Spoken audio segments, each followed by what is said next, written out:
What's going on, party people? Hope everyone's doing good today. We're chilling. We're getting our new player tournament going in just a minute here. Should be kicking off right now, in fact, even. Wow, we got 34 people registered, so kind of back to normal in terms of the usual amount of sign-ups with the new player tournaments. There was a little period where didn't have nearly as many folks as normal, but with the new DLC and everything, it's kind of picked back up, so that's been nice to see. And we need to find who is going to be playing in round 1, which is probably going to be... What the hell is going on?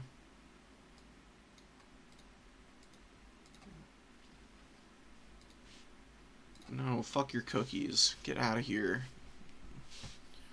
Anyways, after that diversion...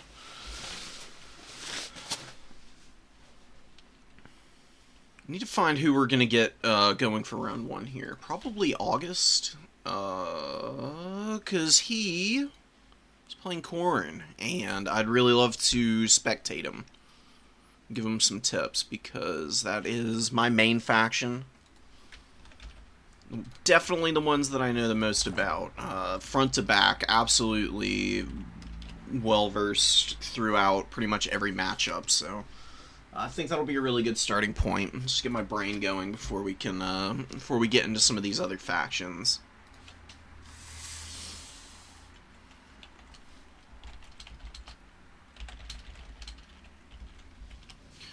August has also been playing in a lot of the more advanced tournaments and doing pretty decently, so I think he's got a good chance of winning the new player tournament today because, you know, it's a bit tough making that immediate jump from just starting out in multiplayer and going straight into the higher level tournaments, and the fact that he's done so and seemingly doing pretty well is really nice to see.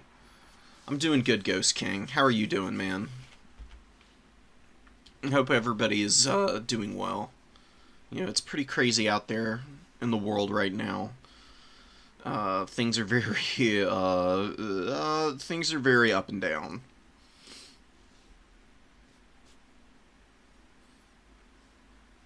I'm just hoping that as many people stay safe as possible, honestly. I think it's about the best that we can hope for with the way things currently are.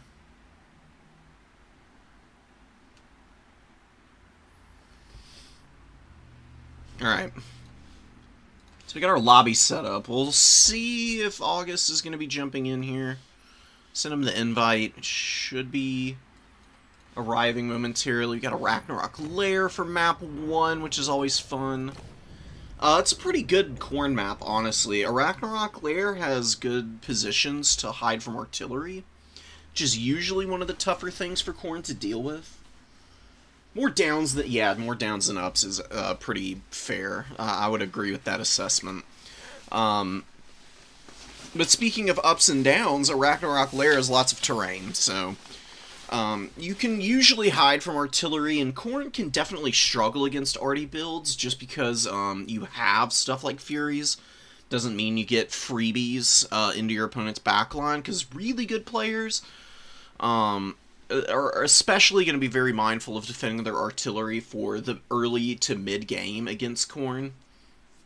You can lose out on value pretty hard if you're not able to avoid it just by dodging or utilizing terrain to its fullest extent. There's a very open middle objective, but the two side points on this map are very safe to hide in because you've got some tree cover, low ground as well to kind of sit in. A little bit of a bowl shape on either side of the points. Wish I would show it here a little bit better, but these really like darkish spots on the topographical map are the areas that I'm talking about. In this middle section right here, this road right there in the center of the map is where one of the points is. That one's not very safe to sit on, but if you're going fisticuffs with people on this map as Corn, usually you're going to have a pretty good time because you can just play very aggressively in split push. It's very, very hard to grab 2 points off of corn here. Enjoy your buy round, Mr. Fly. Sorry that you're not getting a game for this first one. Alright, let's see. Who do we have here? Augustus and Honeycomb. Okay. Alright, I guess Augustus may not have seen my messages.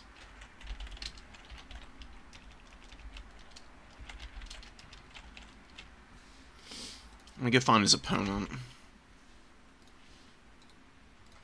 Message him.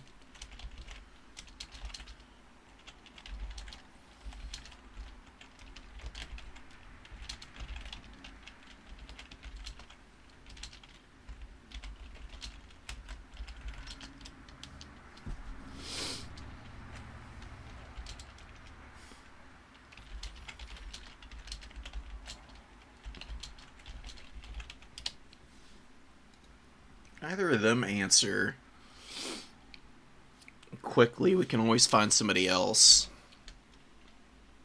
I've also got a few replays that I could go through and potentially talk about. I need to get that set up anyways. Start getting the replays folder settled in.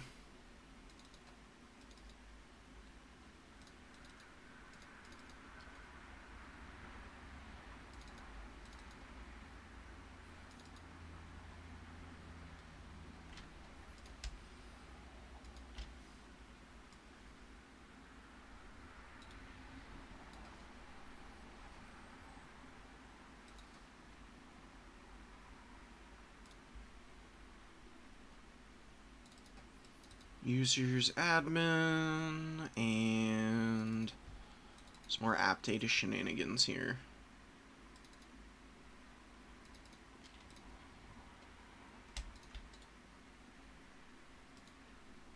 Alright, I need to get rid of all these. We've got some replays from the last tournament that we didn't get around to. I don't know what the hell's going on here. Neither of them are showing up right now.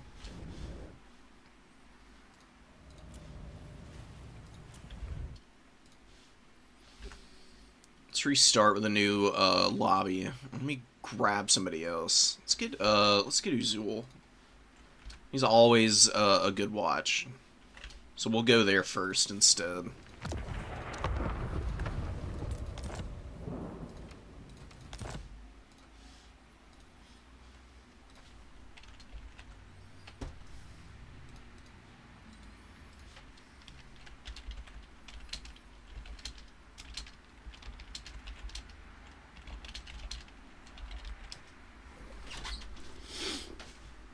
Oh, I don't even know who he's playing today. Probably someone. Dude, there's so many, Rost, there's so many people from the new player tournaments, in the big leagues. Like, Broccoli Fangirl, Bird, just to name 2 of them off the top of my head, but let me actually jump in here. I know there's so many more. I feel bad just forgetting off the top of my head like that, but, let's go to the leaderboard. Several of them are close to the top 16, or might even be. I think Bird might be in the top 16, actually. Adler was a new player as well. Adler's in the top 10 right now. He graduated in and out pretty quickly, but he's really, really, really skilled. Who else? Blake I saw around a few times before he's moved on. It took Bird a little while to get his win, but, you know, now that he's gotten it and he's feeling confident in himself, he's going and, moving and grooving. And I think Michu as well. Potato Devil. Rangito. Riz Otto. Played in a lot of the new player tournaments. Stallion, Kaiser Wilhelm, all of them have won new player tournaments and now have a Leaderboard qualifying tournament win. If you can win any leaderboard qualifying tournament, then you're a really good player. They're really tough. It is incredibly difficult to just go and win the 5-6 games that's required to actually get there.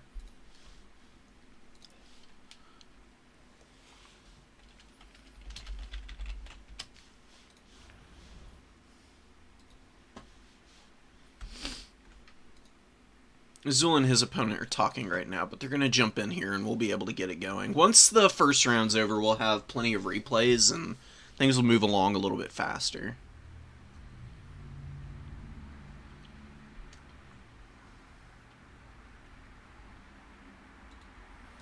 Demo cheese? What is this PFP, dude?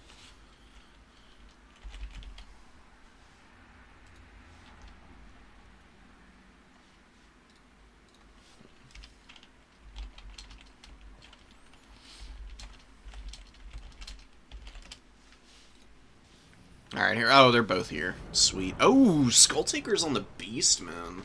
Hell yes, dude. Please. Alright, Beastmen are my other main faction, so we still get some time in the sun where we're all over it. Oh, and we gotta swap the map back. Here it is. Alright. Beastmen on our Ragnarok have a very similar time as Khorne, except they can do it a little bit easier because they're so much faster. Beastmen are the quickest faction outside of maybe Wood Elves and Slaanesh. Wood Elves just because they play really heavy into cavalry and foot skirmishers usually. And Slaanesh have 100 speed everything, with poison and all these other crazy shenanigans. I think we've all gone through that ad nauseum.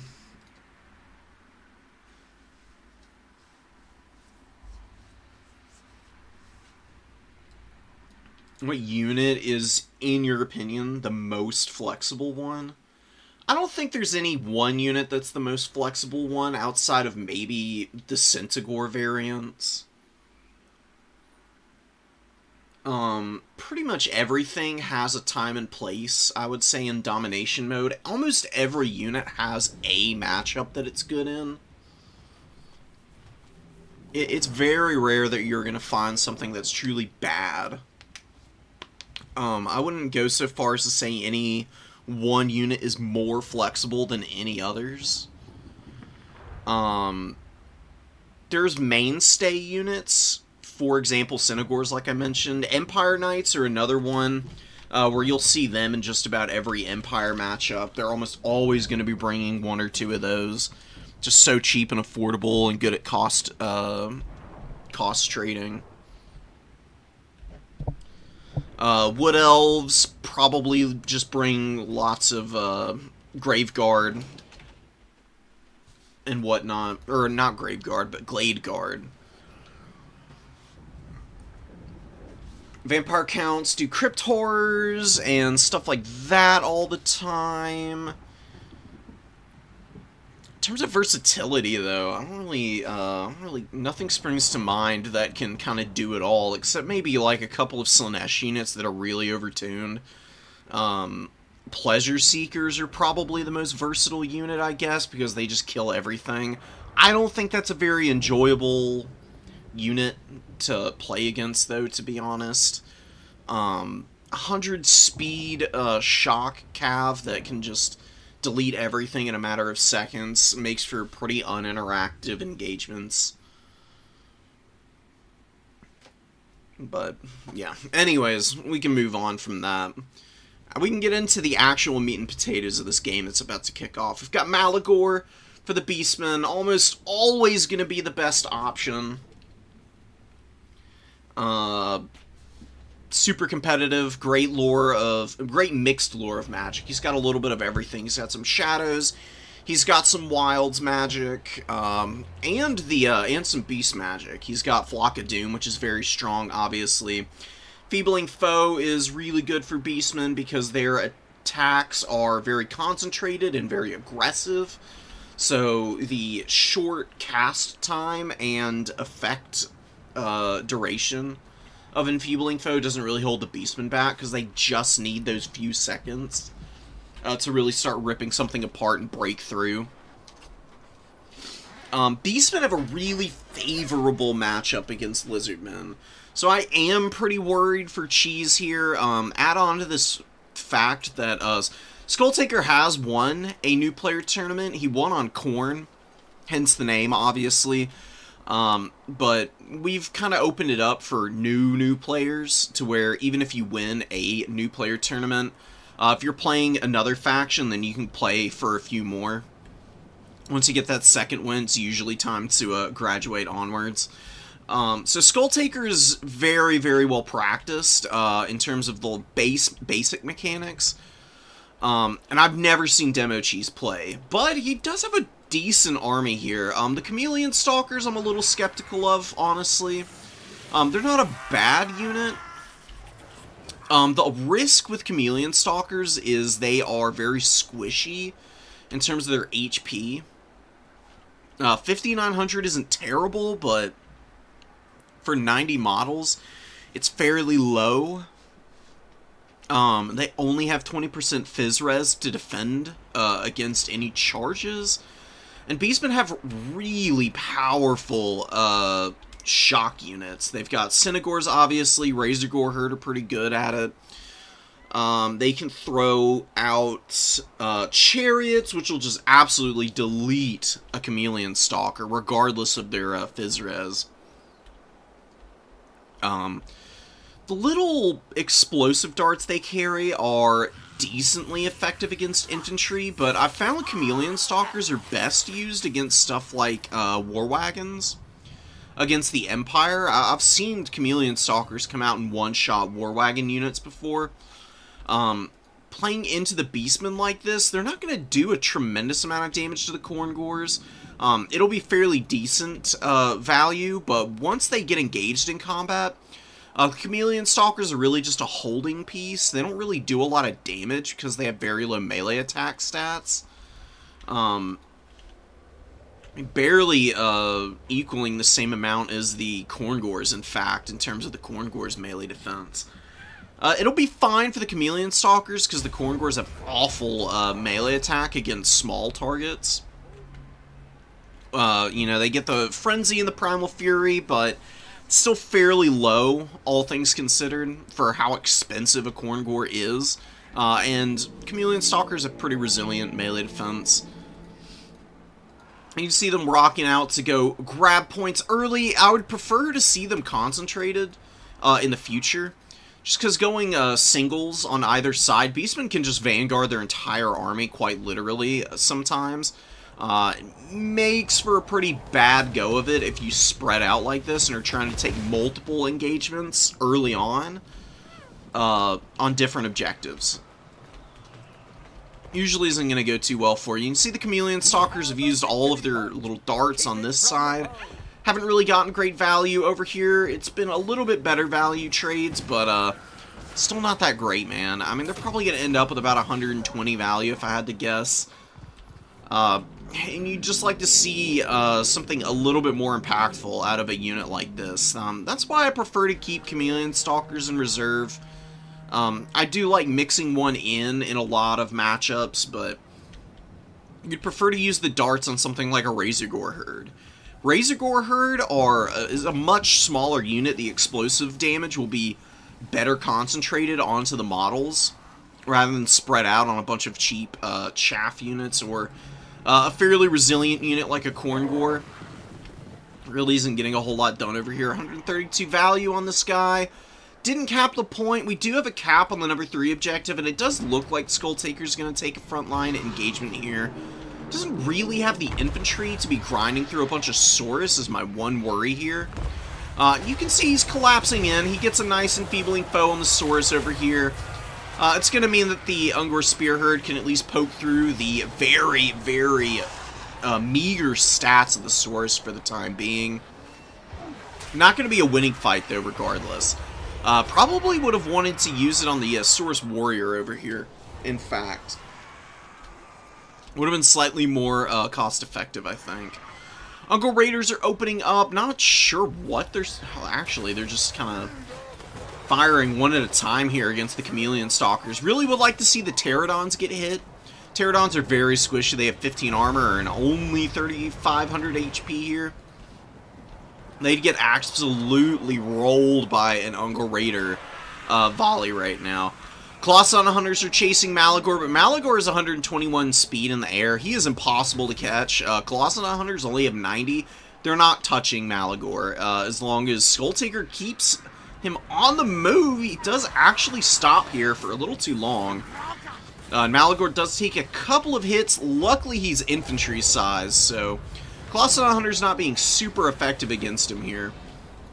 Now the Chimera's getting in. You might think this is a bad fight for the Chimera, but you'd be wrong. Chimeras, with their immune to flanking, just don't care about fighting other flyers. Especially monstrous flyers like this, they just absolutely delete them. I think the Chimera was intended for like an anti-fury role with this attribute, but I think it's made it a little overtuned against stuff like Colossadon Hunters and whatnot. Not that there's many units of this particular archetype, but it does help the Beastmen tremendously in terms of their cost efficiency. And look at the Gorbel get hammered by Gorok. Oh my god, Gorok just going crazy here. Taking down the Gorbel is pretty nice for the Lizardmen. Definitely going to give him a little bit more play in this game. But you can see the Chimera is going to take down the Colossadon Hunters in a moment here, and be able to get away with a decent amount of HP. It's still got 2 Flaming Breaths as well. You can just fly over here and just nuke this Saurus from orbit, and then go about your day. And the Beastmen have down-traded a little bit, but that's really not terrible for them. Their value trade meter can be very deceptive. Add on to the fact that Beastmen are just crazy fast, so they can almost always outmaneuver you. Being down about 400 or 500 value really isn't that big of a deal for them. And they're taking down the Sacred Croxgore unit up here, very importantly. That's a huge centerpiece for the Lizardmen that's being taken out with barely any value to speak of. 480 is pretty low. You'd really love to see them get a little bit more mileage before they go out on their shields here. Ripper Dactyls are getting hammered. The Colossadon Hunters did get about 1,200 here. They're also getting an Earthblood. Oh, and they're going to find the Gorbel now. They might actually pay for themselves. Maybe going to help keep the Lizardmen in this. They're scrapping okay. Honestly, this is pretty decent for Demo Cheese. He's got Synagors getting into his backline, though, now. That's going to be a real issue, because enough Synagors can just smack you to bits back here, even in your own deployment zone, because Synagors are a very controllable unit. They have excellent maneuver capabilities. Fast, obviously, with 92 speed, as long as Primal Fury is up. They've got Perfect Vigor, which is amazing. Perfect Vigor is such a busted ability. It means that they're just always at full combat potential. They have a great charge bonus, as you can see there. 42 at base, really 46 with Primal Fury. Decent little breath attack. Chimera breath attack is better against infantry, but in a pinch it can do damage to monstrous units. Sacred Croxagores there getting hit a little bit by it. Corngore should get off of Gorok and look to maneuver over to the Sacred Croxagores. Really, you should just see a swap here. The Gore Herd should go attack Gorok, and Corngores should go attack the Croxagores.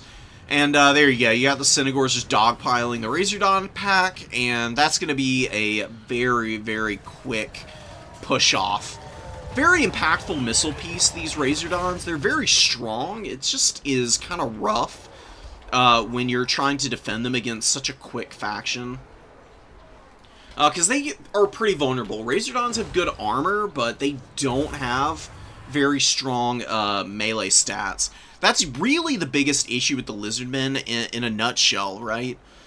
They've got high armor values, a lot of HP, decent leadership across the board, but if you get engaged on by something at the wrong time, those really low melee attack and melee defense values will get you absolutely run over.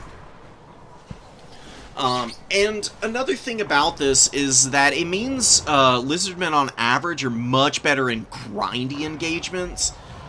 which Beastmen are going to be avoiding more often than not, and can just utilize their aggressive shock damage values to really push you down quickly, get you on the back foot, and then they'll just stuff you off points. I do actually enjoy the fact that Skulltakers ignored the Skink Oracle up to this point. Going after the Skink Oracle would be a bit of a fool's errand with the Earthbloods available. Trying to maneuver around it and sweep up the rest of the army is a much better call, and it's paid dividends so far for Skulltaker. He's finally resecured the value lead, which is a great thing to see for this mid to late game situation. Lizardmen just have their big centerpiece units for the most part on the field, and Beastmen can just maneuver around that, bring up their Centaurs, and you can see some Minotaur great weapons, and the Sons of Goros are out to start really chipping stuff like that down. Sons of Goros are a great unit. A little bit wasted on a Rev Crystal. Rev Crystals have immune to flanking, makes them a little hard to kill sometimes. Just means that you've got melee defense active in a radius around you, and Sons of Goros don't really have a lot of melee attack. 34 is not bad. It's really good for a unit with perfect vigor, but they want to be hammering a little bit more with the charge bonus. I'd be trying to pull these guys back now that the Minotaurs are here, loop around, and get us surrounding the Skink Oracle, and the Sons of Goros will just delete that unit. Skink Oracle will get absolutely run over by the Sons of Goros because it's a fairly big model, as you can see. Decently chunky boy here. The Sons of Goros can really pile in tightly around units. It's kind of what made Seekers so strong in the past. Sons of Goros have that similar profile in terms of size. So they can get all of their attacks online quickly against units like this. Bit of a dog pile coming in. You got the Minotaurs re-engaging. Skink Oracle is a little bit surrounded here. You got Sons of Goros, some Corn Gores. You actually have some Ungor Raiders in this fight too. How'd the Ungor Raiders do? Yeah, double value on the Ungor Raiders is pretty crazy. These guys are so cheap. Ungor Raiders cost $425. If they use all their ammo, you'll see this a lot, where they get like 800 value, 1000 value, and that is really tough to handle. Just because once the Ungor Raiders are out of ammo, you unsummon them, they regen pretty quickly in the pool. You bring them back out of Vanguard, because they have Vanguard deployment like everything else the Beastmen do just about. And they can immediately get right back up and start value trading amazingly for the Beastmen. Very frustrating unit to have to shut down. And you can't just leave them unoccupied because they do a surprising amount of damage with how much ammo they have and just the number of models. Like, they have poor AP values, but 1 damage is 1 damage. You know, pour all your fire onto something that's ignoring everything but the 1 AP that they have, and you're still going to get some good effect out of those guys. Getting a little slow here. This just happens with the peer-to-peer lobbies. That's why I prefer replays. It is what it is. It just frustrates me a little bit. That's like the biggest thing that I'd like to see for Total War 40K, is some dedicated servers of some type, any type. I don't even care, just to make the performance a little bit more consistent. Rev Crystal is hanging in there. Skink Oracle and Gorok both holding strong. Gorok has been doing pretty decently, honestly.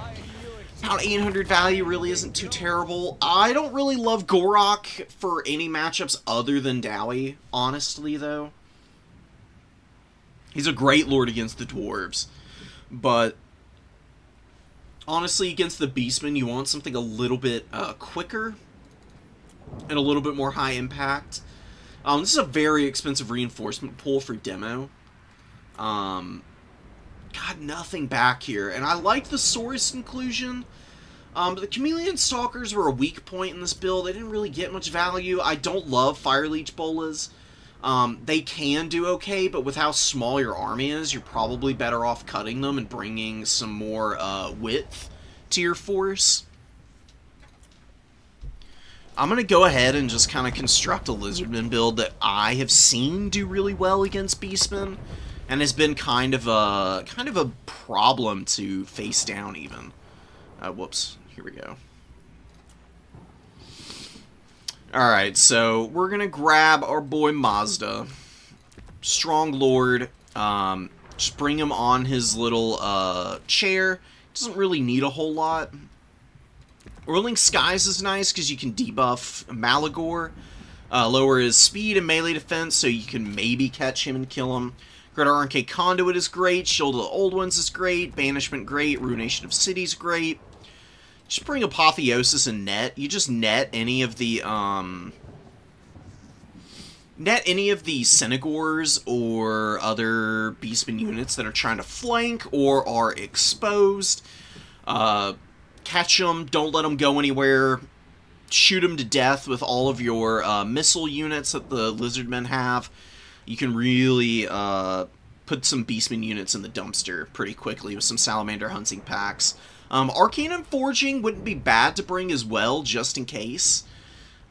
This does a lot of damage. Its short range is the only drawback. It's only 100 meters.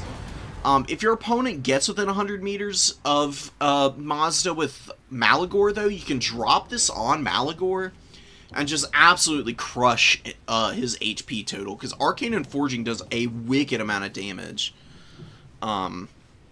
It's not bad. I would definitely think about including this for the future. Banishment and Ruination of Cities just do really good damage and can lay waste to multiple units of the Beastman's like core roster, like Goreherd, Ungor Raiders, Senegors can also get hammered by him pretty badly.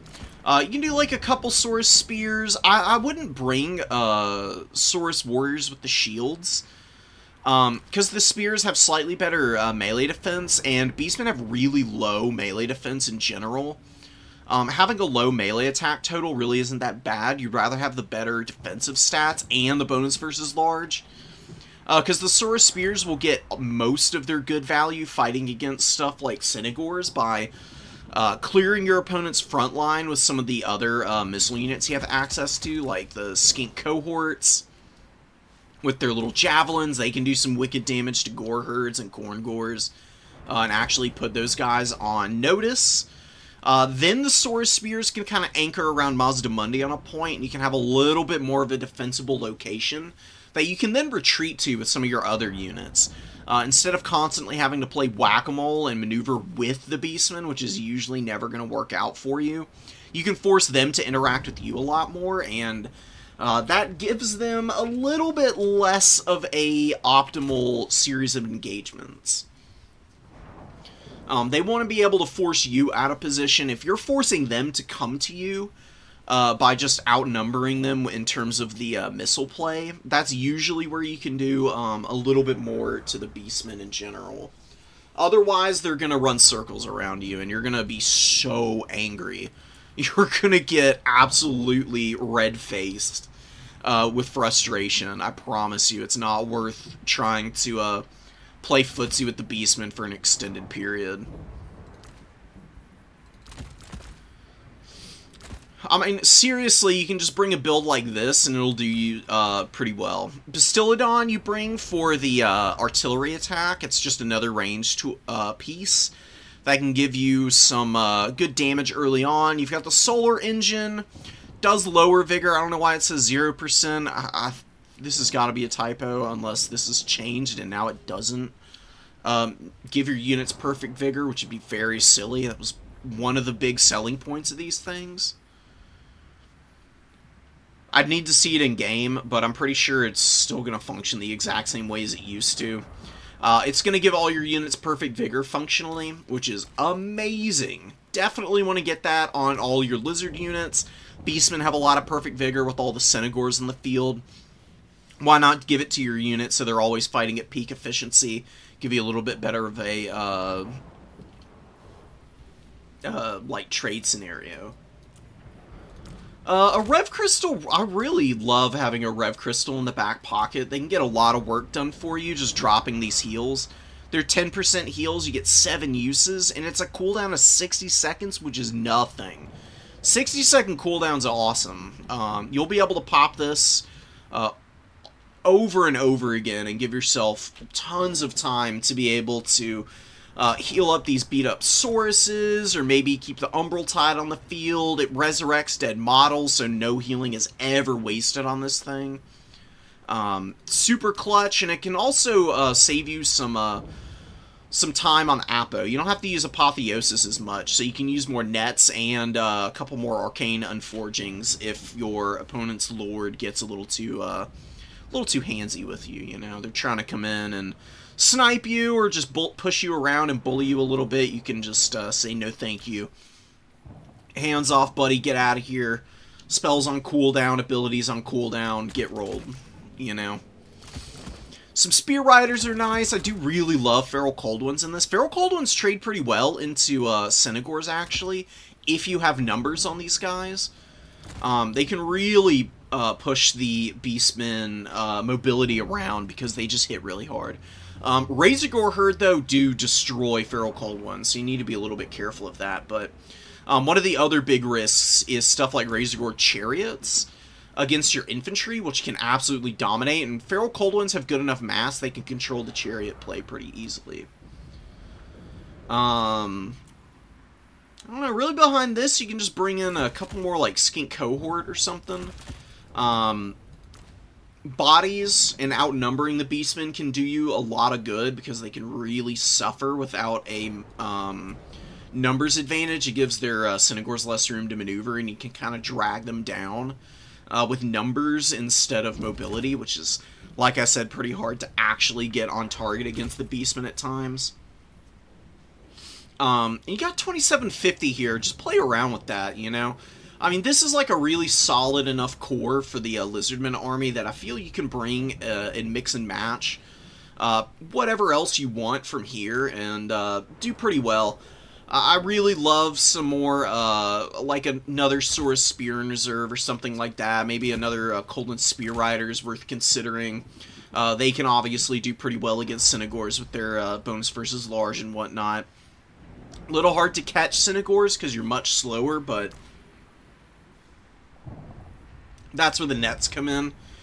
Really, you just play off of 2 points against the Beastmen, because if you try to go all 3 objectives against Beastmen, you're not going to win a single one of them. You're going to get swarmed, pushed down, pushed off the points, and then never get to touch them again. And you're going to feel really bad, and it's going to feel like an awful matchup. The closer you play together, the more you constrict the Beastmen's opportunities to surround your units, the better that matchup goes for you. It's still really tough for Lizards, though. That build is just one of the better ones that I've seen against the Beastmen. Mazda is just really solid. He buffs the units around him with his Sunburst standard. He's hard to kill himself, even though he has bad stats, because he's got heals, he's got Shield of the Old Ones, and all kinds of other shenanigans he can throw down.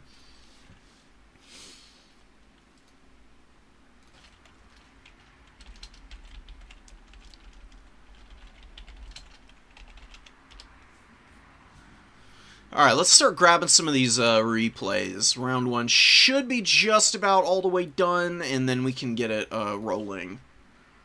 And we'll just go through replays until we get to the semis and finals, and hopefully we can get some quality replay time there.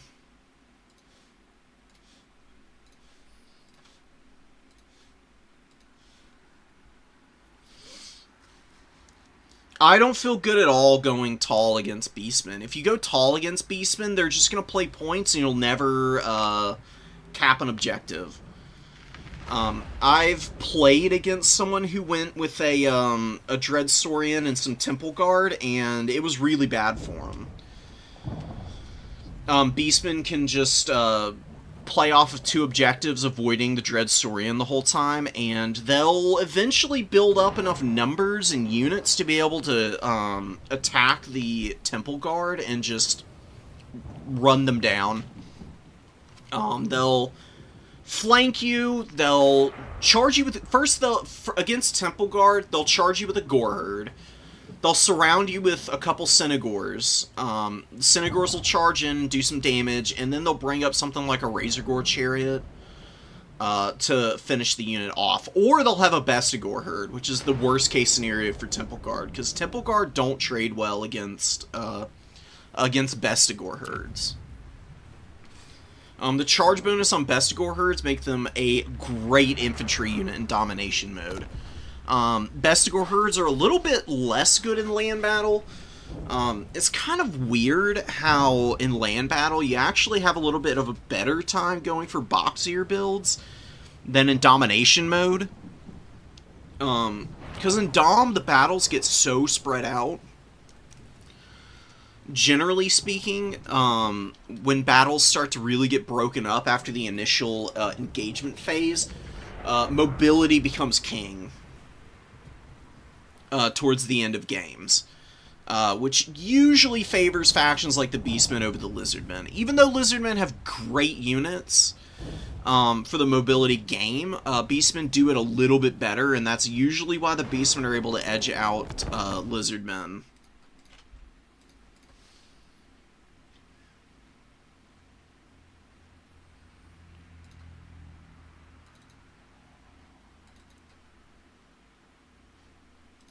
Alright, we've had enough diversions. I feel like I've gone over as much of this as possible. Ask Bird. Carnifex here is a Lizardman main before he has moved on to some other factions. He'll be able to give you a great rundown on what works against Beastmen.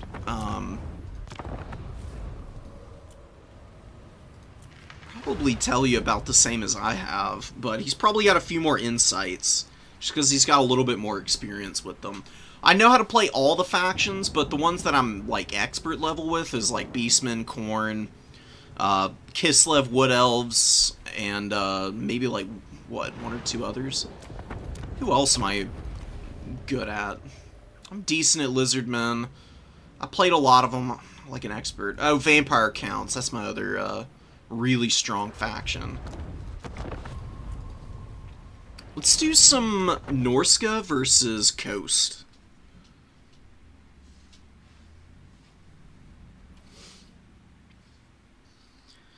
Most unplayable one-sided matchup in the entire game currently. That's really tough, Rost. It's gotta be,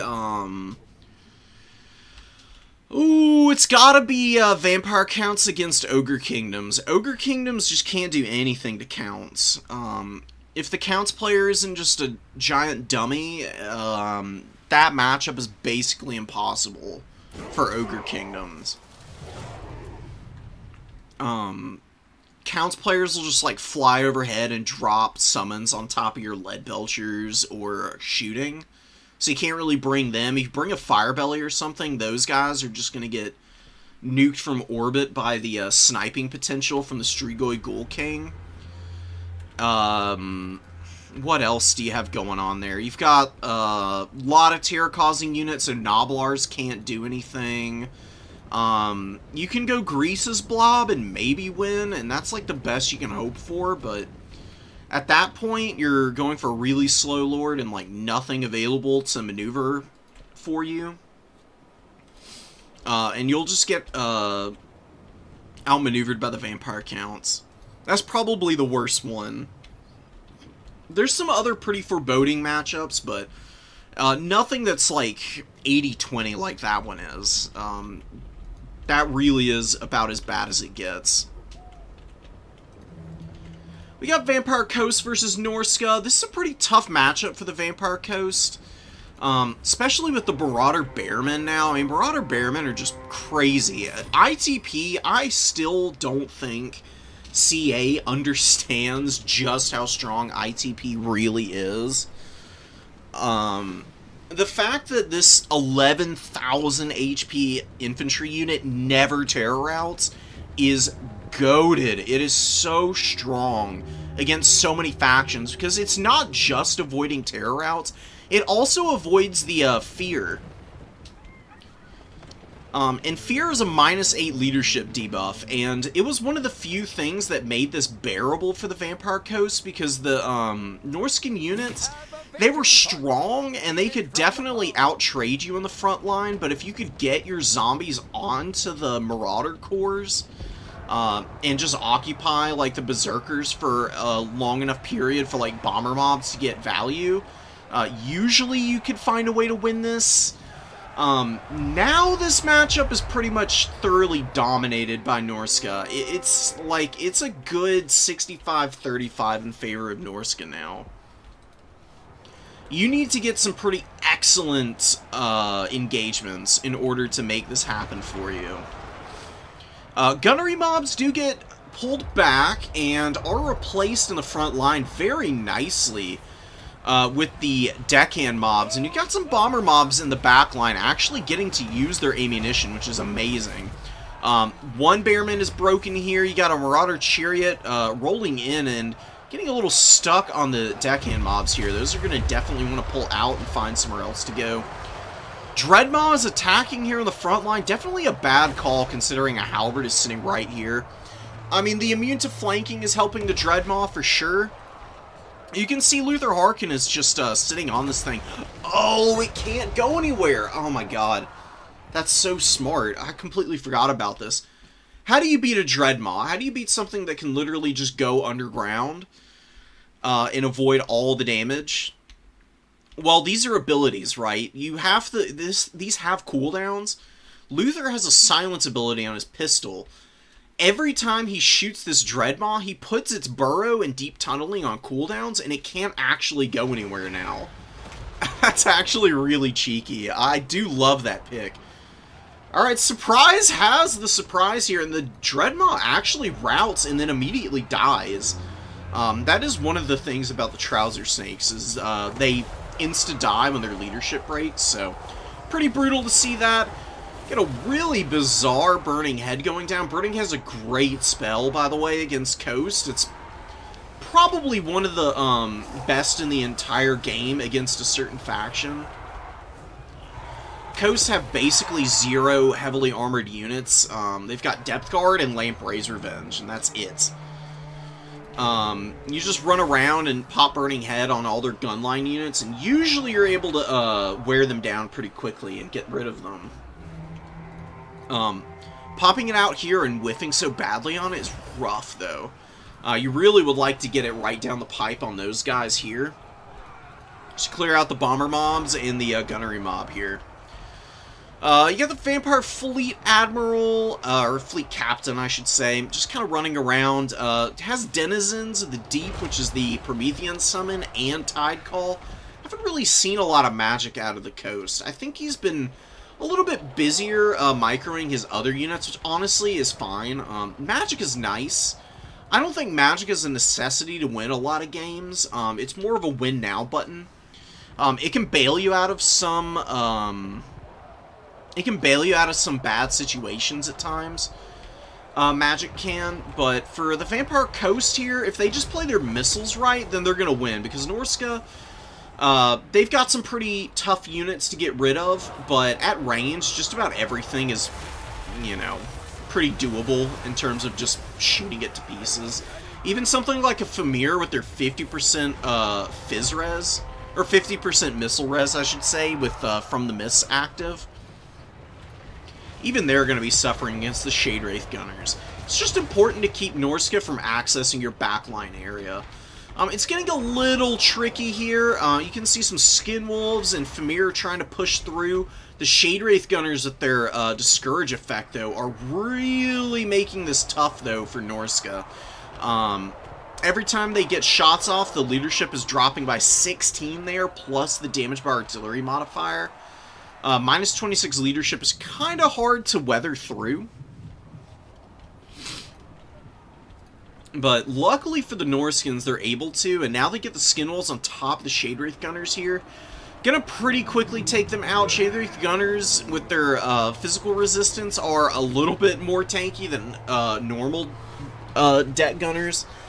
Still one of the squishiest units in the entire game. I mean, they still have 0 armor, and leadership's not that high.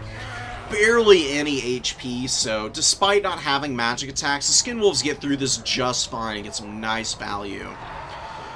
Carronade and the pole arms are tied up on the skin wolves now. Skin wolves are probably going to go down to the pole arms pretty fast. Vampire Coast pole arms actually are pretty good at value trading into large stuff just because they have a decent bonus of 13. They can get around the 30 melee defense alright. It's not great, but, you know, in a pinch it'll get you enough stats to be able to do some work. Lampreys should get in here. They can probably tear out the skin wolves away and get this Carronade back online. And then the Carronade can just start shooting at the other skin wolf units that are on the way in. Starting to look a little scary, though. I do fear that maybe the Luther pick was nice early, but really has fallen off here. Luther is a great lord, but he's got to be fighting some decently expensive units because of how much he costs. He's close to 2,800 gold with nothing on him, if I'm not mistaken, thereabouts. It can get really tough to value trade effectively with him if you're not going after the right kinds of targets. And I keep seeing him dive bomb infantry. And these are bearmen, right? I mean, they're just not breaking. So normally you can do this with Luther and tear out something and then run it down with a scurvy dog, but here you're seeing the problem with the bearmen is that they just hold for ages. They value trade so incredibly well just by always being present. You know, the number one most valuable trait is always availability, right? Lamprey's Revenge are moving forward. Really powerful unit. Amazing combat potential here for the Vampire Coast. They don't want to overextend them, though. I know it's looking grim. I mean, the value trading is starting to slip away from you as surprise here. One thing you don't want to do, though, is overextend the Lampreys and then get them attacked by Famir. Even though the Famir are not an anti-large unit, this is the dual weapon variant, they still sunder your armor. They're taking that 120 armor down to 90. Now the Skin Wolves are in on you, and that's going to be a much better engagement for the Skin Wolves. In a pure 1v1, Lampreys beat either of these units pretty comfortably because of their regen. This makes them impossible to break through quickly. With both of these units, and now Bjork Bearstruck in this fight, it's going to be pretty impossible for the Vampire Coast unit. Luther's moving over. Oh, and a good route on the Skin Wolves. Very fortunate here. Those guys getting pushed back is going to make the Lampreys fight a little bit better. They've got 11 models left, so plenty of room to continue to regenerate. Now they've got some pole arms underneath them. This is where Lampreys really function well. Having a little bit of infantry buffering on top is going to mean that the Lampreys take a lot less incoming damage. It's going to allow them to utilize their melee defense more effectively, as it's concentrated against one or two models instead of being fully surrounded and getting attacked from every angle. Plus, these guys' melee attack being slightly diminished isn't going to matter as much because they'll have more time to actually get attack animations in and maybe be able to bring these things down. Luther is kind of trampling over some units here, but he pushes a little deep into the heart of the Norskin formation here. And it's starting to get surrounded. You got some Famir on him, you got Skin Wolves that have rallied and are jumping after him. And Wolfric doesn't have great weapon strength in terms of AP values. But Luther being exhausted means his armor is down to 60. And at the very least, Luther has good baseline stats, so with all of the support, Luther is definitely going to be suffering the worst of this engagement. He's just not going to be able to maneuver out of here now with how many bodies are coming in after him. Skin Wolves are really fast. They're being poisoned right now, so their speed has dropped down to 64. But at 75, they actually outspeed the Terror Goose on the ground. You gotta remember when you bring flying units that their stated speed is for the air exclusively. When they land on the ground, their speed drops quite a bit. They go from being up in the 90s usually down to around the 50s or even lower. Like Valkia goes all the way from 90 speed in the air down to like 45, 46 in terms of foot speed on the ground. So, gets hammered really badly. 100 Champions gets popped on him. Bit of a waste, but whatever. I mean, you've got a pretty dominant hold here. Norska's just kind of ground down all of the Vampire Coast units. Coast can maybe find a way back into this game. It's going to be crazy difficult, though. They're very fortunate to have had a nice amount of objective points fairly early. I don't think they have enough shooting on the field, though. Shade Wraith Gunners come back out, though. Looking to hit Wolfric right now, which I wouldn't even bother. I'd just try to break all the Skin Wolves with your shooting. And then maybe you can just get bodies out onto these objectives over here. Another Burning Head. Angle's a little off. Burning Head is a little bit of a randomized pathing for a wind spell. Most wind spells just go in a straight line, cut and dried. Burning Head wobbles a little bit. It can kind of like drift out of the center of the target. You still want to center it up as much as possible, usually. More consistent spell casts that way. The Shaman Sorcerer has been way less impactful than I thought he would be. Usually Burning Head's doing a lot of work for you as Norska.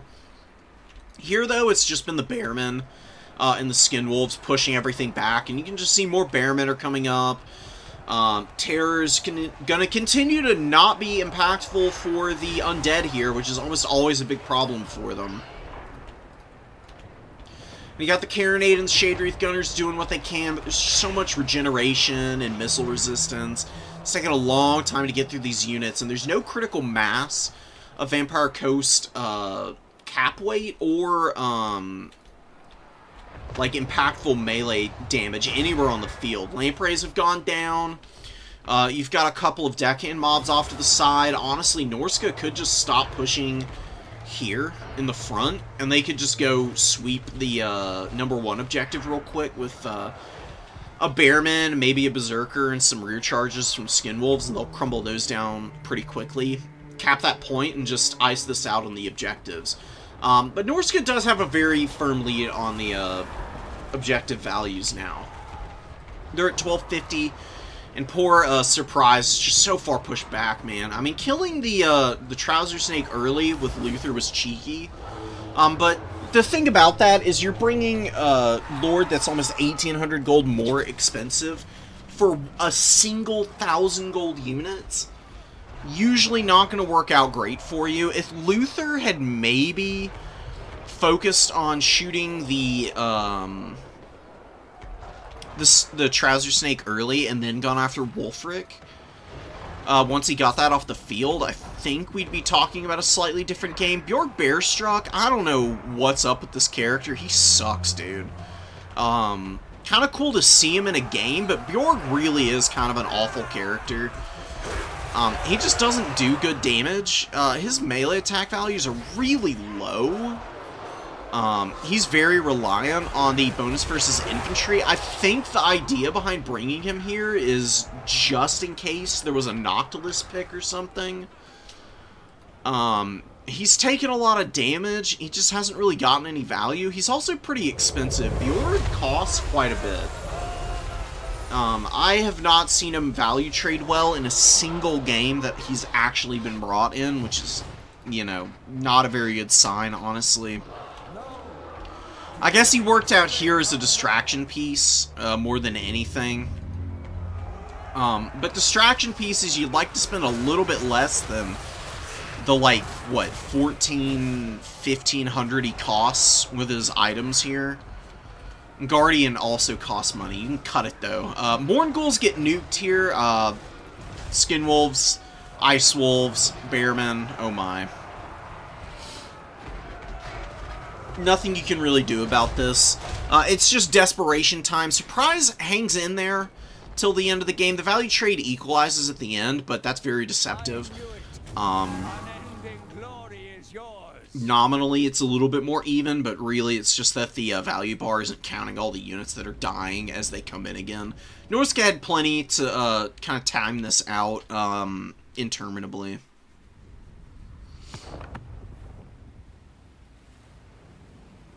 Yeah, I know about the casting can be a little janky at times if you're giving units orders. to do stuff. They can get interrupted, but yeah, Dreadmaw getting countered by Silence is really the most consistent way of getting rid of them. Again, cool idea. I think it left the coast a little too vulnerable in the front line. I don't know if it really would matter, though. I mean, you just need so much to go right for you against Norsca now, with all the Bearmen that they can throw out on the field. I don't see this being a very workable matchup on average. Look at the value on this Bearman Great Weapon, 1,300. I don't know if they came in multiple times. Regardless, though, they value traded, they got double their value, or double their cost and value, so you can definitely rest happy one way or the other. Famir were a little weak. Even though none of the Famir value traded, the thing to remember here is that they took ages to kill. Super durable unit. That's often the case with Famir in these matchups against missile factions. You bring them just so your Skinwolves have a little bit more space to move, because your opponent has to kill both, right? If they have to focus all of these units, instead of just being able to take down the Skinwolves one at a time, if you've got a critical mass of Famir on the field, you can just stuff your opponent off objectives, sunder armor, allow the Skinwolves to value trade a little bit better, and your opponent's not going to be able to get through the regenerating Skinwolves and the 50% missile res of Famir in time. I really didn't think Bearmen were going to be as strong as they were. I had an inkling that they would be a really nice holding piece. I didn't realize they were going to be as good at value trading as they are.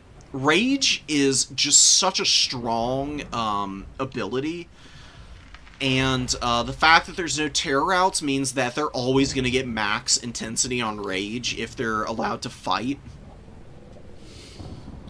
I think Bearmen probably need to go up about 50 gold, honestly. They need to be like 625, because they're about as good as a Goreherd is.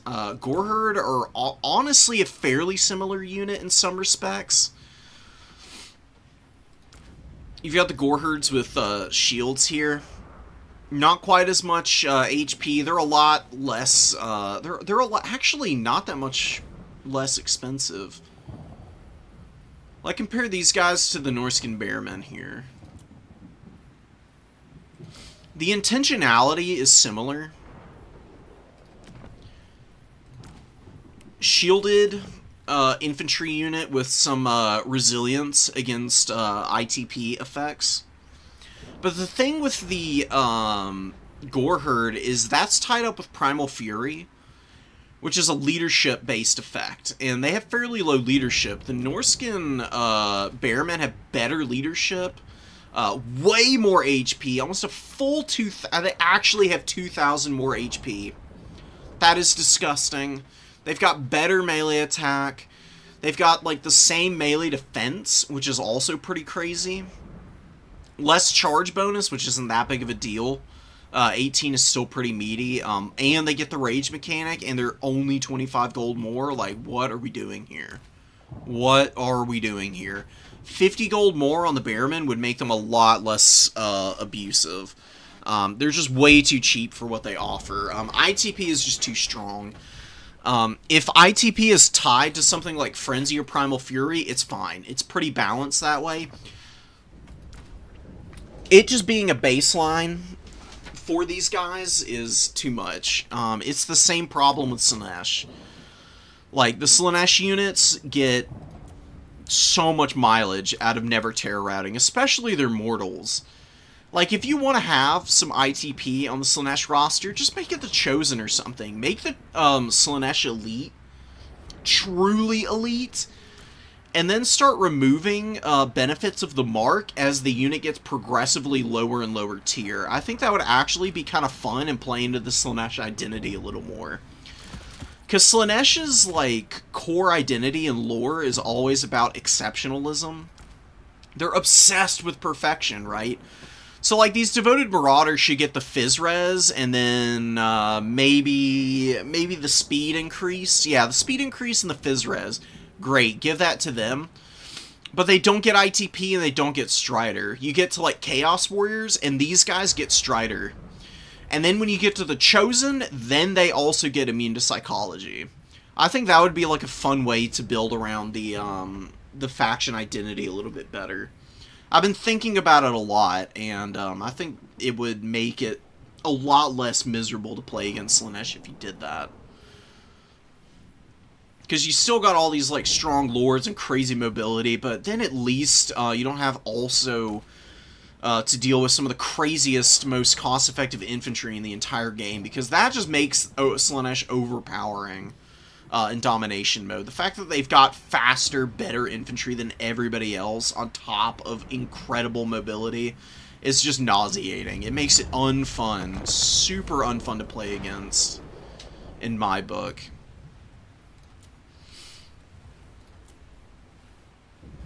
And you want to kind of avoid that with Norska, because Norska was already one of the strongest factions. The fact that they now have ITP infantry that just cause entire matchups to get flipped on their head just by their mere presence is really sad. It doesn't make for as fun of a gameplay experience as I think is warranted and needed.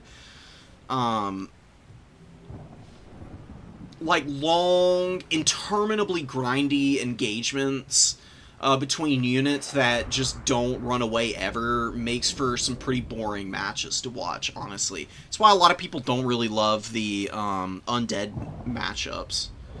Because you're just sitting there and watching pit fights for ages. And you add too much ITP onto the mortal factions, and it basically turns them into undead factions. Undead light. Any tips for Khorne against Ogres? Khorne against Ogres is tough.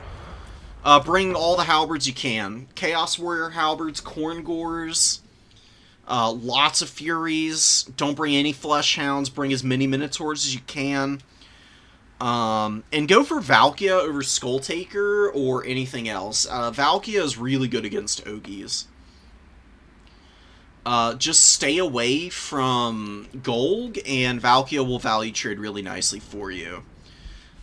She can just fly around and kind of poke down Lead Belchers and Man-Eater Ogre Pistols and stuff like that.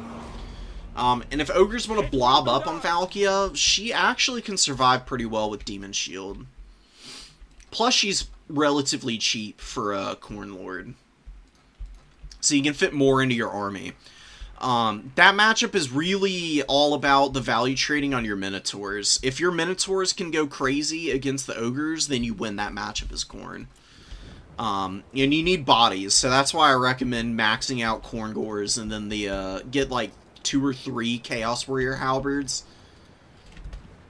Build up and wait for an opportunity to dive aggressively onto all of the shooting that the Ogre Kingdoms have. Because Ogre Kingdoms are going to bring either Man-Eater Pistols or they're going to bring Lead Belchers, and they're going to bunker up around those and just hope that you can't kill them, and then they'll shoot you off the points. If you make that an impossibility, you will win the melee grind. Moving on to Empire versus Dark Elves, we've got War Wagons. War Wagons very good against Dark Elves. Scourge Runner Chariots can kind of counter the War Wagons because they have slightly better damage and range, I believe. I think Scourge Runners have 140 or 150 range. War Wagons, though, are a lot cheaper, so they can usually value trade pretty effectively. Boris up in the air. Bright Wizard with Burning Head. Really good call, because Bleak Swords, pretty mainstay unit. A little surprised to see Blackheart Corsairs, but they're solid enough. They can grind through State Troopers pretty nicely, and also survive Burning Head. So I guess, yeah, bringing them over Witch Elves makes sense. Witch Elves are a little bit better in some of the other matchups, though, for sure. Mana Core gets Rampage, then Boris just smashes this thing in the air. Beautiful engagement for John Laptop owner. I just noticed the name. That's pretty amazing. Vermeil doing a great job of dodging this Burning Head. Despite losing the Mana Core, it's really not doing too badly. The frontline fight is going to go massively in the favor of the Dark Elves here. Blackheart Corsairs will shred through State Troopers. Bleak Swords will easily beat a Spearman. Against a Swordsman, it'd be a little bit more even, but they'd still edge out the State Troopers, generally speaking. Wow, the Cold One Knights just blitz right through the Great Swords. They actually shut down one of the War Wagon units. Two of them are still stuck back here also. It's going to be a huge loss of DPS on that unit if the Cold Ones stay here. It does look like they're going to pull out, though. They're not actually going to stick into combat there. Repeater crossbow cav coming in. Good call. Great swords, very vulnerable to shooting, obviously. And what better way to get rid of these guys than a Dark Rider with the bows. Raven Herald's in the sky here. Going to be looking for Boris, I believe. Pretty good opportunity to value trade by shooting Boris. He needs to be held in check. You don't want to allow Boris too much leeway. The thing about Boris that's really nice is all of the debuffs he provides. You know, Crush the Weak, White Cloak of Ulrich, Blood Roar, Leadership, and Melee Attack, and Melee Defense going down in spades anywhere he gets engaged. So, you want to try and beat him up a little bit. You're not trying to snipe him and just kill him outright. Really what you want to do against Boris is try and get some good burst damage on him, and then just ignore him for a little bit as he goes and heals with the Midland Runefang, and then try and just keep him from pushing around the battlefield freely. If you can do that, usually you can wear him out without over-focusing him. And then you can just clean up all the state troopers and whatever else your opponent brought. It's kind of working out okay right now for the Dark Elves. They're down in value. The War Wagons have been a big pain, but one of the War Wagons is being pushed off here. Has a ton of ammo left. You gotta be so sharp with the War Wagon micro. You really can't lapse with these things because they value trade so efficiently for the Empire. With all this ammo, losing out on them early on means that you don't get the money back for them. Your opponent also, you know, got like a free kill on a very high impact unit for you, and that's a lot of mobility to lose out on too. Because usually if you go with War Wagons, you're foregoing bringing heavy cavalry early as the Empire so you can fill out the rest of your infantry tab. And without the bodies and the War Wagons present in the same location, you can see that the Empire are just getting fully stuffed off all 3 points now. Supreme Sorceress is running around. She's going to get into the Free Company Militia here. Really not that bad for her. I mean, she's got Burning Head to drop in a moment here just to nuke these guys off of her. Some Repeater Crossbows are maneuvering over, and they're going to get some good shots. Nice volley from the Free Company Militia, though, on her. She's getting in the danger zone. She needs to just hide in the trees and try to not get spotted by Boris. Is really what I would be going for here is the Dark Elves. A lot of Bleak Swords, Blackheart Corsairs left, but they are starting to get beat up a little bit. And Grundle's Defenders are here. I don't know what that Burning Head is. I'm assuming that's the Empire Burning Head and not the Dark Elves. I think the Dark Elves might be a little too far away to have cast that. Still not great on the Corsairs there. I'd rather see it cast down here. There's a lot more to hit. It's 2 Bleak Swords.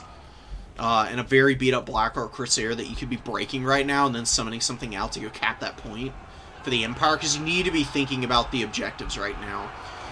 A triple cap will get you into a hole quicker than anything else in this game, and it can get really ugly really quickly. And you can really overestimate the amount of time that you've got to be able to start recapping points, because your opponent's always summoning new stuff in, right? You can see the Dark Elves consolidating on these objectives. Even though they're beat up, they've still got enough here to make this very difficult for John. And John loses another War Wagon. You can see this thing starting to rout. It'll rally, thankfully.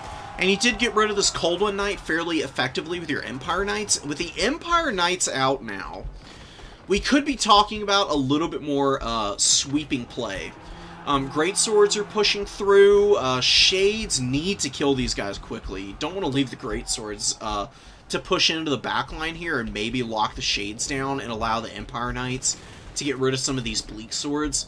Luckily, a Cold One Knight's out on the field for the Dark Elves. They're getting some heavy cavalry answers in melee now. Raven Heralds with 1300 value have actually found the Hammer of the Witches, and that's a big kill, man. Raven Heralds with a very cheeky snipe. being a flying crossbow unit actually behooves them immensely. Wear this crew out quite a bit. Only 2 of the cannon models are left alive. Very low DPS on that artillery piece now. It'll hang in here, but I wouldn't even expect it to get its value back, even if it's shot for the rest of the game. Rallying Coldwood Knight did not get chased off. It was beat up, and now it's out here on the edge, and it's going to be maneuvering forward and can kill the artillery or get after these war wagons. 1 is completely out of ammo, just about. Just use the last few volleys. It's got some good value there, as you can see. Just unsummon it, and then get, like, the... what, maybe, like, 300, 350 gold back. Bring out, like, a State Trooper or, an Empire Knight. Start going for these caps. Dark Elves have a huge lead, obviously. I mean, they've just stuffed the Empire back so thoroughly. For the early, middle stages. Empire Knights are running the Shades down, but they do get countercharged by the Cold Ones here. Boris is lending a hand. It's very healthy, which is a good sign for the Empire. They love having terror-causing lords in the late game. Most factions do. We'll see how it ends up paying off. Could still be a little bit tricky, despite grabbing the #1 objective. Still got to get the #3. The Dark Elves are looking a little busted down here. The middle is barely being held onto by the Blackheart Corsairs. Gonna get a Burning Head here. Really nice overcasted Burning Head, too. Getting through that 80 armor pretty decently with the good targeting. Centered right up on the middle of the unit. Wearing them down great. Lowers their leadership, and Boris gets in there and instantly terror routes these guys. Beautiful combo. Love to see some good spell casting doubling there. Spear Riders kind of trying to get past Boris, and then Boris's collision attacks just munch through these guys. Huge damage coming out there as the Griffin just charges right through the middle of them all.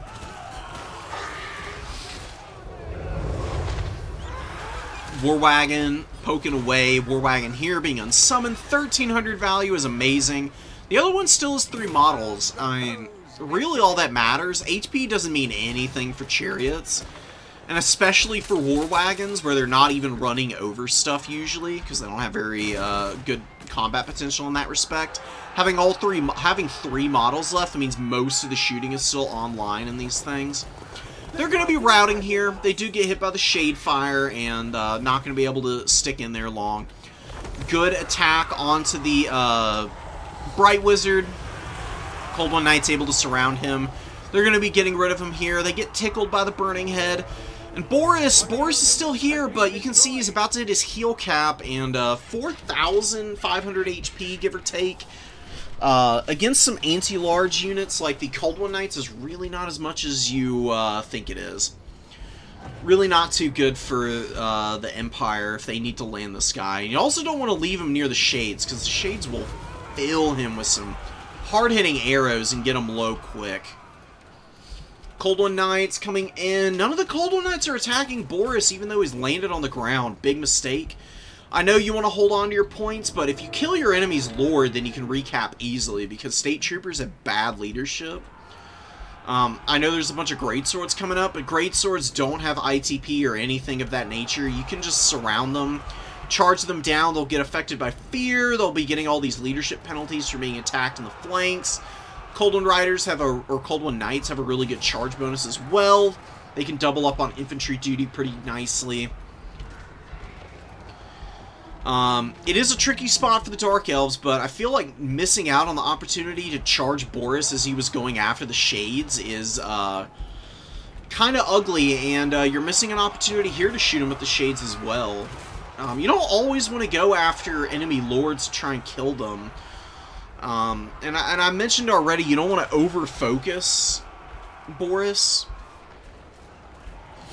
But shooting him especially is just free value. And these Cold One Knights constantly engaging into the front of Greatswords, it's just not a good sign. You know, greatswords are not the strongest unit in the game, but they've got respectable enough AP values that they can do some good work against a Cold One Knight if the Cold Ones stay engaged against them.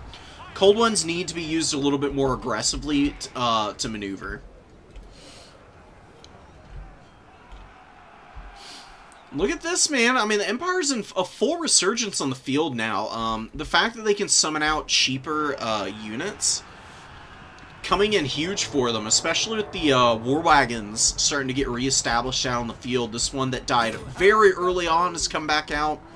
It's gotten some very good value just poking away. And the Supreme Sorceress, I believe, is on her last legs. And unlike the Empire, where they've got a nice big centerpiece unit like Boris to run around and tear out stuff, Dark Elves don't have anything like that. Their mana core died very early on. The Supreme Sorceress of Fire has gotten some good burning heads, but just kind of running out of steam here. The low HP totals and all these Dark Elf units really hurting them in the late game here. They just aren't able to hold as effectively as the Empire meat shields.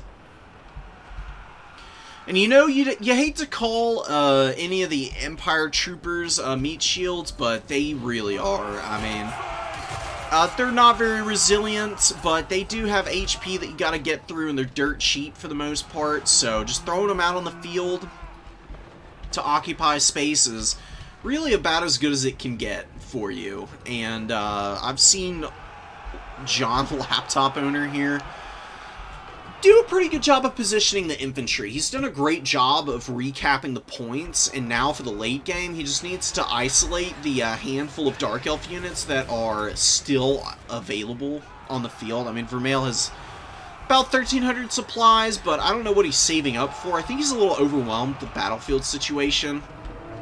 Get a nice burning head going here. Ooh, Spearman dead and gone, baby. Oh my god.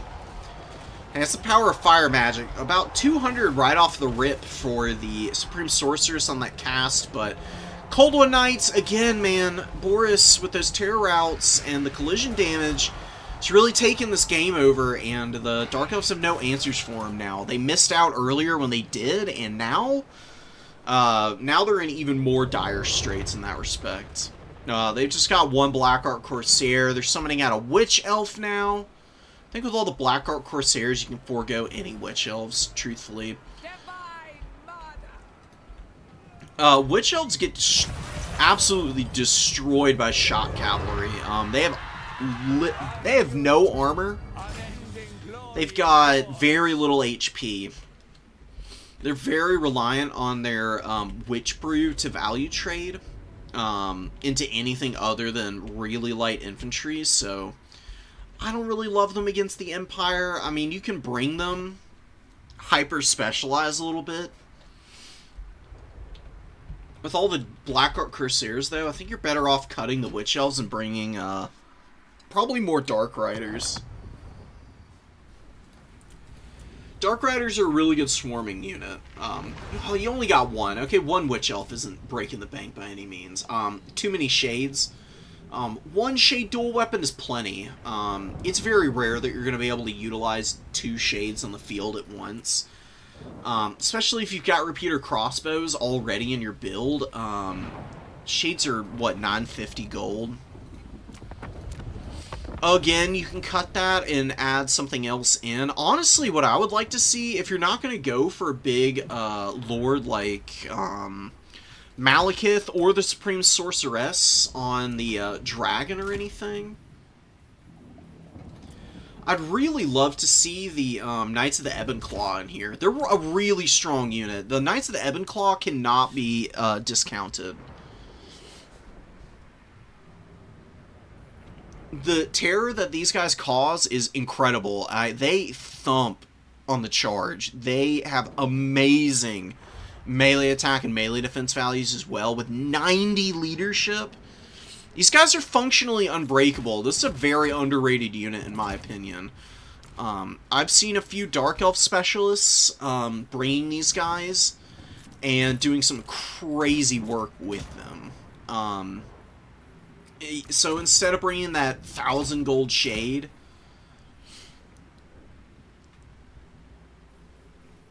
and the Witch Elf, cut both of them, get Knights of the Ebon Claw, and you still have 200 gold left over, because, you know, that's 1750.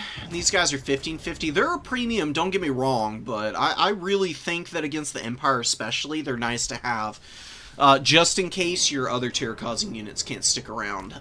The other thing you can do against the Empire, though, is go Bloodrat Medusas.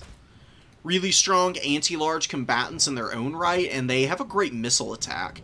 And this can do decent damage against the war wagons of the Empire. It's not really what they're most well-suited for, but if you double up Medusa Fire with some Scourge Runners, or just some Dark Rider shots, you can actually get some great work done against those things. And yeah, the Scourge Runners do outrange the war wagons, so Empire does have to be pretty careful of that. A little surprised to have not seen any Scourgies. I mean, they're the best unit on the Dark Elf roster. They have been since Warhammer 2, and I don't think that's ever really going to change. They're fantastic. They hit so hard. They control so much space, and they double up really nicely against weaker infantry like State Troopers.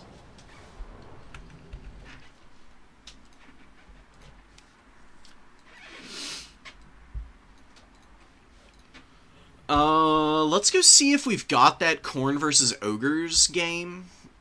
Did you post that, perchance? Because I would really love to talk about that matchup, because it is a difficult one.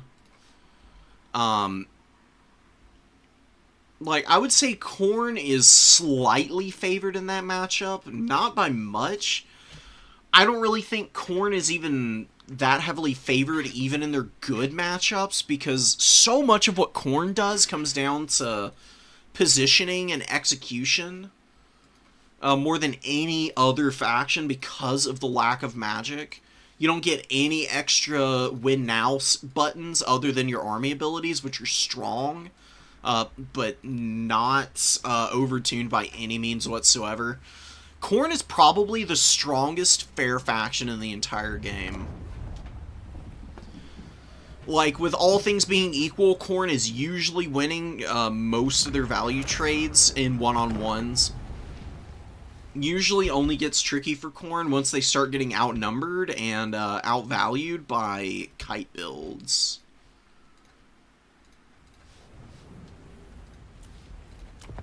And Ogre Kingdoms can play a pretty aggressive kite game against Khorne, depending on the map, so... Okay, yeah, please upload it after. That way I can give you some very precise instruction on what to do, because... it's a tricky matchup that you just need some advice in, honestly. If you try to figure it out yourself, like, you'll be able to do it, I believe in you. But, you'll probably be slamming your head against the keyboard a little bit like I was as I was trying to figure it out. Got another Beastmen versus Lizards matchup here. It's a little bit more of what I outlined earlier. There's still some units in here I wouldn't really be bringing as the Lizards. I actually do think the Feral Carnosaur might have some play here, but anyways. Where's this Khorne Lizardman build? Or game? I could have sworn I just downloaded one. Am I not pressing buttons right? Press buttons again.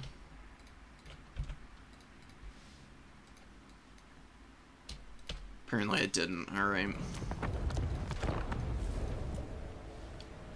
So Augustus is working on his Khorne.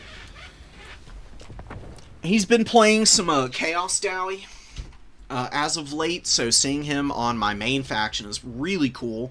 He's going for a very infantry-heavy build. Lots of Khorne Gores early. He's got Wrathmonger, Arwar. Really solid unit. I don't play around with the Wrathmonger Arwar that much anymore.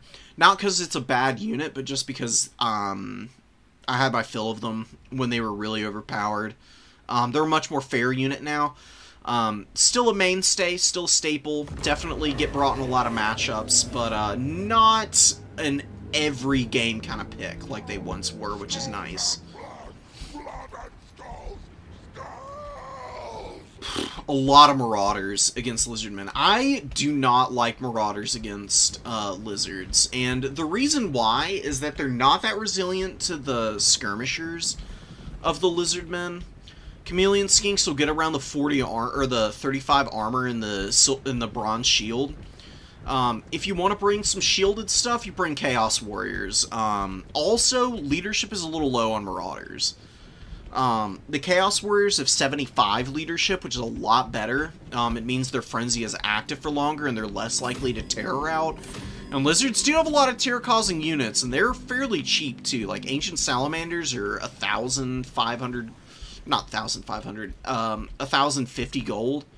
Really cheap terror-causing units, and they're very effective against, they're effective against Chaos Warriors too, but they're gonna chunk these Marauders much more, palpably.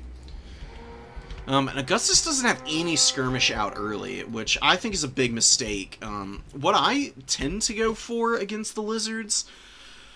Truthfully, I do one of two things. I either go Bloodletter spam, seriously, and just max out with 4 Bloodletters in the front line, and go for somebody like Valkia or Arbol. Skull Taker is really good. I just don't play with them all the time, because I'm tired of playing the same stuff all the time. But you can do Bloodletter spam with Skull Taker, and then bring in your throwing axes right behind the Bloodletters, because your opponent's going to be very occupied with the infantry. You can flank with your skirmish cav, and you can run down all the Chameleon Skinks and stuff, and then just be rampaging around, attacking stuff like Amexon Barbs and whatnot, and then kiting away from any skirmish cav, not skirmish cav, but any Cold Wind Riders that come out for the Lizards. And then your skirmish cav can just throw the axes at them and just chunk them down. The Marauder Horsemen of Khorne can be very vulnerable to enemy shooting, but they are strong enough in melee, particularly against the very squishy skirmishers of the Lizardmen, who are very slow at 48 foot speed, that I think bringing them anyways and just running stuff down really does work pretty nicely, because Lizardmen fall apart if you can get aggressive on them early and with high impact units like Bloodwake Berserkers and Minotaurs and Furies, stuff like that that can chunk down their skinks and then leave the expensive stuff like Cohort of Waddle all alone and unable to value trade effectively. Marauder pushing through here. Augustus is doing a pretty good job of starting to push the Lizardmen back. I don't think he needs to be advancing over here. Really, I would have looped this Khorngor back around the other side and tried to get it up through here to get on top of the Cohort of Waddle. You do have the Minotaurs and the Bloodwake Berserkers here, though, so I guess you don't really need that Khorngor in position over here. There's also Khorngor moving in here now. This Khorngor is just getting shot up a little bit. Marauders getting shot up is a lot less terrible for you, so having these guys far forward isn't that big of a deal. Just leave it to get shot by the Ancient Salamander to occupy attention away from the Khorngor and the Fury. Fury aggressively diving the Amexon Barbs. Taylor Marine needs to attack the Fury now with the Feral Cold Ones to try and break the leadership on those things. And the Cohort of Waddle just die immediately. Khorngors and Minotaurs make very short work of that very expensive unit. Cohort of Waddle costs 1,700 gold, so that is a massive loss for the Lizardmen. Honestly, maybe I'm discounting the Marauders a little bit too much. They're doing an excellent job of occupying the attention of some pretty high impact Lizardmen units. And the Marauder dual weapon has done good work against the Cohort of Sotek up to this point. Pulled their HP down quite a bit. The reason I don't like Marauders is because they get absolutely run over by Saurus. But you got some Skull Reapers coming in. Dude, Augustus just went full infantry grind, basically. I mean, this is a good map for it. I mean, it's a fairly small one. You can totally push your opponent back with good infantry play here. And the Lizards have just looked thoroughly unprepared for this. They haven't skirmished enough, is the big problem. I see this happen all the time with Lizard players who bring Ancient Salamanders. they get some early damage and they start feeling themselves, but they underestimate just how much money they've poured into the monsters.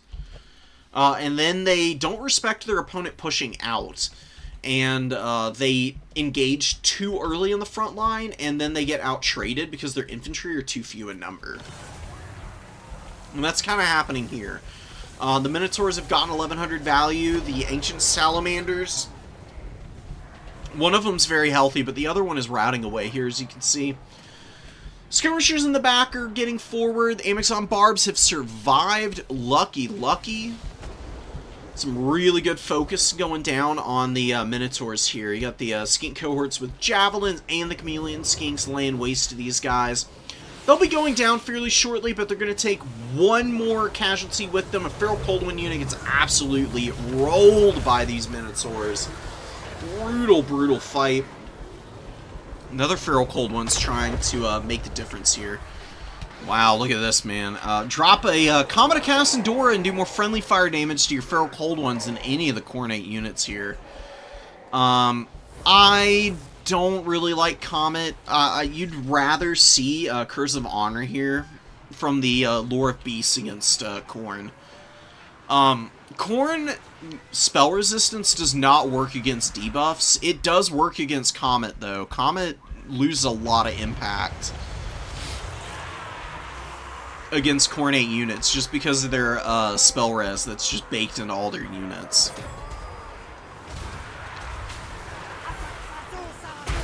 Ooh, nice Hand of the Gods against Skulltaker, but he's going to start healing that up immediately. You can see the healing is debuffed a little bit for now, but there you go. It jumps back up to the 7 per second. 7 HP per second's a lot. It racks up real quick, and with all of the units that can support Skulltaker very easily, like Bloodwake Berserkers, like Khorne Gores, I mean, even some Fleshhounds can really help out Skulltaker in a pinch. It makes for a rough game if you're not able to poke him down at range early and get him low to the point that he's constantly under siege from all the other lizard options. The Amazon Barbs are a great unit, but they have not been utilized well this game. There's too much blobbing of the missile troops. The Amazon Barbs are just not able to get good volleys off because they're in all of these little skinks, and the Amazon Barbs are low enough to the ground they can't actually fire very effectively out of their own infantry. You have to keep them behind your units. You can't have them inside of your infantry like a lot of units like this. Like, Ancient Salamanders can fire from out of the middle of their infantry. Amazon Barbs just have a really tough time for some reason. I don't know why. They're really not that much smaller than the Ancient Salamanders, you can see. About the same size anyways. Just for whatever reason, they struggle with it. Bloodwake Berserkers are about to get their value back. You can see, you know, normally they'd be getting, in the past, they would have gotten like 3,200. But ever since they lost some melee defense and their armor got dropped down to 70, they've been a much more respectably balanced unit, which has been nice to see because I do love them. I got really tired of playing with them though, and now I'm kind of mixing them back into my builds and feeling a little bit less corny about it. Skulltaker with 1,300 value. Krogar's running for his life. Skulltaker is just trundling after him. Slayer's Sword and all of his buffs are just so good, man. Fully decked out Skulltaker really isn't bad at all. Locus of Fury is actually pretty strong. I really do like it, in fact. Get you a lot of work done. Croxagores come in. Skull Reapers are way too well statted of a unit for a Croxagore to fight. These guys do not have a good enough bonus versus infantry to get through the Skull Reapers' melee defense, actually.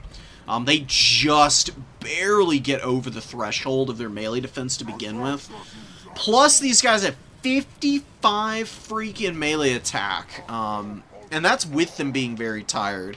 Plus all the weapon strength. They are really strong units right now. I actually think Skull Reapers are among the better options for Khorne right now. I've been seeing some other people bringing them. And they got me inspired enough to start throwing these guys out a little bit more regularly, and I have been so pleased with their value trade performance as of late. Because people are honestly bringing a lot of units that are weak to Skull Reapers and strong against stuff like Chaos Warriors and Bloodweight Berserkers, and that leaves the Skull Reapers in a nice little position at 1100 to either uptrade into more expensive units, or they just clear out hordes and hordes of chaff, which they're honestly pretty good at.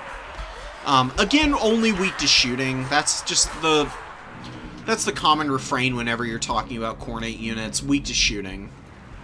You know, Khorne doesn't have a lot of their own. Khorne also wants to be very aggressive, so you can get pulled into some really ugly spots by constantly chasing your opponent. But Augustus has done a good job of steadily and slowly pushing down all of the Lizard units. And Skulltaker with 28,500 HP might as well have, you know, full health. He's way too high of leadership to break right now. There's no big melee combatants he has to respect. He's just gonna ride around on this Blood Throne, buffing stuff up, charging in, continuing to get Gore Feast active, and he'd probably heal cap before he crumbles out here.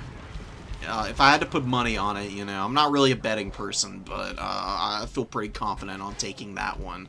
That'd be a parlay I could go for.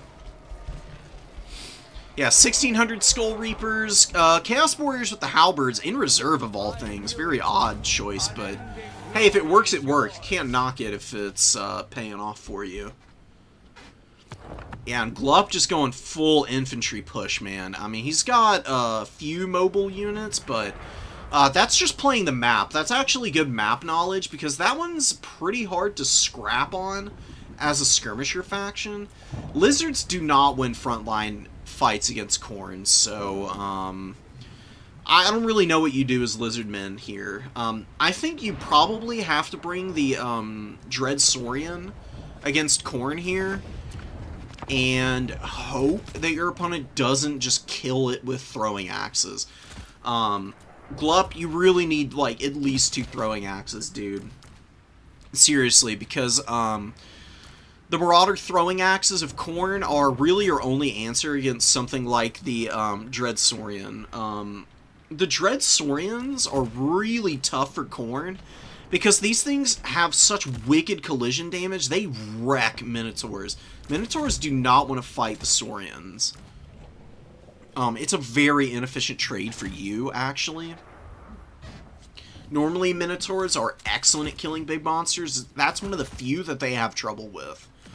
And without the throwing axes, the Saurian with a little bit of healing is going to bully the crap out of you, and you're going to hate life if you're trying to get rid of it and also being attacked by swarms of skink cohorts with javelins and some Saurus warriors and whatnot.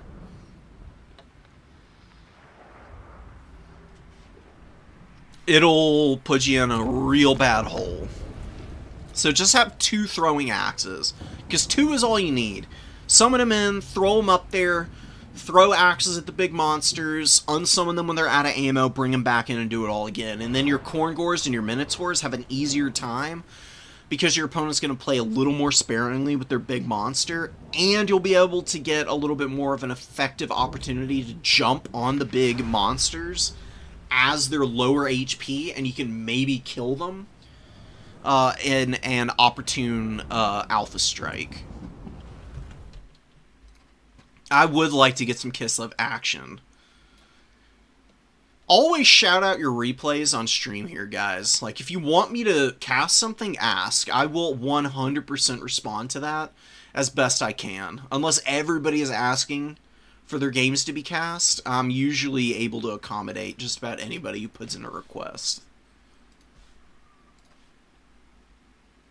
Some Empire versus Norska. We got a lot of replays today. As usual, I'm gonna, do as many as I can.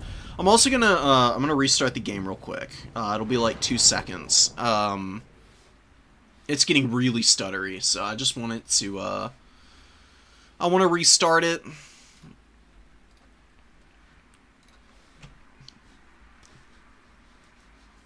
See if that evens the performance out a little bit.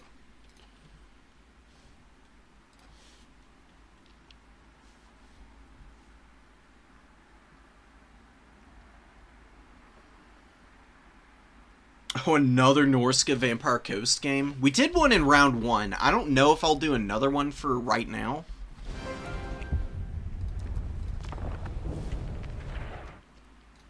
I'd love to get some games in from players we haven't seen yet, and some different matchups that we can talk about. Where is this? There it is. Ooh, Kislev Tzeentch is cool. I'll loop back around to that one, though, because I do love watching a close game or two.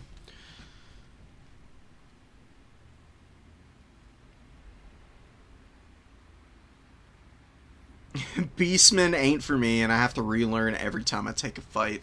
Look, you know, sometimes you just don't click with a faction, and that's okay. For me, it was Dowie and Chaos Dwarves. I just don't get it. And Chaos Dwarves are a good faction, but I am awful at them. I don't understand how Chaos Dwarves work, apparently.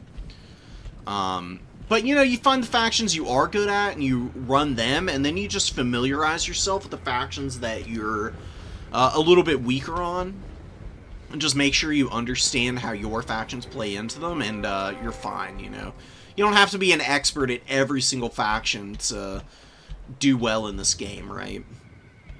Not everybody can be Anticity. Blue Horror's moving up, Flamer's moving up. This is actually a really old-school tech. I talked about it with Razordons. Razordons cannot sit in the middle of their own infantry and fire. Flamers can sit on top of blue horrors and pink horrors specifically and shoot out of them, though. They're tall enough because they kind of like hover off the ground, right? And they're kind of weird, tall. They're so nasty. Flamers freak me out, dude. I'm gonna be honest. They really do give me the heebie-jeebies, but anyways, they're tall enough that they can sit in the middle of the blue horrors and shoot whatever they want, which is awesome. Little Grom is on the field. Little Grom needs to get forward and immediately start shooting the Flamers. You want to kill these over the Horsemen. The Horsemen are not a big issue for Kislev. I wouldn't even be wasting shots here. The Flamers are a much more damaging unit, and even though they are fairly squishy to the shooting of Kislev, their damage will be a lot higher impact, and there's potential that your units can just miss shots, and these things get multiple volleys off, and then you're in real trouble, as they're just laying waste to you. Great net with the Wolf Hearts. Furies get hammered a little bit with the shooting there. Really not terrible for Tzeentch, though. That barrier is so nice against your opponent's shooting. Just gives you an opportunity to survive something like a net, right? They're going to pull back and get the barrier back. Flamer's already losing 2 models to the Little Grom. Pulling right back out of range. Really smart. This is exactly what you want to do. Mr. Fly with great positioning here. You just took a shot. You lost a couple Flamers. Well, guess what? You pull back just a little bit, and your opponent's Little Grom is on guard mode, probably. Most people put their artillery on guard mode. I actually don't put Little Grom on guard mode. It's durable enough you don't mind it getting pulled forward a little bit, but that's neither here nor there. It just means that the artillery loses its attack order, and it's been sitting here for a minute not doing anything. Flamer's on the other side about to get smacked here, Little Grom. Shot incoming! Only 1 model gets hit. Doesn't even get through the barrier, though, actually. Kills a few blue horrors, though. Armored Kossar's moving forward. We need to see the Streltsy get in here and start shooting the Flamers. See the Flamers firing very effectively out of their little Popcorn Bandit formation. But now they're getting hammered by multiple gun units. And this is where Kislev's going to start to value trade pretty well. They've already gotten a nice little lead, but if they can get rid of the Flamers fairly quickly here, they should be able to find a way to clear out the Zangors, because Zangors are a good holding piece, but not going to be very good against the Armored Kossar lines here. I do really like this Kislev build, in fact. Little Grom is about to get dived on by a bunch of Furies.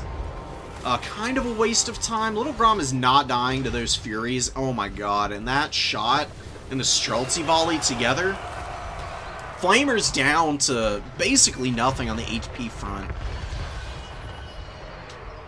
Only 7 models left. Looking a little bit haggard here, and they are going to crumble out really aggressively.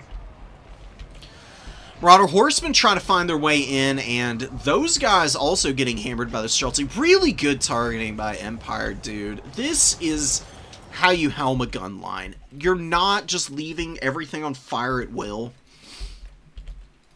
And your units aren't wasting a bunch of ammo on superfluous targets. Only one of those little Grom shots was, like, you know, whatever.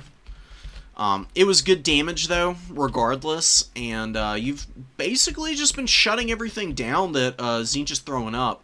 They've still got a Flamer and a Blue Horror over here that you need to deal with, but you're getting on the Sour Guts with your things in the woods. You know, the Sour Guts do have decent combat stats and can get around the Fizz-Res on the things. I would definitely be trying to get some Cossite Dervishes or Winged Lancers up to help out there, but should be okay. Flamers from the flank, though, are going to crush these guys really quickly, but Wolfhearts getting a nice little shot off against the Blue Horrors. Really need to get the Flamers, though, and Little Grom needs to get free of the Furies here. I'll give the things in the woods back here to start getting rid of those. That way you can get some shooting onto the Flamers that can do more damage. Little Grom actually is able to shoot while engaged in combat, putting it on guard mode. And getting fire at will going allows it to break the Flamers down pretty good. And another volley from the Wolfheart says the Flamers on death's bed here. And another little Grom shot taken out of model. Actually breaks their leadership, and the Flamers are going to hit Demonic Instability here, maybe? Barely rally, get hit by a Boydanov's, or Streltsy volley, sorry. Oh no, the Boydanovs are here too. Boydanovs are a crazy unit, by the way. These guys with their suppression effect, really strong. Oh my god, dude. The speed debuff from the shotguns is pretty wicked. 30% of your speed being lost instantaneously is really painful. You can actually very easily stack... really easily stack slows with the Boydanovs. What you do is you bring an Ice Guard, and Ice Guard are really good against Tzeentch, actually. Ice Guard with the swords and Boydanov's Brawlers sitting near one another will lower stats by, lower the speed stat specifically by 60%, which is crazy. I mean, it's at that, 100 speed unit would go down to 40 speed, and then you can have something like Ice Sheet that you can pop. And you can throw that down onto your opponent's units. You can get units down to, like, 0 speed functionally. It's really nutty. I think it's pretty awesome. I think it's a pretty effective combo, in fact, in a lot of the Chaos matchups, specifically. Because it makes engaging onto Kislev unimaginably difficult. Kind of cool to see Crystal Sanctuary being used here. Boydanov's getting the spell, and yeah, they can't move, but they can pivot, right? And the ward save is crazy. I mean, 80% ward save is truly buffoonish. It's honestly not a bad trade-out. It's a fairly cheap spell with a really long duration. I think it has some teeth. You just don't see it very often. Because usually... people are going to go for Hawks of Miska and Blizzard. Damage spells tend to be a little bit more efficient on your Winds of Magic more often than not, but I'd love to see some Kislev players innovating and trying to make this spell work in some circumstances, because I do think there might be some times where Crystal Sanctuary is useful and warranted. Because you can use it to save something from, like, a Fury dive, right? Like, imagine the Wolfhearts, instead of the Griffin Legion coming back there and peeling, For those guys, you just pop Crystal Sanctuary and the Wolf Hearts, and then they actually fight the Furies off completely. Griffin Legion running down the Marauder Horsemen of Tzeentch. Tzeentch did not really bring anything to account for Little Grom. Little Grom, oh, actually is dead here. Oh no, poor Little Grom. Fury apparently killed it. It's Fury with 1,400 value. Goated Fury play, honestly. I mean, it did just get left to grind on top of that artillery piece. Empire never really handled that. It's not that big of a deal, I guess, but, you know, I love my Little Groms. I would never leave it to die. I just couldn't bear to see it happen. I would have used the Griffin Legion to come out and clean up the Fury on that thing, just to have Little Grom able to be unsummoned later. Tier 3 army ability on the Boyd Knobs. Boyd Knobs Brawlers are getting some really solid value here, but not going to be around much longer. They are getting absolutely nuked out of existence here. Very unfortunate, but there's plenty of Dervishes and Griffin Legion and some Zargard out on the field to make this pretty doable for Kislev, despite the damage that they've been taking from the Searing Dooms. Those Searing Dooms have been very well placed. 1,200 value on the Sorcerer Lord is not bad at all. Really would have preferred to see the Searing Doom out here instead of on the Streltsy, though. That's like the one complaint that I have. Mr. Fly, hit cavalry as much as possible, man. You got 3 cav units blobbed up on you here. This Streltsy unit is at 21 models. I mean, they're doing damage, but they ain't doing that much damage, you know what I mean? Much better opportunity here. Now you're getting the Searing Doom, and now Kislev is moving a little too slowly. Look at the damage on those poor Dervishes. Oh, that's disgusting. Sorcerer Lord jumps up to 1,600 value after that one. Zargard, Kislevite Warriors, and Things in the Woods taking down some Zangors, who are doing okay. Just can't get through all of the armor here, man. That's always been the weak point of Zangors, which is why I don't even enjoy bringing Zangors on the Tzeentch roster. I actually think Zangors are better used for the Beastmen.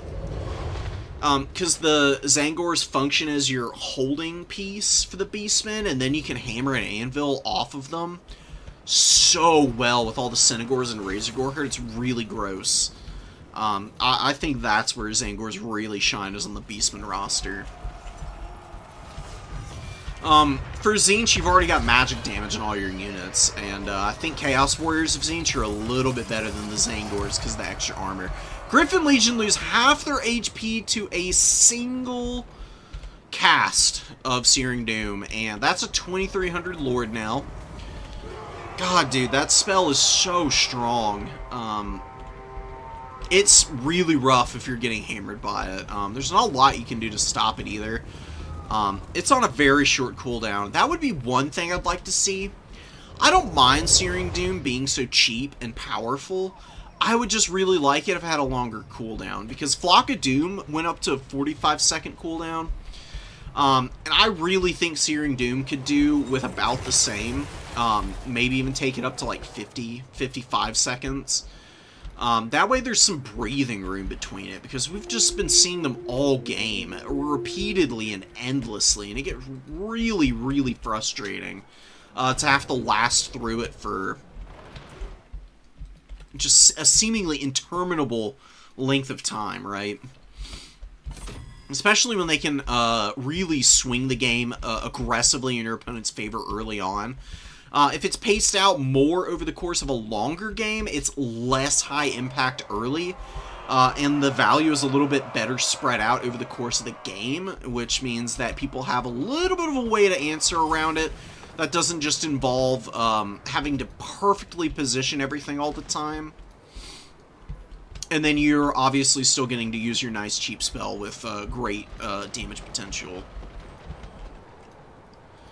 Kislev Warriors, Armored Cossars moving forward. Dervishes getting out on the flanks. We got a Zangor here, and we got a Chosen on the point. But the Chosen of Tzeentch all by their lonesome aren't going to do a whole lot. Watchmen of the Night are actually up trading into these guys pretty aggressively. They've got a great bonus versus infantry. with solid enough stats. I thought it was 10. Why is it 5? Did they change this? Maybe they didn't. I could have sworn they had a bonus of 10, but... I mean, 5 is decent enough. With the fire support they're getting from the flanks, they're getting through the Chosen pretty efficiently. You can see they've got about 1100 value. Unfortunately, the Ice Witch is getting rolled right now. She gets lit up by A-Cold and the Zangor. She just runs in a little too aggressively and gets stuck. You cannot let this happen to your Ice Witches, man. It's survivable. Obviously, I mean, Kislev just has a huge value lead, as well as an objective lead here. Empire's done a great job in this game, other than this blunder with their Lord. You know, it's just one mistake, but you gotta avoid it as best you can. Luckily, Kislev's got pretty decent leadership, and they can just sit and survive off Fire Blood. In the late game, Fire Blood is super clutch for closing out games if you've lost your Lord, so it's going to be a pretty easy cleanup for Empire. Unending glory is yours. So, the Tzeentch build. The Tzeentch build is good. It's not bad for sure. I like the Zangor summons early to grab points. I don't like engaging this Kislev line, though. It's just too meaty. The Armored Kossars are more powerful than the Zangors in melee combat, plus they have the pistols. You're putting yourself in a pretty risky spot engaging onto that. You got some Doom Knights here, you got Chosen. Maybe the Chosen summon first would have been nice, because if the Chosen can waddle in, occupy a lot of the shooting while you start to maneuver your other forces onto the flanks, I think that's where you'd have more success. I do like A-Cold and the Metal Sorcerer. Both of those are super clean. Great choices. The Flamers, though, I don't know. I would cut the Flamers and just bring one Exalted Flamer, truthfully. Exalted Flamers of Tzeentch are really strong, guys. They do wicked damage. Especially against other missile pieces. They have 150 range. They outrange pretty much all of those Kislev units, importantly. Not the Streltsy. Or actually slightly do, but not really. I mean, 145, 150. It's not really outranging anything. But you can use the Exalted Flamer a little bit more to maneuver safely behind your own lines to hit your opponent's Armored Kossars in the front. Do some big damage to them.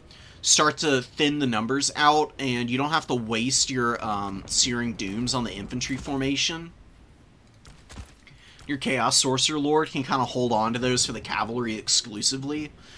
You thin out the Armored Kossar frontage, just spread the damage out onto multiple units, then get your Chosen forward, then get the Zangors moving in on the flanks. Start to push in and collapse onto all of those Kislev units from multiple angles, and they'll really start to fold up. Kislev does not like getting surrounded. If you can do that and get your Synagors out into a position with the Searing Doom coverage to hammer the cavalry, you should be able to wear out that army. Little Grom is the only thing that you still got to worry about, and dodging Little Grom with an Exalted Flamer is a little tough, but it is doable. You just have to pay really close attention and just lock the fuck in, dude. Micro is... the micro tax is a very common term you hear in the multiplayer community. It just means that because of the way this game is structured, especially domination mode, you're looking in so many different places at so many different units, you cannot pay attention to everything at once. Even the best players miss stuff, right?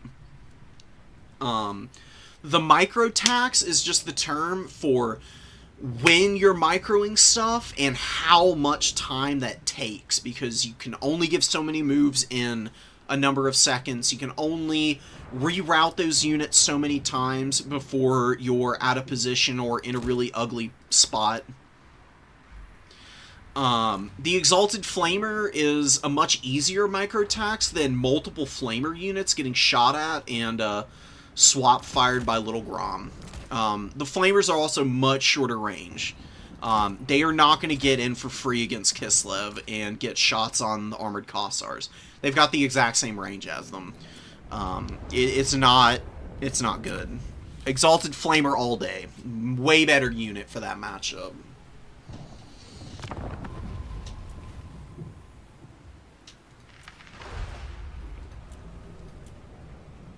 This is definitely a unique matchup.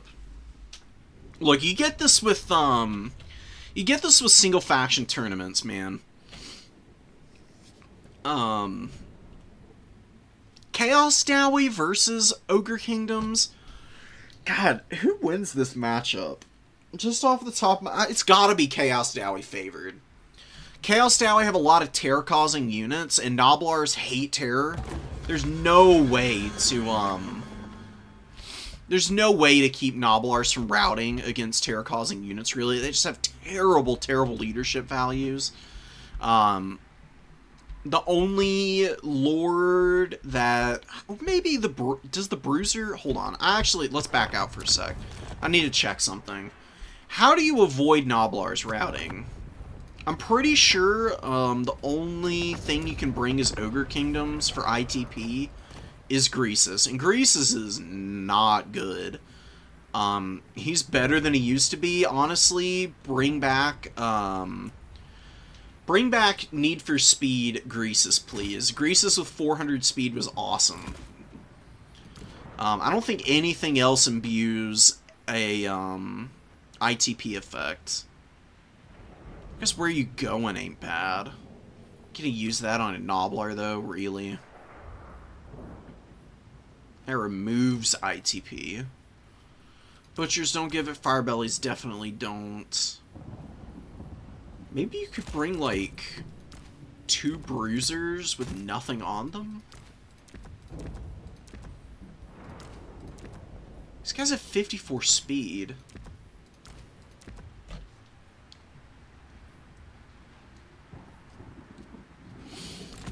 Anyways,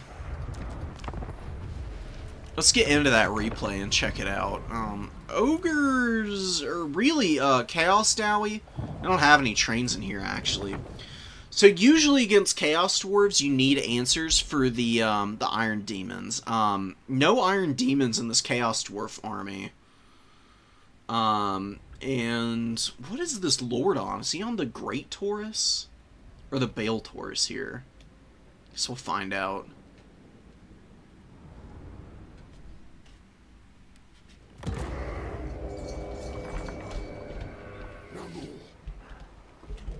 Oh, he's on the Great Taurus. Which is fine. Bale Tauruses tend to be a little bit better. Spending the extra gold for the better stats is usually always worth it. Infernal Engineer is on this guy. I guess you're going to be using that for the demo rocket, maybe. So you do have a Death Shrieker here. Death Shrieker is going to do wicked damage to the Hunter and Scrag. Super rare Scrag sighting, by the way. Going for multiple Gorgers here. 3 Gorgers in the opening is kind of wild. So here's the thing about Scrag. Scrag is built around Gorgers, but he has to get Cauldron of the Great Maw charged before he's doing anything for those guys. The Gorgers early is actually a bad idea with Scrag. They're better out of reserve. They still come in stalked. Your opponent can see you summoning them in. But with stalk units, you can actually summon them in. Your opponent sees them and thinks they know where they're going, and then you just, like, loop around. Go somewhere else, you know? The tried and true method of just going in another direction works really well. Across all ages and settings, you know, in terms of combat tricks. And then you can have Scrag already having some model kills, and he can actually be healing those guys up early. My worry here is that the Gorgers just get engaged early, and then Scrag isn't providing them enough healing, and they just die early. Because Gorgers are a lot weaker. They were really broken when Warhammer 3 released, but they got nerfed pretty hard, and they've never really recovered since then. They're not a terrible unit, but definitely not among the stronger ones for the Ogre Kingdoms. I just don't know how they're going to play here. Iron Guts coming up. We've got Lead Belchers. Lead Belchers getting taken out one at a time by the Deathstreak Rocket. I mean, a really slow, methodical way of removing Belchers. Chaos Dwarf Warriors really want to avoid the Belcher fire, because if they get hit by these things, it's going to be good night. They just destroy infantry. I would be getting rid of the Goblin Laborers. I mean, start opening up now before your opponent is completely surrounding you. Nice Trapper summon, though. Trappers with their little scrap shurikens are going to do some pretty nasty damage here. Not really, what the hell are these? Just prison shanks, really. Not really little ninja stars. That's more of the Skaven's thing, I guess. With all their Eshin trained guys. Lead Belchers down to 12 models. I mean, it's fine, I guess. The problem is that the Deathstreak rocket launcher is going to have used, what, almost a full third of its HP by the time, or a third of its ammo by the time the Lead Belchers are even close to routing. These guys actually do have pretty decent leadership. The rocket coming in, there's not really a point in trying to dodge it. Just trying to get into a position to shoot some of these Wolf Riders. Chaos Tower are playing very cautiously, and they're not doing anything to help out the #1 objective here. God, please don't send another Chaos Dwarf Warrior to get sacrificed to the Gorgers. Oh, please don't let it happen. I'm begging you. Oh my god. Scrag gets a few kills, and wow, whopping 0.01% of HP for those Gorgers, baby. Look at that, 1 HP per second. Huge heals, man. Gigantic. Wolf Raider bows are shooting, and the Lead Belchers are still getting poked down. That one didn't kill a model. I don't know what else you'd shoot, though. I mean, shooting a Noblar is not worth it. I just wouldn't bring a Deathstreak rocket launcher. I would actually be bringing Iron Demons. Iron Demons will just rout Noblars immediately. If your opponent wants to blob up Ogre Bowls and Iron Guts and Gorgers around your Iron Demons, fine. They're an unbreakable terror-causing piece. They'll probably tear out Ogre Bowls anyways. And here we go. We finally get some other forms of shooting on the field. This is what I would be spamming out, honestly, in this matchup. I would bring a ton of Hobgoblin Archers against the Ogre Kingdoms, because these guys actually do pretty good damage. They've got Flaming Attacks also, which is really good against healing factions. You got Hobgoblin Wolf Raiders over here who are poking, another really good unit. Ogla Khan's boys would be really nice because they have a flammable effect that they imbue that increases the amount of fire damage taken. Bull Centaur Renders are a good choice with the great weapons. Yeah, I don't know. I mean, this is clearly a learning game for Mensor. He's not doing terribly.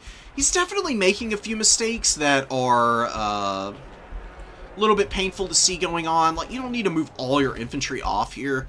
Just leave them all here. Like, the Ogres, all their melee troops are up there. Taking the forest here really doesn't get you much. It's a little bit of protection from missile fire, but, you know, it also leaves you out of position off the point. Ogres are very good at stealing objectives with their speedy units. Just keep an eye on this tree line. Make sure that you don't get flanked and forced through there, and you're pretty decently off overall. Noblar Flingers coming up. Lead Belchers shooting some of the Orc Laborers right now. Really should be shooting the Hobgoblin Archers. The Noblar Flingers are getting opened up on. Hobgoblin Archers should rotate over here and just help clean these guys up. Wolf Raider Bows doing a good job of maneuvering over and doing so now. Lead Belchers were way too inactive early on. Durka just ceded so much time and opportunity to the Chaos Dwarves to wear down these Lead Belchers, and now Ogre Kingdoms are at a huge disadvantage. They're not as durable in melee fights as you would want them to be. Especially against factions that have decently heavily armored infantry, it can get really rough for the Ogre Kingdoms. Because they don't do too hot grinding through the armor, because Ogre Bulls and stuff like that are just a little bit too inefficient. If you bring Iron Guts, they're good at getting through armor, obviously, with their AP values, but obviously they are at a huge disadvantage against something like a Bull Centaur Render.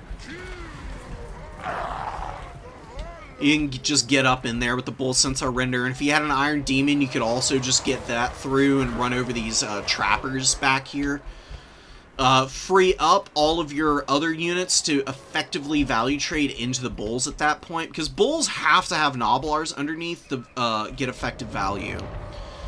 Without Noblars, Ogre Kingdoms turn into one of the worst factions in the game. It's not really funny. They really need their pigbacks and trappers and basical nobbies.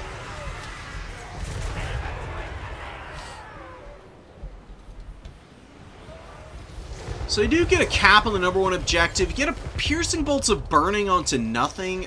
Piercing Bolts is a campaign spell. It's not terrible. I mean, you can make Piercing Bolts work, but the wind-up time on it is crazy long. It takes ages for it to cast.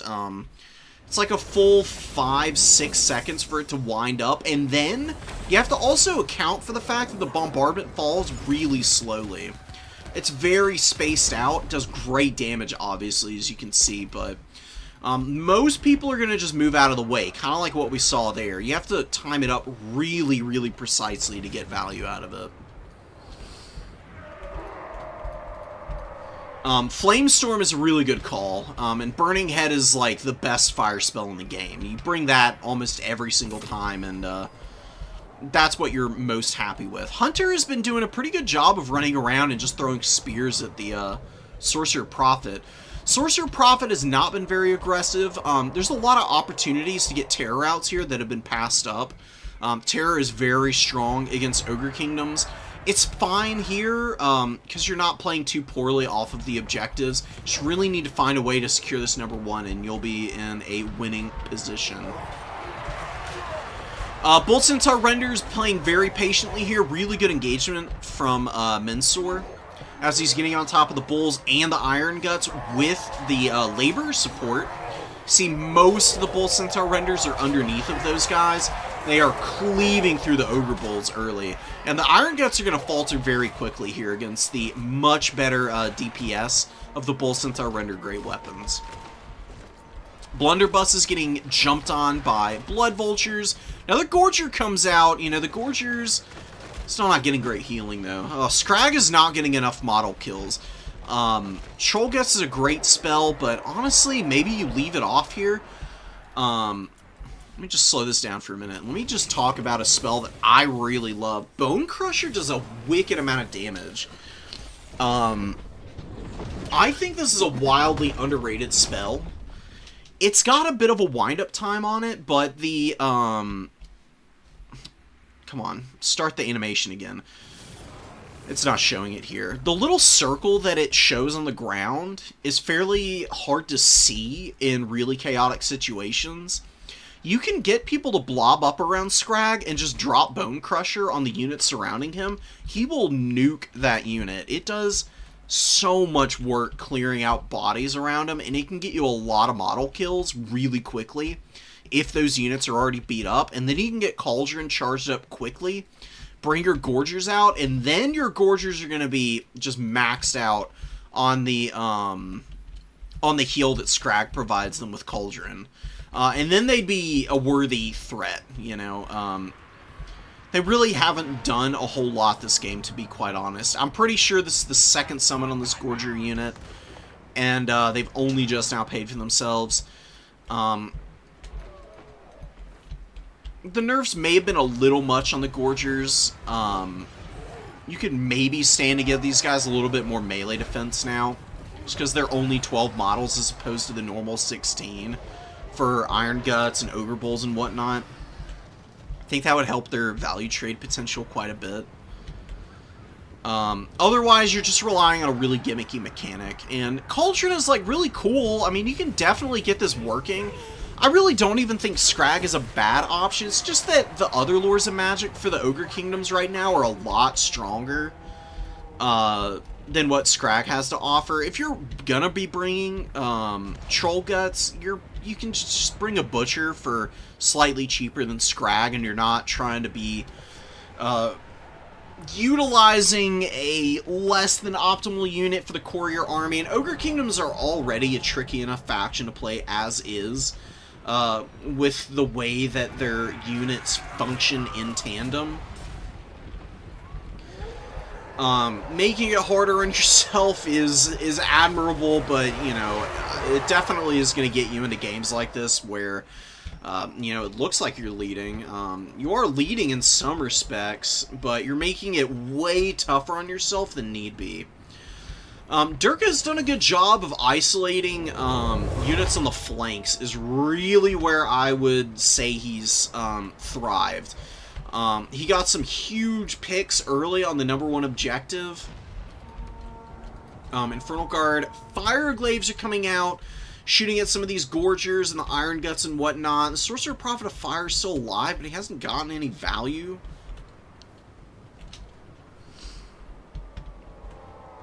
And, I don't know, he just has not gotten any opportunities to really, poke onto the rear of vulnerable units and been able to tear out much of anything. And, you know, Mensor's been winning all the fights back here on the #3, but he keeps getting bogged down with all of his high-impact units. Like, he just can't break through here and find a way onto the other points in time. He's quickly running out of those opportunities. Oh, this Flamestorm's gonna just kill his Orc Laborers. Flamestorm doesn't do any damage to bulls. It is just way too low impact against them. It lasts for a good long while. It's good against Noblars, but that's it. If I had to actually recommend a Lord, I would even go so far as to say the Hashit caster would be a really good choice here with the snipe spell. Let me actually see if I can pull it up. Where's Lore of Hashit? Here it is. Bring Curse of Hashit, actually, and go for character sniping against the Ogre Kingdoms. Because their lords are very vulnerable to snipe attempts. You can use your Deathshriek rocket to kind of hammer their lord, and then also use Curse of Hashit to get this guy really low, and then just dive bomb him with your Taurus character and kill him. I think that would be a little bit better than the fire magic. I don't think that the Chaos Dwarves, if they're well microed and bringing the right kinds of units, should ever be struggling to get rid of Noblars in the first place. Iron Demons are custom built for that job anyways. Very hard for the ogres to lock down the demons. Shockingly so. You'd be surprised how hard it is for something like an Ogre Bull with their 1500 mass to keep an Iron Demon in check. The more power on the Iron Demons just turns them into a lawnmower unit. Then you don't have to rely on Kadai Fireborn. The Kadai Fireborn are better in a lot of other matchups. They're not very well suited against the Ogres because they're an anti-infantry piece, first and foremost. I think you'd rather have an extra Bull Centaur render to clear out some of these Gorgers and whatnot. The Gorgers in the late game are actually getting stuff done. They're surviving a lot better with the extra healing. They've been able to maneuver around a little bit more aggressively. And just take more fights with a little bit more vim in them. The first time around, they all only got about 500-600 value, but these subsequent summons have been much more in line with what you want to see out of them. Piercing Bolts, again, not doing any damage. It's just not very good against monstrous units, unfortunately. I'll get into a Chaos Dowie build that I think will do a little bit better next time. I think this came down to build more than anything, and ogres are just going to pull back to their home objective and clock it. They don't need to do anything fancy. It's all on the Chaos Dwarves to get the triple cap now, and they just don't have time to make even a double cap happen.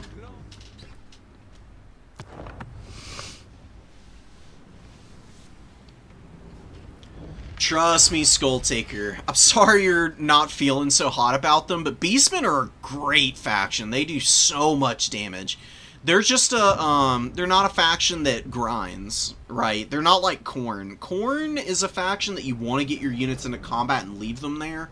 Beastmen want to charge, pull back, maneuver elsewhere, pull units out of position, and then pick off the vulnerable outer edges of a formation.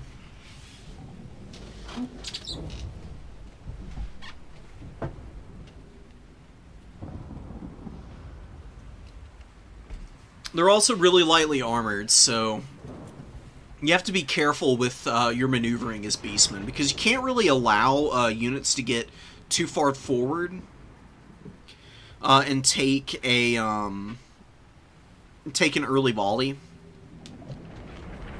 from any kind of shooting, because your units will get lit up, because there's just no damage mitigation present. Because most Beastman units have less than 30 armor, if I'm not mistaken. The only heavily armored units that Beastmen have are Chariots, Bestigors, and damn, I think that's really it. I mean, the Sons of Goros have 70 armor, I guess, which isn't terrible. Eternal Guard. Well, you're surrounding Eternal Guard with Sentis and Razorgore Herd. Against an Eternal Guard... Okay, if you're playing against Wood Elves, this is what you do as the Beastmen, alright? So, Wood Elves, this is what Wood Elves usually bring against Beastmen. They do something like this, and then they just bring a bunch of Glade Guard with the Hagbane tips. And maybe like a Starfire Shaft and Hawkeyes of Drakira or something out of reserve. Get a Deepwood Scout. Spellweaver with Elven Steed. Probably Power of Darkness and Blade Wind is all they bring, would be my guess. Opal Amulet in case you get caught, and then Arcane Conduit. This is a very likely build to run into against Wood Elves. So what you do is the Beastmen max out on Zangors in this matchup, dude. Silver Shields, Barrier, Magic Damage, they actually beat Dryads pretty comfortably in melee combat. This is a Morgur matchup, because he's got a buffoonish amount of missile resistance. He is impossible to snipe for the Wood Elves, as opposed to so many of the other lords that the Beastmen have are very vulnerable to that. Bring a Bray Shaman in reserve with Flock of Doom, or the Shadows Magic, you can bring Melkoths as well. Melkoths, an enfeebling foe, is always pretty good, and you put them on the Tuskgore Chariot so you can Vanguard deploy them. 70 speed and get them out pretty quickly, and then you just start popping spells like they're candy. Bring a lot of Spear Herd, you bring some Archers, just like 3 of them is really solid, and a couple Harpies. Don't bring Razorgore Herd against the Wood Elves, they're actually pretty terrible. Some Centaurs, you probably want to start with a couple, and you can get a Gore Herd. Bring like 2 Gore Herd in reserve. I really like Blackhorn's Ravagers, honestly, for the Wood Elves. It's a Stalk Perfect Vigor Gore Herd with shields, and they are stupidly strong in melee combat. They can grind like crazy. Like 1 Centaur Throwing Axe in case you see Treemen, but you usually don't even need that. I really like Spawn in this matchup. They're shockingly effective against the Wood Elves. An unbreakable unit with good weapon strength and some poison and Good for holding positions. Just bring a couple of them and throw them out on the field, and you really just kind of want to push the Wood Elves down as aggressively as possible. You want to get up in their face and make life very uncomfortable for them by making it impossible for them to crowd you out. You've got lots of infantry clear here. You've got plenty of Synagores to like hammer the flanks of stuff. Good durable infantry with the Zangors. You can also bring a Razorgore Chariot. I do actually think they're pretty effective against the Wood Elves. You can maybe go double Tuskgore with what you've got available here, and you've got a nice wide, effective army against almost everything that they've got available. Morgur just goes and sits on a point and grinds. Impossible to get rid of. Your opponent's going to eventually just give up on shooting him, probably. Good magic here. Like I said, tons of infantry and kill potential on stuff like the Eternal Guard. You want to use your Gore Herd to engage the Eternal Guard and kill them. The Zangors want to push around the Dryads and Eternal Guard if they can help it to get the Glade Guard on the move so that your opponent can't sit and shoot you.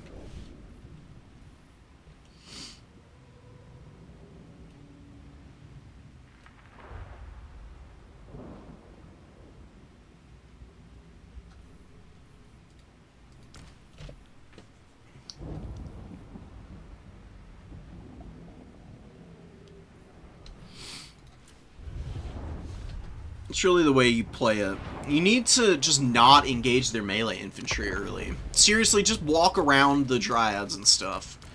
Eternal Guard are really slow. They're 33 speed. Don't even bother. Just move past them. If you get around the flank on the Eternal Guard and just rush down all of the shooting for the Wood Elves, you kill the shooting, and then they're locked in melee combat with you in the mid to late game. Your Synagores are cheaper than the Wild Riders, and you can bring them out in better numbers, usually. You can just overwhelm these guys with bodies and with Chaos Spawn sitting on points, and then they fall apart. They can't stop you at that point. Harpies can kind of fly overhead and assist as well. It's honestly not a bad matchup for the Beastmen. It's tough. It's definitely one of the matchups that can be very tricky to manage, but you should be able to beat the Wood Elves about 50% of the time if you play it right. You know, people are going to make plays. You're not going to be able to just win every game every time, even if the matchups are always good. You've got to account for the unexpected. And people are always scheming up new ways to get around bad matchups.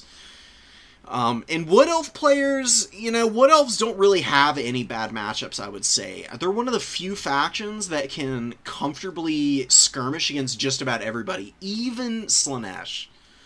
The fact that Wood Elves beat Slaanesh is pretty crazy. The only factions that beat Wood Elves comfortably are Bretonnia and Kislev, because the cavalry quality is just way, way better for Bretonnia and Kislev.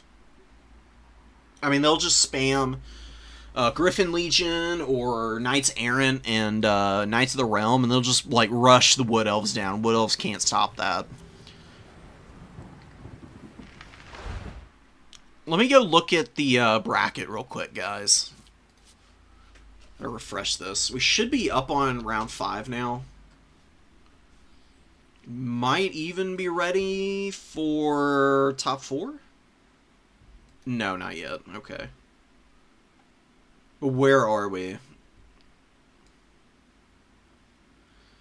Okay, 5 just started here. Cool. Only had a few people drop.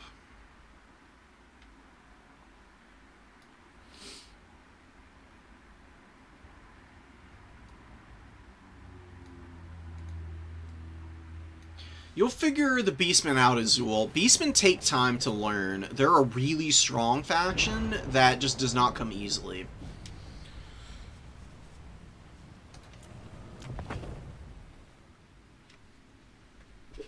Beastmen are not a pick-up-and-play kind of faction. They're very beginner-unfriendly. even for experienced players, they can be a little bit hard to figure out.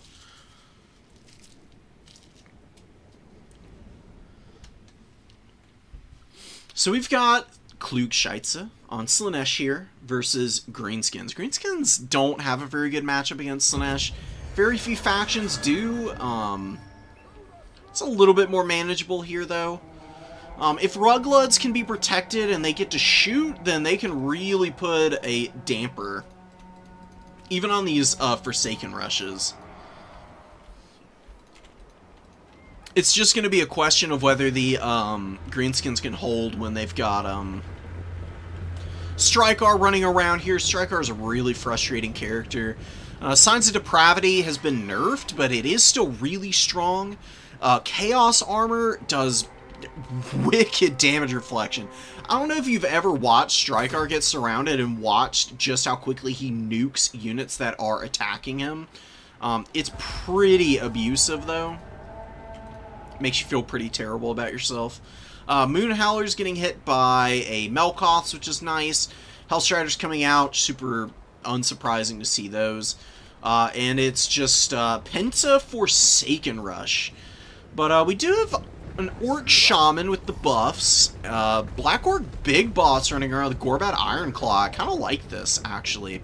This guy's got Rabble Rouse, so immune to psychology being applied to all of the units within the radius of this. 35 meters, so a little bit small, but still not bad, especially against a faction that does tend to bring lots of terror-causing stuff. Which means that your units can hold a little bit better. Colossal Squid coming out, do not send it over there. Oh my god, please don't do this. No, Emperor. Oh god.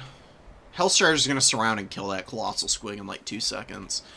The Squig would be better over here against the Forsaken. Strykar, Hellstriders. We'll go check back in with that thing, but it's going to be dead real quick. Archers, though, are really laying a beatdown on the Forsaken. And the Orc Boys with their buffed up stats and Gorbad sure throwing down the boss has a plan. Actually putting a beatdown on this Forsaken front line, so Luku is hanging in there, and yeah, look at that, dude. Colossal Squig is already routing. Ouchies. You've got to respect Slaanesh's ability to kill big stuff. They rip big monsters apart so fast with their light cavalry. And then their really strong characters make it even more difficult to value trade with stuff like the Colossal Squig. Another thing to remember here is that Sigvald is all the way on the other side of the formation. Like, Sigvald's infantry size. Colossal Squigs are custom built for killing foot characters. This is really where you want the big Squigus. Biggest Squigus wants to be going after Sigvald to try and kill him. That way Gorbad and the Black Orc Big Boss can go do other things. Because these guys are good against Sigvald, but I don't think they're going to be able to finish him. Right? Siggy can go all day. Buddy is perfect digger. He's not going to mind the prolonged fight here. Plus, he's got Auric Armor, which is giving him a nice heal. It is a substantial heal that makes it very difficult to kill him with his high leadership. He's getting worn down, though. I mean, he's on his last legs. If he can finish the Black Orc Big Boss, though, I don't think Gorbad's going to be able to sit in here and get the killing blow. Slangor's getting shot up. The Rugloods and the Archers have been absolutely clutch so far. Pretty good value on all of them. They really need to focus fire the Slangors, and then you just need to see tons of Orc Boys come out. And just get up on the points, man. If you just summon out bodies, bodies, bodies, all the Slaanesh mobility in the world is not going to be able to get through it all. You just need to make sure that you don't allow the archers to get locked down by Slangors and killed. If you can avoid that, this is a very manageable game for the Greenskins, despite some of the less than optimal things that have been going on, but Slaanesh is starting to flip the value trading. Spent a lot of time beating up on Sigvald, and here he is alive, man. I'm telling you, don't waste your time. Just ignore Sigvald. He is one character He's 3 cap weight. You can just out-cap the objectives away from him anyways. If you want to snipe him, then you need to be bringing the right kinds of tools over. The Colossal Squig, right, would have been the perfect unit. Orc Air Boy's a little bit blobbed up in combat, but I mean they're getting Here We Go and the Great Leaders, so they actually have 58 melee attack in here. Why not, right? I mean, any unit with 58 melee attack is going to be pretty decent. They do have good weapon strength for an archer unit. It's pretty hilarious, honestly. I really love that about the greenskins. Just the fact that they can throw down such effective buffs onto so many otherwise vulnerable units can make for a pretty interesting time. Slangors are really tearing Gorbat apart. I mean, he's hanging in here pretty decently. And now he's got some Orc Boys underneath him, but these guys are going to rout against the Slangor pressure in a moment here, I think. Add on to the fact that you've got Strykar still running around here somewhere. He's out on the number 1 right now, fighting some units. Sigvald's here, the Chaos Sorcerer's on the sexy snake. I don't really know what else to call them. The Danger Noodle, I guess. Slithering around, looking unnerving as hell. 2 more Slangors coming in. Stone Troll coming up is actually kind of cool. Huge buffs on these guys as well. Stone Trolls with buffs, actually kind of a scary unit. I mean, they've always been decent with the weapon strength that they have. And their charge bonus is pretty decent with the high armor and some missile and spell resistance on top of the regeneration. Really vulnerable to terror routes and just in general fairly low leadership, but value trade-wise, they've always been there. They've been much better than standard trolls for ages now. And I think being able to rely on these guys to maybe anchor this point could get a win here, but oh man, Orc Boys are just stuck up on Strykar, and they're barely capping this point over here. Greenskin's bringing out bodies, but Slaanesh just stuffing, dude. Oh my god. Ugh. It's so discouraging running into a Slaanesh player, and they can just push your back point and hold on to middle points. They just rush you down. Slangors are really strong. Oh my god, and their value trading has been fairly decent on a couple of these guys, but it's also just the ever-present Seekers and Hellstriders that have been coming up. And, yeah, Strykar survives the engagement. He gives as good as he gets with the Chaos Armor, and then you got the Seekers coming in, and they just peel the Orc Boys off in about 10 seconds flat. Points held, triple cap held. I don't think the Greenskins can do this. I mean, they were value trading decently, but I think it's over. Yeah, Crusader King sounds like a good way to wind down, bro. You're welcome for the advice. Just keep playing with the Beastmen. If you really want to learn them, you just need time with them. You gotta take your lumps on them before you can figure them out. Forest Goblins, Spider Riders get hit by Fascination. Why are they not rampaging? That's really weird. Are the army abilities for Slaanesh broken too? What the hell? Honestly, if it's not rampaging, that's a good thing, to be honest.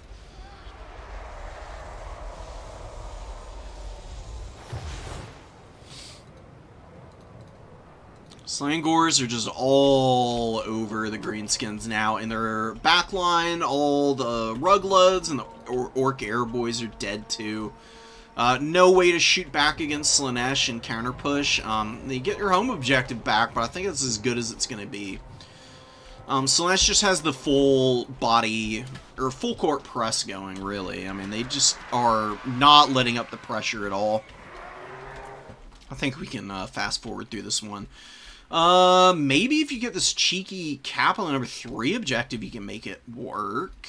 Seekers, though, are running all over the place. Look at all these units routing for the Greenskins. Pressed up into like a sardine can. Do get a surround. Orc Boys are on the flanks of a lot of these units, but It's a little unmanageable with the Seekers. Stone Trolls break. Yeah, the Forsaken get up here and they stop the cap from coming in. Orc Boar Boys are just too vulnerable out on the edge here. They're not going to be able to get a whole lot done with no support. Strykar and the Chaos Sorcerer are still roaming around, picking off units and occupying attention for Seeker flanks. A little bit of a lackluster charge in from the Seekers. The engagement not really going as favorably for Slaanesh as they would like, but they are going to beat the Savage Orc Boar Boys regardless. These guys just super reliant on Physres. Fairly low stats as well, and the Seekers are just a far superior unit in that respect. Plus, you've got Strykar with his Signs of Depravity, just lowering the speed of melee defense, so making its already hard disengagements impossible for the poor Greenskins, because, I mean, it's hard enough to get away from something with 100 speed. God forbid they also have poison like all these Slaanesh mobility units. Oh, man. Orc Boys blobbing up on number 2, but I mean, see, if you just go for infantry pushes against Slaanesh, I think that's the only way you can beat them. I don't even know if you bring mobility against Slaanesh anymore. What is even the point? Like, it's just going to be picked apart by all of their Hellstriders and their Seekers. I think if you just spam infantry, you might actually be able to beat these guys. Otherwise, you're just wasting your time. I mean, none of the Boar Boys did well. They were just completely outclassed here. You can see most of the value trading came from the infantry and the missiles, so if you just bundle up around those guys and just pray that you can protect them with just wave after wave of infantry, I think that's more likely to win you the game than playing the mobile options, because none of that worked for the Greenskins here. God, that's so rough, dude.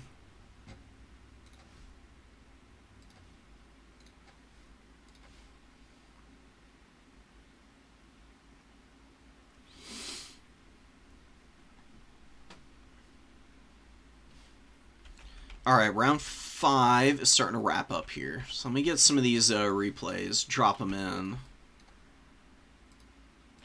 Let's see if we can get maybe one more in before we get to the top 4.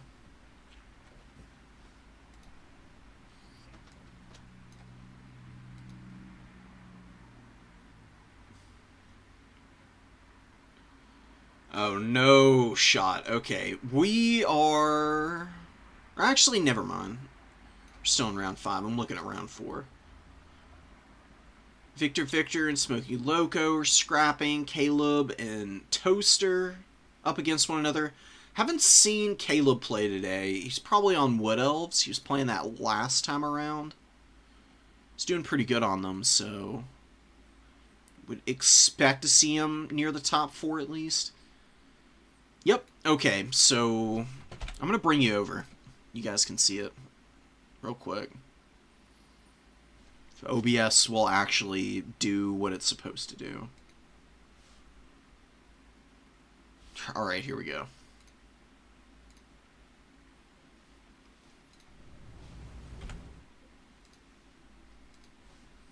Get out of here. Fucking ads. So you got Remus with 5 wins so far today. I don't think I've even seen this person play unless their name is different on Total Tavern and Steam. But really well done. Laptop power on the Empire. Doing really well until the final round. Probably losing to Remus if I had to guess. Invictor, Caleb, Augustus, Shish, Dernhelm, Smokey. A lot of 3-win players here. A lot of guys losing in the first round and then going on a run. Kind of cool to see. A couple people stumbling the second rounds.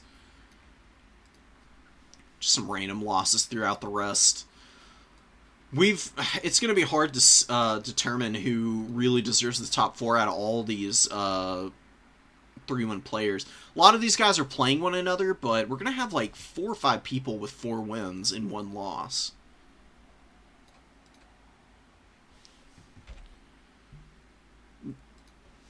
I would probably do another round of a tournament if I were the one actually hosting this, personally, but they're probably just going to run the top 4 based on the tiebreakers off of Challenge, if I had to guess. There's a perfectly fine way of doing things. We've got time for one more replay, and then we'll jump into top 4.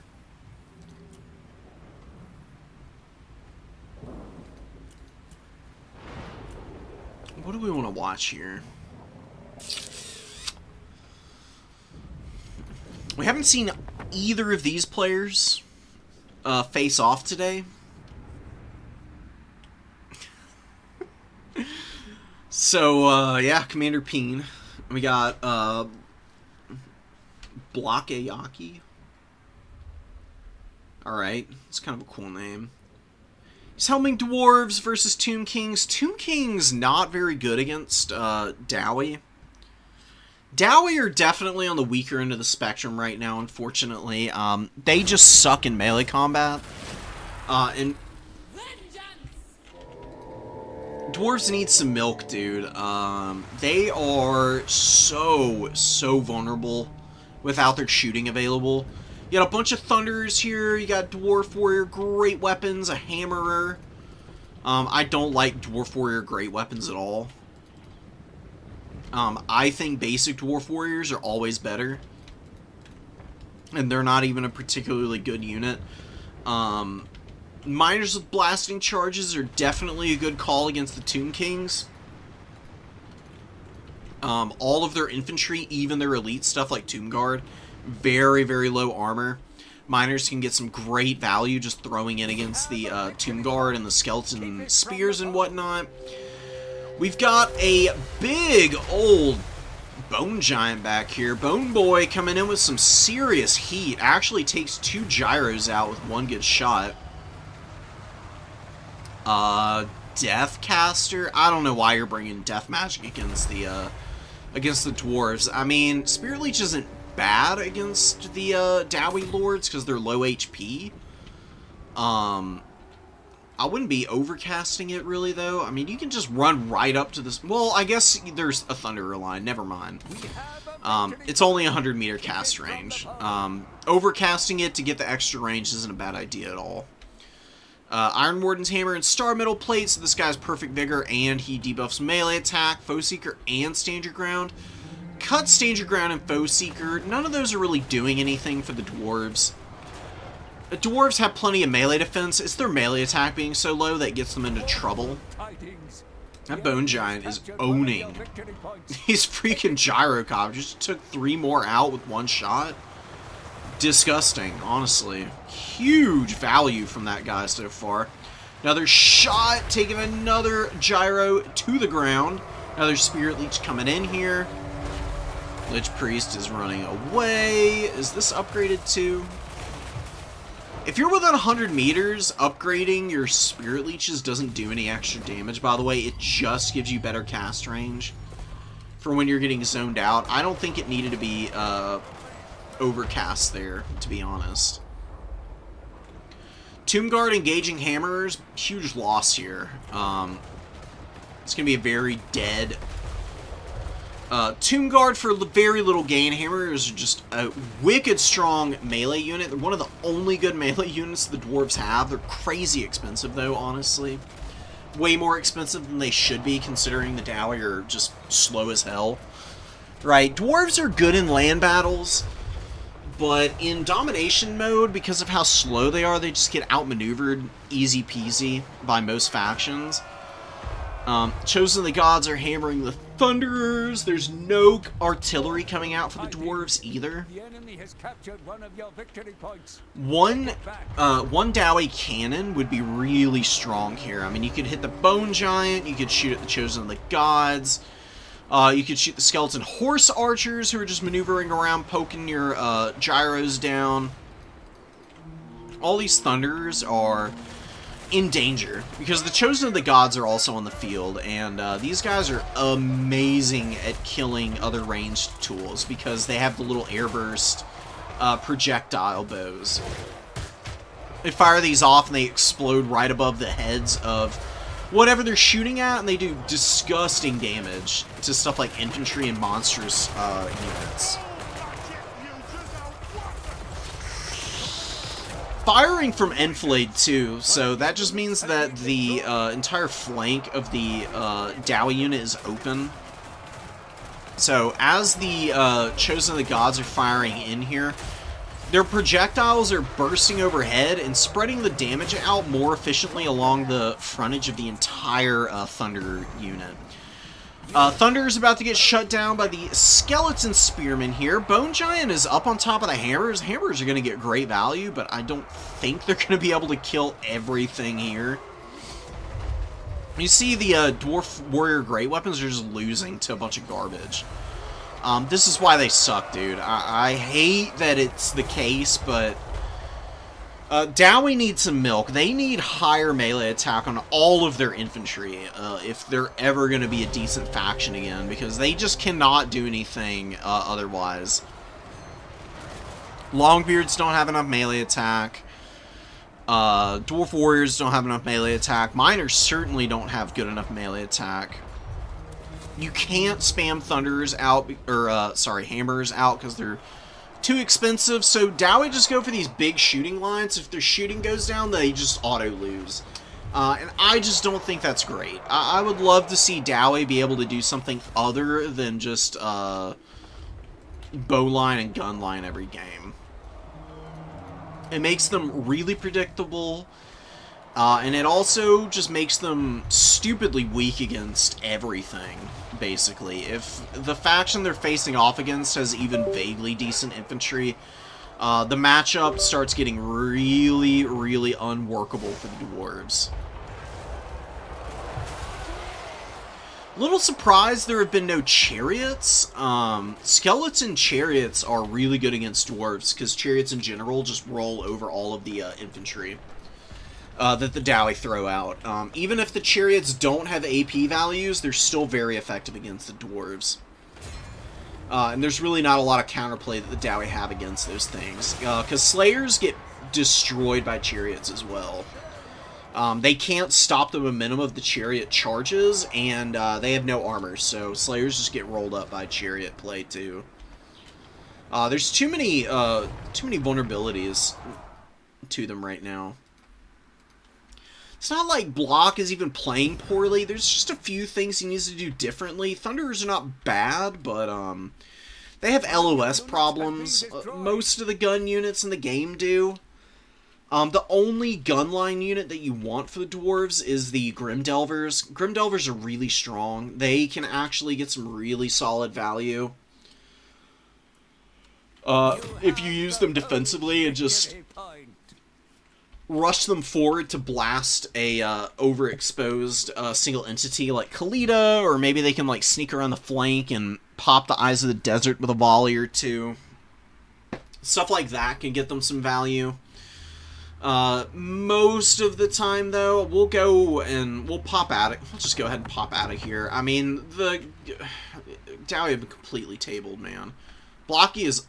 He's also not summoning anything in. I just noticed his 8,000 supplies. Holy shit, dude.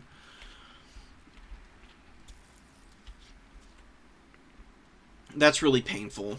Block was playing well with what he had on the field. I was wondering why, just getting more and more overwhelming, but you know, when you're playing domination mode, you gotta remember that you can actually summon new units out onto the field, right? I think he's probably a little bit too overwhelmed to actually get, have the wherewithal to address that. Look at this hammer unit back here. There's 20 models left and they're still smacking stuff around. Is he bringing stuff in now? He's summoning stuff in. Oh, here it is. Some miners coming up. He could bring his whole army out. He actually is going to do that. Got a bunch of hammers. Got gyros coming in. Let's build up a massive force. It's just too late. It's not going to even be able to get back to the points. Tomb King's barely holding on to this #1 as well. Steam gyros come in, and the Bone Giant immediately starts popping him in the face. Big GG. Block, you've got to remember to summon stuff in, man. And this is entirely too much melee for dwarves. I really don't hate bringing a hammer or two, honestly. They're really not bad at all. More consistent than Slayers. Giant Slayers against the Tomb Kings are probably your best bet to kill the big stuff, though. I never played out. I can't even find them on the damn faction picker. But anyways. Against the Tomb Kings, I really think Ungrim is probably your best bet. I mean, he is a really good anti-large duelist. Running Axe of Dargo is probably your best bet. And just popping that whenever a big monster or something gets near him. He can actually fight it off pretty effectively. Some blasting charges, just like 3 of those is pretty good. Ekron's Miners in reserve. A bunch of Dwarf Warriors. Just max out them, basically. I mean, they're just there to occupy space.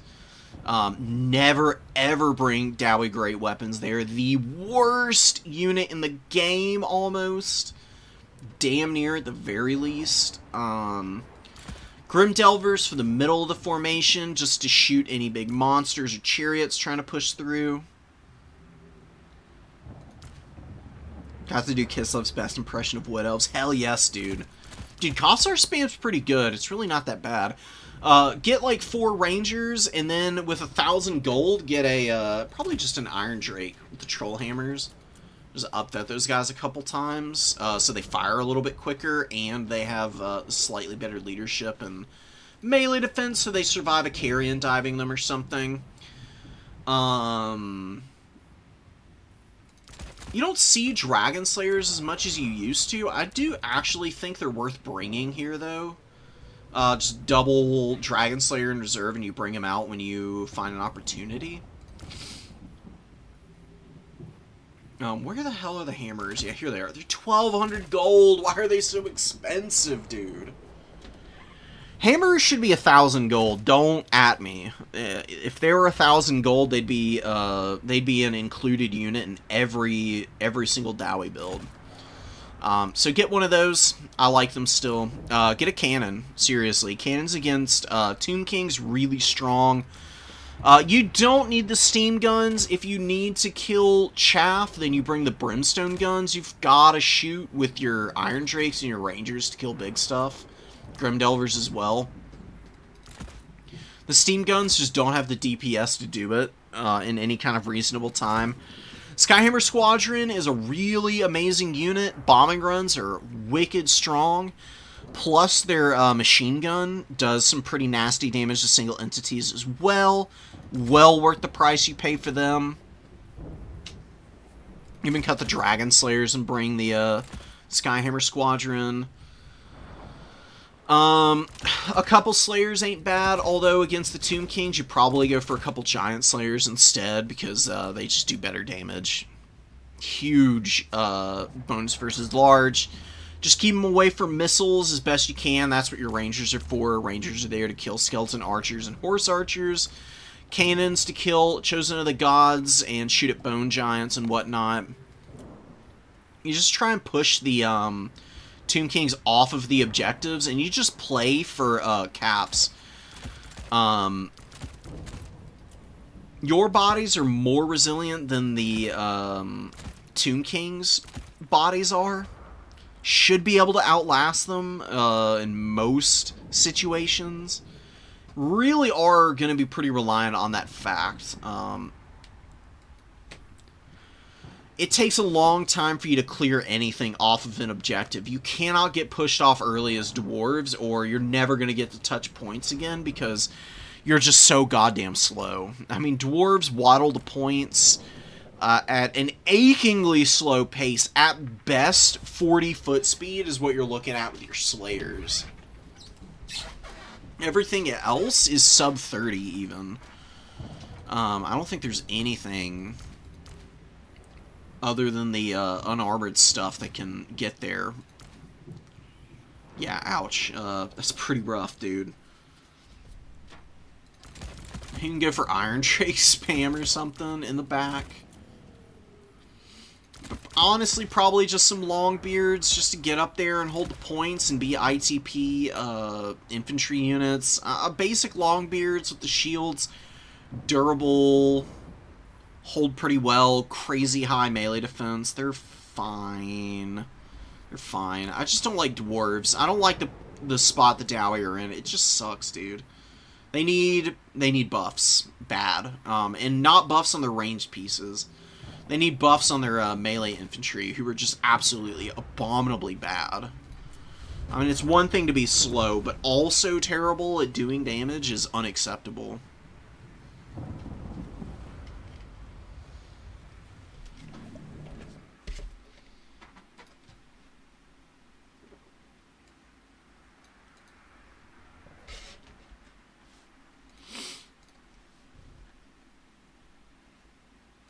Alright, round 5 is done?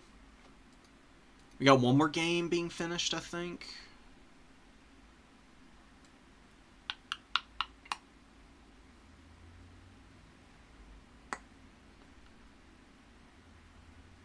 Alright, yeah, we're all done here, so let's take a little peek at the final standings.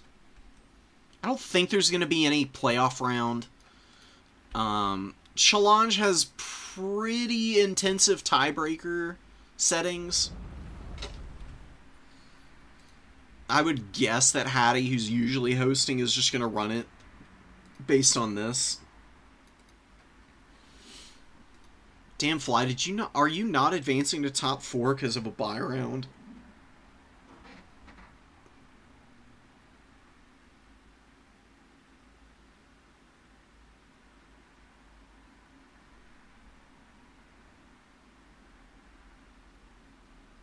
Why do you only have 4 games played? You're not in round 1.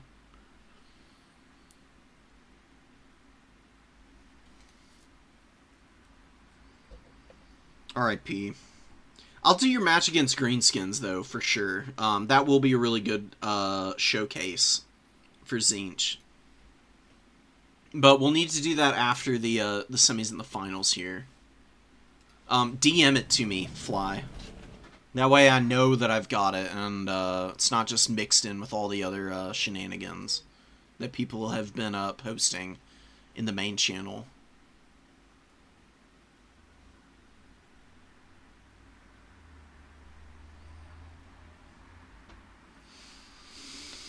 Yeah, the Wolves against Ogre Kingdoms are really strong, dude. Ogres don't love getting rushed down, and Norska can definitely put the pressure on them to keep them from getting settled and prepared with their shooting to actually push you back.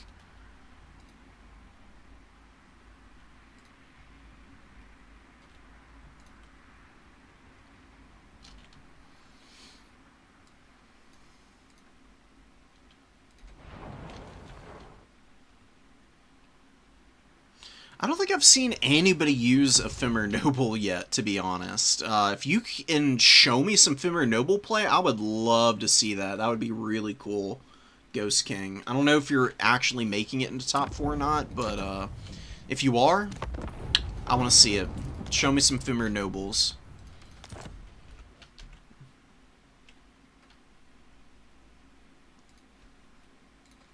Swap back over, okay. Setting up a lobby. I'm going to invite some of the other folks into here as soon as we have top 4 declared.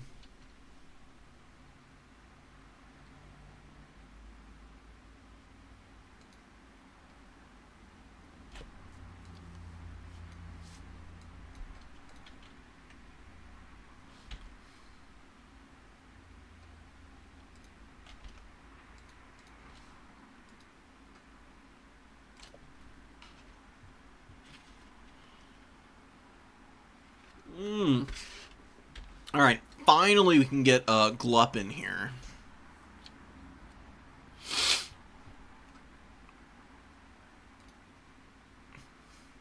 Thank you, Fly.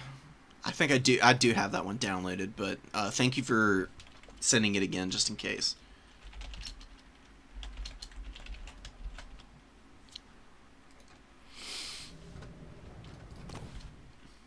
What are the semis maps?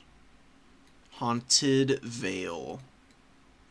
And then finals is Eastern Isle Colony. That is a wild map for finals, honestly.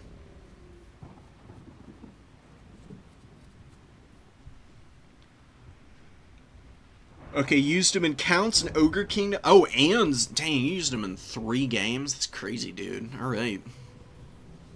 I'll take a peek around for those then. Especially against Zinch. I'd actually really love to see them there. I've already... Oh my god, dude. I already forgot what map I even said we are supposed to be on. Haunted Vale. Okay. It's a good map for Khorne, and August is on the Blood God.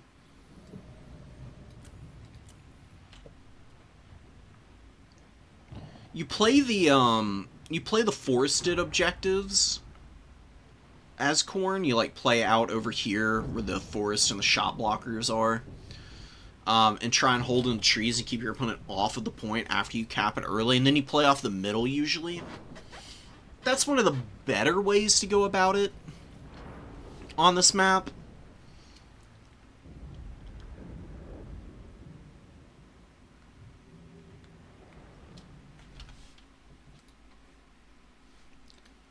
Dunno what else you really want to do. I don't know what Glup's opponent is on.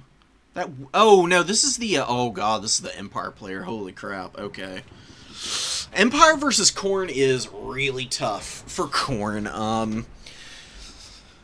But usually at the higher levels, smart Empire players will just bring engineers and war wagons, and they'll kite you to death. You literally won't get to interact with their army.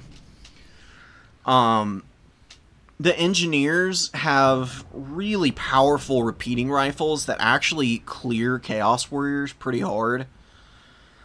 Chaos Warriors are actually kind of wasted against the Empire, as opposed to most matchups where you like Chaos Warriors. They're good for surviving shooting. Against the Empire, they're so bad, because the Engineers will just clear them. And Engineers also have Mercurial Shot, which does wicked damage if it's hitting the flank of pretty much anything.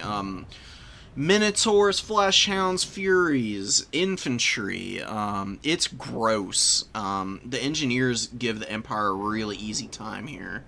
And then you can just bring like a Light Wizard or something to fly around and lock you down all game.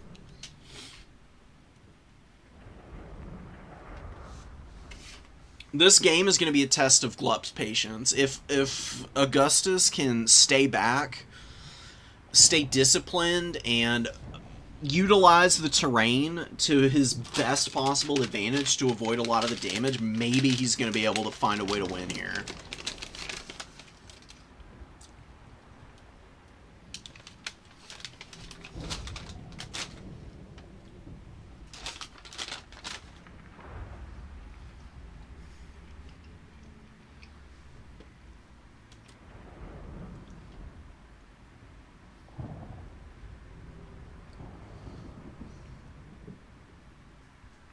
Among the leaderboard qualifying games that have been played in this matchup, I think Empire is 9-1 against Khorne.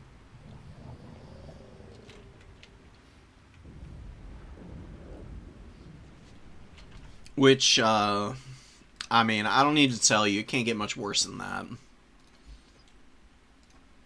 I don't think the matchup's quite that bad, though. It is certainly really rough, though. Oh, dude. Okay. Here's the current win rate for Khorne against Empire. You see it at the bottom here. 3-11, a 21% win rate. Which is about as awful as you can possibly expect a matchup to be. Rost was asking about the worst matchups in the game earlier. I would say this one's close. How's Vampire Count? How are Vampire Counts doing against Ogre Kingdoms? Yeah, 5-0. Holy crap. Oh, and against Dwarves. That's also a terrible matchup. Vampire counts are very smothering. Vampire counts have very skewed matchups where they're, like, terrible against some factions. I'm surprised they've beaten Norska this many times. I don't know how the hell they're 1-2 against Coast, but yeah, Slaanesh and Chaos Demons just destroy the undead, in my experience. But counts do annihilate dwarves and ogre kingdoms, and Dowie ogre kingdoms might be worse than ogre kingdoms vampire counts. Slaanesh destroying Lizardmen and Chaos Demons. I think Lizardmen are a little bit better against Slaanesh than losing all 5 of their games off the rip. It's still pretty bad, though. Alright, let's get into our game. We're loading in here. Eat more of my donut.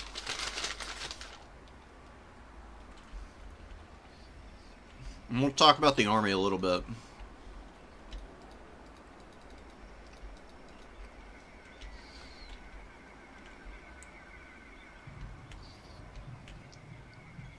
Alright. It's full court infantry press for Khorne here. You got some Khorne Gores, Wrathmongers, just one of them. Skull Taker, always good. And a lot of Chaos Warriors. Great Swords can clear Chaos Warriors. There's only one of them, though, and there's a lot of War Wagons here. And Call Franz in the Sky, and a Jade Wizard for heals. Oh, there's 2 Great Swords. This front line for the Empire is not good enough. The War Wagons without the Engineers to break down the Chaos Warriors are really not that strong. They're going to sit here and they're going to blast away at all this infantry. Honestly, Skull Taker just needs to hide in the trees all game. If he just sits in this tree line right about here, Empire's going to lose this match. Sometimes winning is about what you're not doing, you know? So Augustus should just not have Skull Taker out and about so the War Wagons can't shoot him. And so he can't get attacked by Karl Franz. So Franz with his buffs will just annihilate Skull Taker. I actually really like Valkia against Empire. I just like Valkia, period. She's my favorite character in the whole game. I still think she's one of the best Khorne characters. You just see Skull Taker more often because he is a little bit better. He's got some pretty goofy shit going on with him, honestly. He's really strong, running around in this Blood Shrine with his heal, and the buffs, and the Slayer Sword, and Bloody Onslaughts. Cloak of Skulls is really cracked. Buffoonish amount of armor, leadership, never loses melee attack because of Unyielding Assault. Pretty rough and tumble character. Warriors and the Wrathmongers should just go for the number 2 objective. Don't let the Empire cap this. Their infantry really isn't that tough. Can outlast all of this for the most part. More Great Swords coming out.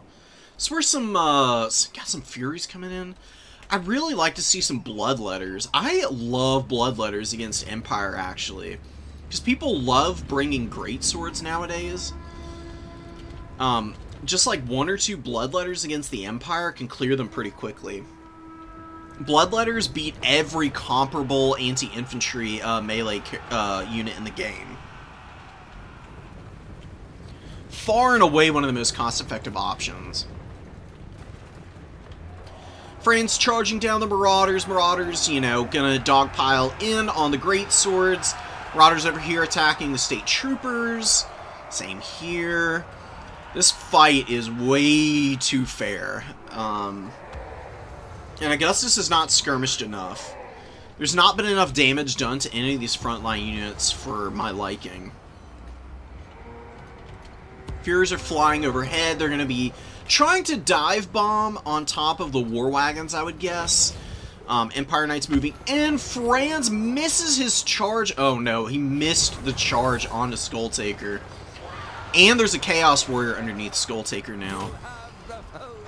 He does get a few good shots in there, but Slayer Sword and Bloody Onslaught are really hurting Franz right now. You can see, despite having Gal Maraz popped, his weapon strength really isn't all that high because of the weakened effect. Melee defense is in the pits right now as well, and Skulltaker, he's not going to be able to lock onto Franz any longer. Gets up in the air, get a regrowth, he's going to get some nice healing, but Skulltaker's not going to stay inactive, and he is going after the Great Swords here. He's going to get some great damage on these guys. Start chewing through them. Khorne's going to win the fight on the point here. Furies are getting a little bit of damage on the War Wagons, but they're struggling because the Empire Knights are out. Outrider Grenade Launcher's a great unit to have. Marauders get folded up by them. A little less effective against Warriors, but decent nonetheless. Wrathmongers are just ripping apart the Greatsword over here with the Khorngor support. Khorngors can finish off that Greatsword unit. Wrathmongers getting over onto the flank of the other Greatswords engaged in the front line. You can see this other Greatsword's about to go down. Now there's Marauders everywhere. Now there's also Chaos Warhounds. Another Empire Knights coming out. It's not bad at all. Value trading is really close. What else is Augustus going to be bringing up? He's got a Khorngor out in the middle of nowhere up here. He does have a Bloodletter. Bloodletter's not really needed now that you've killed the Greatswords already. It's fine, though. It's not that big of a deal. I do really love Skull Crushers. Skull Crushers against Empire tend to be pretty damn good. Because they can put a lot of pressure down on your opponent's mobile units. War Wagons are still alive. Just don't chase any of this stuff. Just get posted up on your points and just don't move off of them. Get Skulltaker back into the trees and just make sure Franz can't snipe him, and you're going to be pretty set here. The Wrathmongers have pretty decent value. The Empire Knights are fleeing from those guys. War Wagons having to pull back. War Wagons need to be shooting the Wrathmongers right now. It's the only thing they should be focusing on currently. And the Grenade Launchers need to clear out the Khorngors and the Marauders. If they can do that, then the Empire might have a little bit of play. Oh no, but the Empire's leaving the #1 objective fairly open. You got the Bloodletters engaging the Spearmen over here. Oh, I didn't catch this earlier. Oh god, the Jade Wizard goes down. Oh no, I don't know what the Empire's going to do about that. That's about as bad of a loss as you can encounter here for the mid-game. If this Jade Wizard dies, it's going to be GG, because all those heals are really the only thing that can kind of keep your the rest of your frontline units in any of these engagements. He's trying to squeak away here. Franz against Skulltaker, though, now. He could find a kill on Skulltaker and get the Empire back in this game, but Glup is going to be trying to pull his Lord back. You got Bloodletters and Chaos Warriors getting in here. Empire Knights losing steam pretty badly. Wrathmongers would be the safest spot to go sit. Sword of Khorne coming down is going to whiff. I'm not going to hit anything, really. LOL. No big deal, though. Outrider Grenade Launchers are on the run. They just can't get settled. You got another... Oh my god, the Fury collapse here is going to be brutal. Although Laptop is able to maneuver out of that spot. It's really good movement, honestly. Great control on the mobile units. It's just the loss of presence on all the points that is getting the Empire into a really tricky position. If they can kill Skulltaker, though, that could be something. Outrider Grenade Launchers stay... in one place a little too long. Down they go. Skulltaker gets his Hellblade active. He's got the Cloak, which is mitigating some of the missile damage from the War Wagons. Wagons are doing pretty good work against him. Chaos Warhounds nibbling on one of the War Wagons, but they break pretty quickly with Franz nearby. Franz does get the regrowth. The Jade Wizard rallies, just barely keeping the Empire in this one. Knights of the Black Rose are out, but Khorngors and Warriors all over the #1 objective. #2 objective has a ton of Warriors on it also. Just bodies everywhere, dude, for Khorne. Skulltaker just needs to run away. Go hide in the trees, dude. If you lose your Lord, you're going to be in a worse spot than if he's just not doing anything. Khorne cannot afford to lose their characters. I don't know if he's got any more army abilities either. He did just drop the sword and whiff it completely. He may not have any army abilities after that. I don't know if it really matters. He's got plenty of stuff on the field still. He's got some Furies crumbling out, but it's not that big of a deal. The Wrathmongers are still out and holding pretty nicely. Probably would be nice to have another one of those guys on the field right about now. Got a decent amount of supplies. I would probably even look to save up for that. Just to throw it out. Skulltaker's gonna die here. Franz is all over him. He needs to skirt out of here. He's just able to escape. Oh no, is Franz trapped? He's got a lot of bodies all around him. He should be able to pull away, though. I never noticed that Deathclaw has the tiger stripes. It's kind of cool. Franz is not taking that much damage. I think he's going to be alright, but the Wrathmongers and the Warriors are still holding that point down. Skulltaker with 400 HP is doing a little bit of dodging. The War Wagons are trying to get a kill on him. A lot of great swords coming up. I mean, there's two of them waddling out to the objectives. They're going to be going after the number 1 and the number 2, it looks like. Or actually, the number 3. Trying to help the Flagellants against the Chaos Warriors here. Ooh, big leadership break. Oh, look at how many Khornate units are running here. Uh-oh. Skulltaker with 300 HP survives. Minotaurs are in here to guard him a little bit.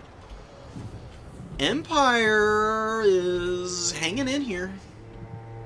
They could do this. If they kill Skulltaker, they win. If they don't kill him, they might still be able to outshine Khorne here. These Wrathmongers are just such a pain in the ass, dude. I mean, they're stupidly resilient. You know, Franz is trying to kill them, but he's starting to get chipped down pretty badly, and he's actually getting surrounded by them now, which is devastating for him. If they can just stay engaged on him, they'll be able to kill him pretty fast. Oh, and a good Minotaur engagement here. Minotaurs jump out of the trees and get on top of this War Wagon, and they actually take one model down, probably going to kill another. They can pile in on top of Franz and maybe kill him. Empire bodies flooding the field, though. We could see a reverse triple cap now for the Empire. Minotaurs came in pretty late. I do really like building up against the Empire a little bit. I love the infantry stuff, but I don't like bringing Hounds and Furies out against the Empire, honestly. There's too many heavy knights to answer those guys. Wrathmongers got 2,300 value. I think double Wrathmongers what you go for. Excuse me. I actually do agree. I think Skulltaker is a trap here as well. I think Valkia is the better option. Valkia has Demon Shield, and she can just fly around and avoid Karl Franz a little bit better. Because she's faster than Skulltaker. If Franz does find her, you just pop Demon Shield and avoid the damage. Skulltaker doesn't have that. Skulltaker can heal all he wants with Gore Feast, but there's not that many safe places for him to do it away from War Wagon pressure. The enemy has slain our lord. Khorne never got the War Wagons, and they are farming value, man. Great performance out of all of those. If Khorne had held on to this number 3 objective, I think that the game would have been over already.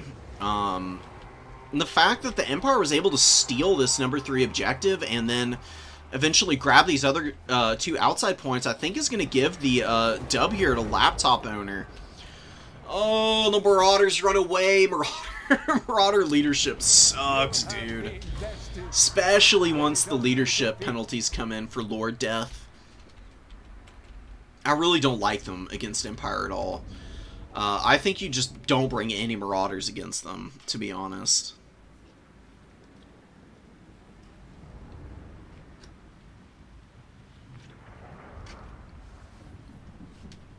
Sword of Khorne is good in some matchups. You already outlined where one of its best use cases is.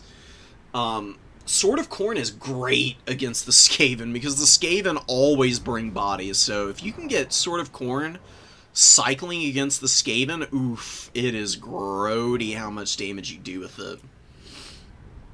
It's not very good against Empire. Relentless Rage and Sword of Corn are way better against Empire. You should just be popping them any fights that you see, basically. Don't be stingy with your army abilities as Corn. The more you're using them, the harder you're winning in some of the fights, and you get a better opportunity to clear enemy units quickly, to hold on to caps, and also charge your other army abilities. Horn is really strong. Always use it once you get it the first time. I forget sometimes, but I promise you, if you're just popping it on any fight, you're doing good. It's better than just hanging on to them all and then whiffing a sword, because that's feels bad moment. You don't want to see that. So the other semis game is already over, so 2 decently fast games, I would say. I'm going to invite our finalists here. We've got Remus and JM, so I'm going to let them know to join me for finals.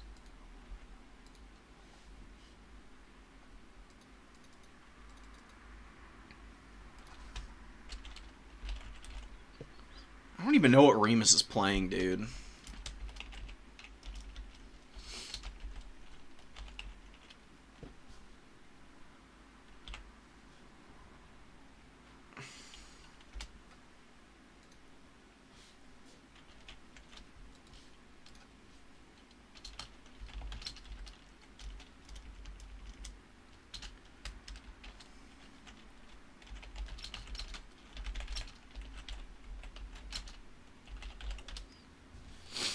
Alright, hopefully they show up and they're not too carried off by momentum.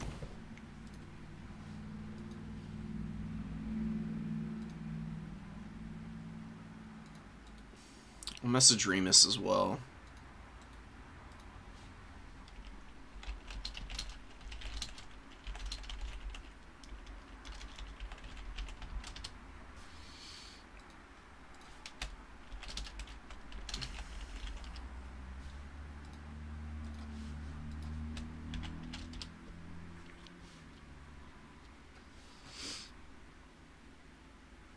It's okay, Molly, it happens. Alright, here they are. Perfect. Eastern Isle Colony is gonna favor Warriors of Chaos for sure. That's what Remus is on. Oh, man. We're probably gonna see Bearman then. I would be shocked if we didn't. You'd kind of have to be a fool to not bring them on Warriors of Chaos. Unless they're banned for this tournament. Because I have seen some people banning Bearman for Warriors of Chaos. I don't think they really fit with the faction. I don't know why they're on Norska and Walk. Kind of silly. And they outclass Chaos Warriors, which is even dumber. Because, you know, Chaos Warriors are supposed to be a really strong infantry unit. They don't have ITP. I ask again, CA, do you understand what ITP does for units? Because I really don't think they get it.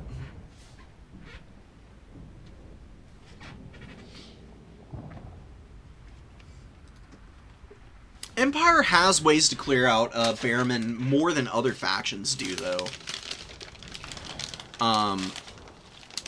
You could bring grenade launchers, you can use the Sunmaker. I've seen it get some good value. Still always a decent option in the back pocket.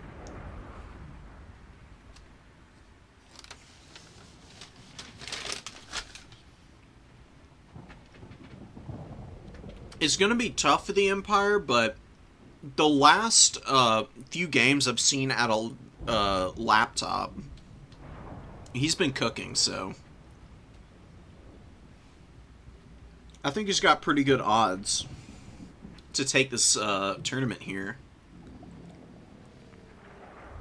Which would be really damn impressive, because as far as I know, this is the first new player tournament he's been in.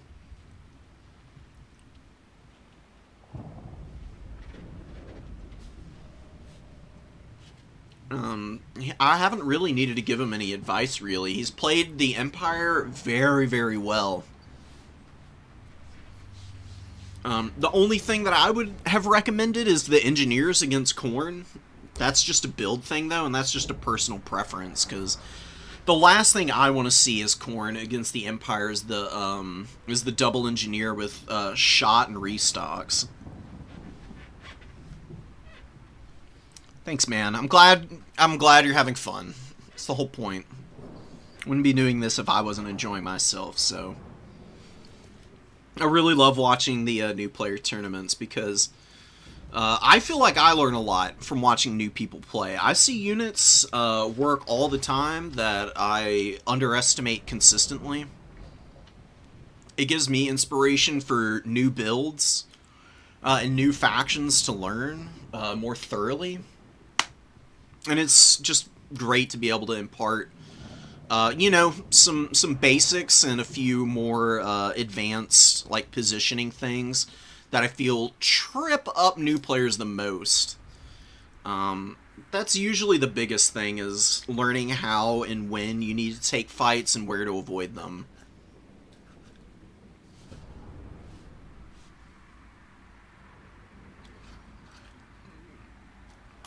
I mean, Remus went undefeated, and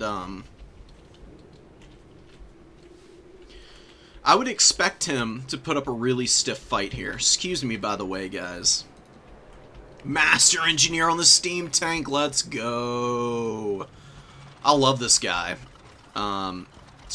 Crazy strong, absolutely cracked unit. Godly clear potential against infantry. And Valkia is not going to be able to fight him, or not really, at least. I mean, she can land in front of him if she wants to, but he can do some bump and grind against her.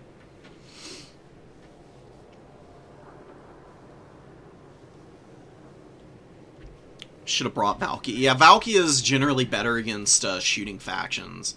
Skulltaker is way better in long, grindy games. Valkia can drop Sleipnir and just, like, break open an entire unit of great swords or a couple state troopers, and Khorne can really get rolling and run over the Empire after that. It's also got Demon Shield, so she's pretty survivable against Franz. Cool to see her here for the Warriors of Chaos. Slicing Shards and Pavane? What the hell? Alright, it's fascinating spell options. That is not what I was expecting at all. What the hell? I'd have thought the Whip and Acquiescence with the Blissful Rapture buff. To each his own, though. Okay. Hellstrider comes in. Chaos Warriors rocking up to the points. Dodging some artillery shots. That was definitely the Master Engineer trying to get a cheeky hit in there. Ooh, can he kill the... Oh, he's going to kill the Soul of Damnation. Keep it from the foe. I don't know if shooting the Master Engineer is the right call, honestly. Oh, he misses that shot. Alright, maybe he's not going to be able to kill it so quickly. In the artillery duel, the Soul of Damnation is pretty flimsy, guys. I mean, it doesn't take much to kill the actual model. You do need to hit it, though, and he's with the last couple shots, which is a very concerning situation. He's getting worn down. He actually lands that blow, hits the artillery piece square on. I think he killed a couple of the crew members as well. He's getting hammered a little bit. Mostly okay. Fires high again. On the front line engagement, oh my god, disgusting Sleipnir incoming. Ew. Bye-bye, Spearman. So that's why I love Valkia against the Empire. I mean, she lands a clean Sleipnir on both these guys. And both of these Spearmen are immediately going to rout. Now the Bearmen can grab ground and box out the War Wagons. And on a map like this that's fairly constricted avenues of approach onto the points, that's going to hurt bad. You get a beautiful Pavane here as well. Upgraded Pavane, too. That's going to pull this War Wagon in against the Bearmen, actually. And that's, what, a 28-second rampage? Ew. That War Wagon is going to die against this Hellstrider, too. This is beautiful. beautiful play from Remus. Got an armored troll on the way in. They're weak to war wagons, but one war wagon dying is going to mean they're in a much better situation. Demigryph Knights coming up. Hammer of the Witches come out. A lot of shooting for the Empire, but not a lot to hold ground. And look at the Soul of Damnation swapping over to the Flagellants. Really good call just to get some pressure on those guys. Pigeon Bombs actually whiffs a little bit, and that's a very dead war wagon. Bye-bye. Hellstriders with some good value from chipping it down. Valkia went and beat up on the Jade Wizard a little bit. Now she's just flying overhead, doing her thing. Chaos Warriors pulling back. A lot of healthy infantry for the Warriors of Chaos. Is a very concerning sight. Hammer of the Witches, though, is thumping the Trolls a little bit. Demigryph Halberds are going to pull back for the time being. They're not going to win the 2v1 against a Hellstrider and an Armored Troll. Trolls, though, actually look to be peeling over to get after the Spearmen, and now the Halberds are going to kill the Hellstrider, and they'll be on the flank of the Troll here, but a lot of Bearmen underneath all this. They're decently healthy. They'll be able to hold for a little bit while longer. Yeah, look at the Chaos Warriors. The Chaos Warriors get terrified for a moment by the Master Engineer. They're just getting trampled by this guy. He's got 1,200 value already. Soul of Damnation is still shooting. It's basically killed this Flagellant. Bearmen should just keep moving and cap this point. There's no reason not to cap the number 3 here. There's really nothing that the Empire can do to stop you. Ooh, and a Rotting Rider summon at the perfect moment. Master Engineer going to get fully surrounded, potentially. You can see a few of the models get behind him, and they are able to pin him in decently, but a point-blank shot from this guy takes down one of those elite riders of Nurgle. They are actually going to get off of him. They're going to get the Jade Wizard, I think. Jade Wizard already breaking. Chaos Sorcerer of Slaanesh, who's a decent combatant in his own right. Definitely going to be able to kill the Jade Wizard if he's able to chase him down. Soul of Damnation continues to shoot. I don't know what did damage to it here. Maybe the Engineer got a shot off on him? Not sure, but it's hanging in there. It's just barely alive, but alive nonetheless. It got a beautiful shot on the Flagellants. That is just wicked, man. I mean, it hit all 3 of these units. I think it took out a Halberd. I think it killed Flagellants out of both of these units here. The leadership debuff isn't really doing a whole lot, but it doesn't really need to. And that Pigeon Bombs does a lot of friendly fire damage. Sure, it broke up some of these infantry, but I don't know if that's really doing enough. Laptop Owner is hanging in there in terms of the value trading, but I don't know. It's not looking incredible. Hammer of the Witches being alive, though, is nice. Rotting Riders are very vulnerable to artillery, but they get a great charge off in the Demigryph Halberds here. Oh my god, they are chewing through them, too. That ward save and the regen coming in really clutch right about now, and the Halberds are folding up in no time flat here. They've got to get out of here if possible, but I don't know if they're going to be able to. And look at Valkia. Oh, this is why Valkia is so solid. I keep wanting to pause. It's a live game. She is so good at sniping arty pieces because she flies in and she just kills the crew and the artillery pieces so easily. And a beautiful Sleipnir, dude. Remus is a champ. He's making Valkia look as strong as she always has been. People have been doubting her since Skulltaker came out onto the field, but she's still got the moves, as you can see. She's definitely no slouch in terms of combat potential. Little bit of a tricky situation for Remus. He is getting pushed pretty hard on a lot of these points. Valkia does get trapped up in the back line a little. It's just Spearmen and Free Company Militia, though. It'd be so funny if this were Khorne and you had a sword right now. I've actually had this happen before. You just sword in the back line. People are not ready for it. You're not going to see it here, though, because it's Warriors of Chaos. Rotting Riders are just on an absolute tear right now. Basically paid for themselves. They're killing a war wagon, which is going to get them all the value that they possibly need to get the full amount. They're still regenerating, down to 19 models, but they're still fairly healthy. Valkia gets off, she's going after the War Wagons. Without the War Wagon presence, I don't think the Empire can do this. I mean, the Pigeon Bombs are going to clear out this Forsaken unit, but there's still this Sorcerer Lord, or not the Sorcerer Lord, just the Chaos Sorcerer character on the point, which is going to match the cap weight of the Master Engineer. He's got a lot more he needs to do to win this game.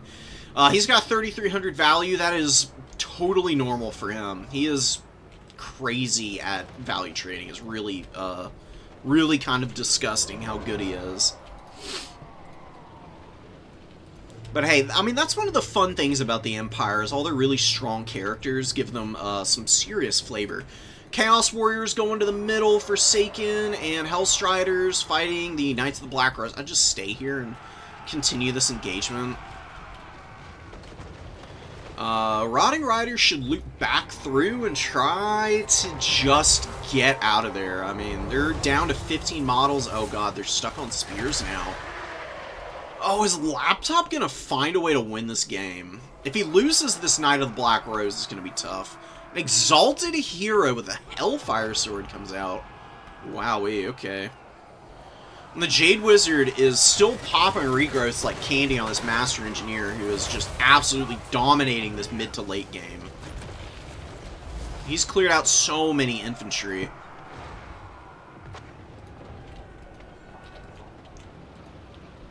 Oh man, Valkia's gonna struggle a bit. I mean, Valkia's out of Sloughtneers, so not really great infantry clear potential. Another Knight of the Black Rose coming in. Really need something to push these guys down. Chaos Warrior coming up. State Trooper cap weight, though, is something to behold, man. Oh my god. Razor close. I really don't know who's going to win this one. It's very much up in the air still. It's starting to look Empire favored at this point, though. The heals have been massive. That is a beautiful charge with the Knights of the Black Rose, and this Master Engineer is still running over all of the warriors and infantry for the Warriors of Chaos right now. Valkia's poking this guy down. It's going to take her ages to kill him, though, unfortunately. Oh my god, and he gets a terror route on the warriors now. Valkia pops Demon Shield, which is not really going to do her a whole lot of good against all these Knights and the Master Engineer. You can see these other guys have been holding ground for so long now. Warriors lose the number 2. Hellstriders just kind of milling about in the open field, not doing a whole lot. Wow, Slicing Shards destroying the Knight of the Black Rose here. I don't know if there's any more regrowths or anything. Look at this Chaos Sorcerer hanging in there, man. Barely alive, but he's, you know, got a little bit going for him. Exalted Hero and Valkia are beating up on the Jade Wizard now. We've got a last regrowth on the Master Engineer. It's not going to get the full effect out of this. I'd actually prefer to see it on the Knights. They did lose a lot of models, though, so maybe it's not worth it. Just get this guy up to his heal cap, I guess, is fine. Valkia's taken, like, 1 or 2 damage from each you know, shot from the Free Company Militia models, but she's hard to hit. A lot of armor, shield as well. She's pretty resilient to that kind of shooting. Bearmen, more Bearmen, Warriors, and Hellstriders dying to spears. You hate to see that, man. Oh no. Looks like the Hammer of the Witches is back out. Got 900 value the first time around. Exalted Heroes fighting the Knights of the Black Rose. The Master Engineer is going after more infantry here. Laptop owner with the most unstoppable Empire I've seen in a little while. And a Slicing Shard, it's gonna miss. See, this is why I was skeptical about the magic. I really don't like Slicing Shards against the Empire. Long wind-up time, and good players just gonna move out of the way. The Pavans are really strong. They got some good kills in the War Wagons, but here in the late game, there's really not that many good targets. I think the Whip would be better. You bring Pavan for high-value rampages, and then you bring the Whip and the Acquiescence and you'd have a little bit of a better time. I think you'd be able to get through some of these units a little bit easier if you were going for that. And look at that, the triple cap for the Empire has them with a slight value deficit still, but a comfortable lead on the objective points. And the Chaos Warriors just can't secure their back point here. Man, ever since they unsummoned the Soul of Damnation, things have been going downhill for them. That was a huge loss. It was a huge piece to be having to throw off the field to get money back into your own pool to try and get infantry back out to take these points. And the Master Engineer is just still on a run here. You can see him janking into the back of all of these units, making those ungodly sounds. Oh my god, I gotta get away from that. Jesus, give me a freaking migraine.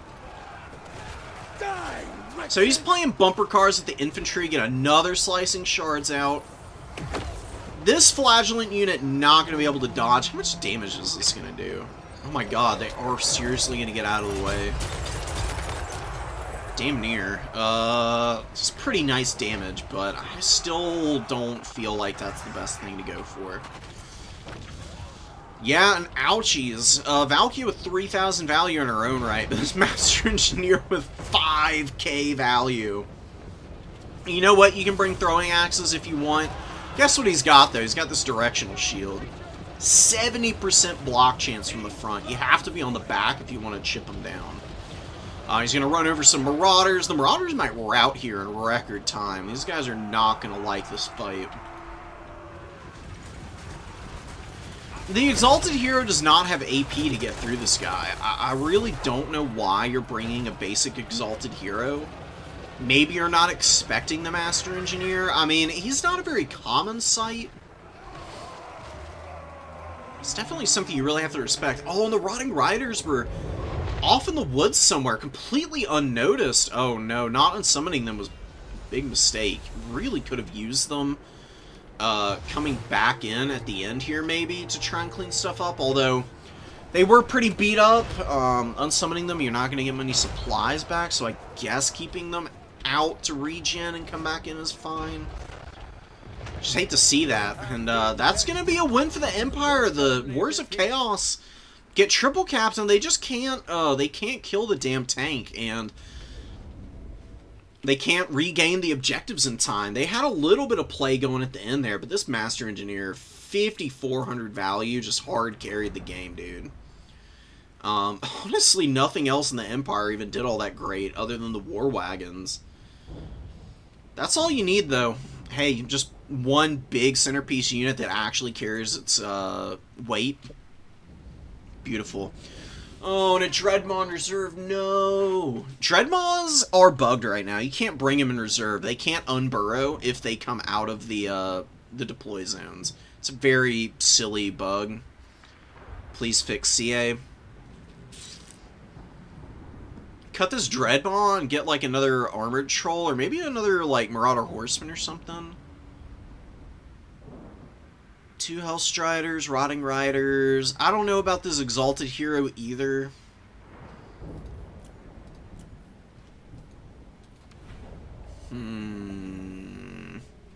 Great game by Laptop. Huge comeback.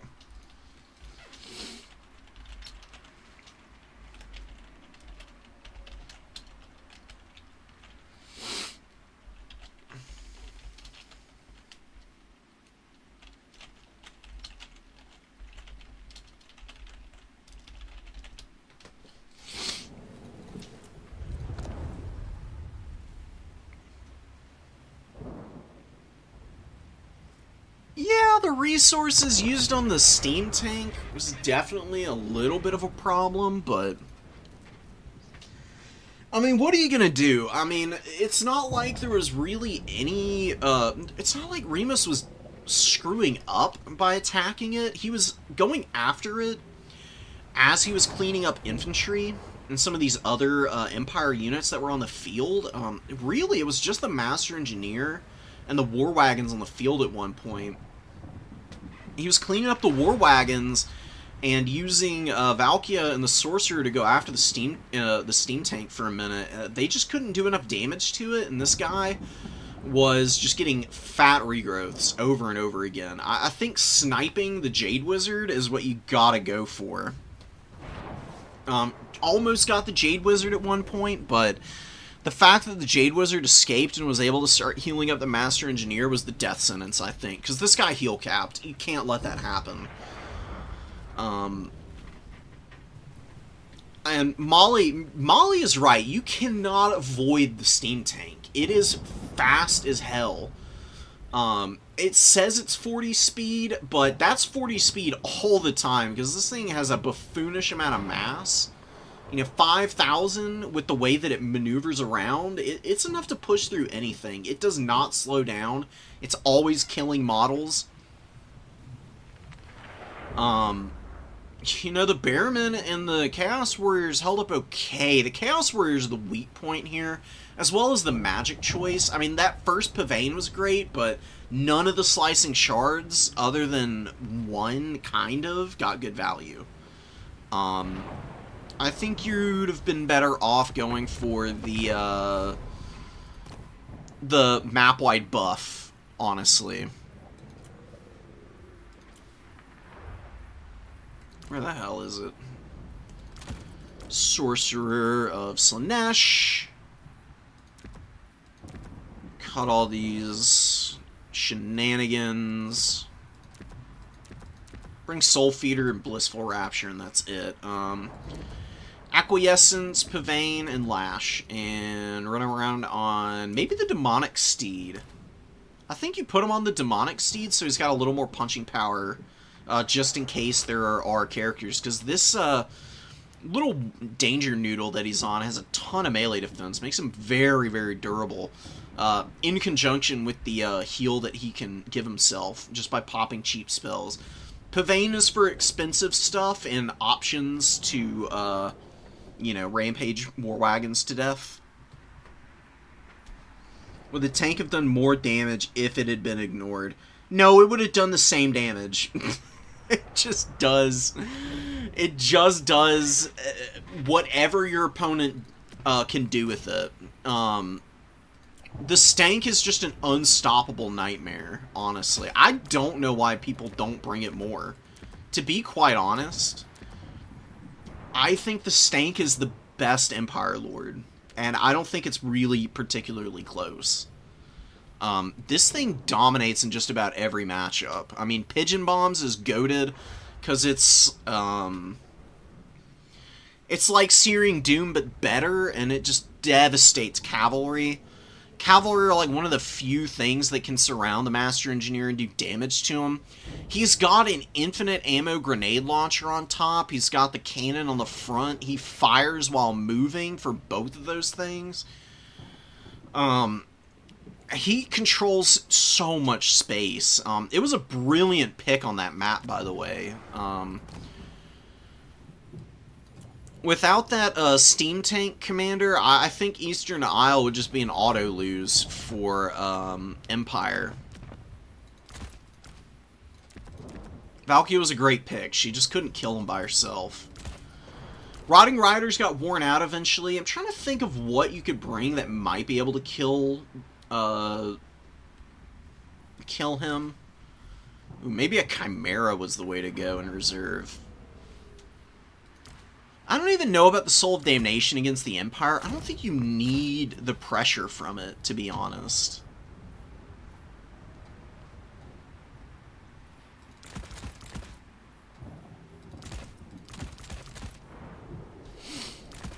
I don't like the Chaos Warriors. I think the Chaos Warriors is the worst part of the build.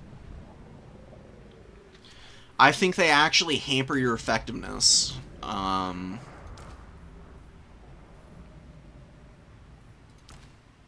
Truthfully, I think just Marauder Bearmen with great weapons would be a better option than the Chaos Warriors, because Yeah, these guys don't have shields. Their armor's not great, but I mean, it's still 11,000 HP. It's 2,600 more.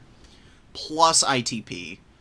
These guys can actually poke the Steam Tank Commander. Can you restock yourself? I don't think you can.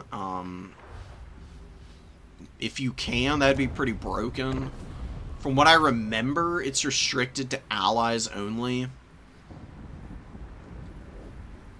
Hell is the Empire? Whoops. Here they are. Where are you at? Yeah, the affects allies in range max 1 is usually an attribute that restricts it to friendly units only. It's just like the Druzhina and the and nobody brings them, but the Gunnery Whites. They've also got very similar ability. More powder is just reskinned restock, so they can't replenish their own ammo. They can replenish each other's ammo though. So you could bring an engineer with restock, and then you can restock the master engineer. Yeah, that's the other thing. Bearmen have the same HP as Chosen. I think they even have more HP than Chosen. So, yeah. Don't worry about it, guys. It's a fair and balanced unit. That just is overtuned right now. Bearmen need a cost increase, honestly. Something. I mean, they're not unbearable, but they definitely bog the game down a little bit. I like ITP on just pure goated elite infantry, and I don't think anything else should have it. Truthfully, I really don't. I think ITP is just way too good. It's goofy. Wait, regular Chosen... Hold on. What the hell is this? I need to actually check this out. 1 second, guys. I think I just noticed something here. Champions of Slaanesh really not have ITP? The basic one? That's so funny. What? Does the mark imbue this as they get into the game? No, because it's present on this card. What the hell is this? I need to check this out. Like, this game is always going to be a little janky. There's so many units that CA is just not going to catch everything that's going on.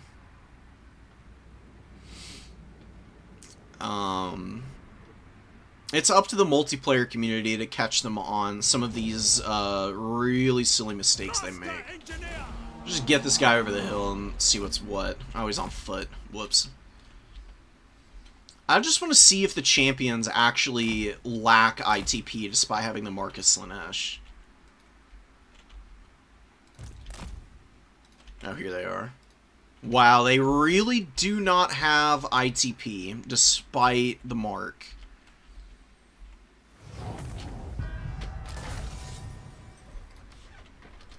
That's amazing.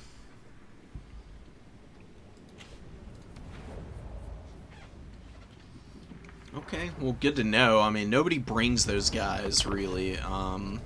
They do, they bring the ROR. It's kind of funny, though, that they don't have it. Okay. What the hell are they in? Oh, here. They're in Monsters and Beasts? What? Okay.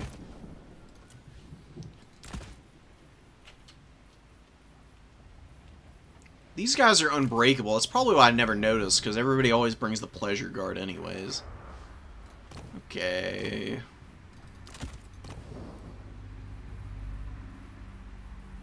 Well, anyways, that's our games. I'd like to see the other semis game. And then we had a request from Mr. Fly. So we're going to do those 2 replays, and then I'm going to dip out, probably.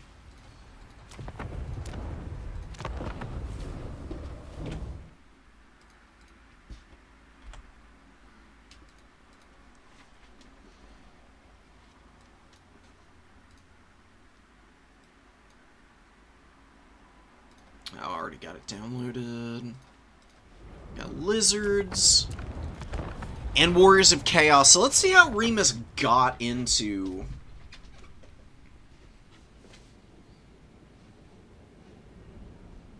the finals here on Haunted Vale. Ooh, Slaughter Guard pick. Dude, Slaughter Guard are so fun. Great unit. Absolutely incredible. A little vulnerable against the Lizardmen because they're just really slow, but if you can keep them from getting shot to death, they will annihilate everything. I mean, magic damage, flaming attacks, and they imbue flammable, so they self-buff their damage. That is a pretty wicked combo, and they have a disgusting bonus versus large of 26. And they never lose melee attack. Always at 55. Which is excellent. Absolutely amazing. Unyielding Assault is one of the stronger, like, baseline attributes in the game as well now. Chameleon Skinks are poking Archeon. They need to be careful so they don't get hit by Burning Head. I mean, they will get folded up in no time flat by a good Burning Head here.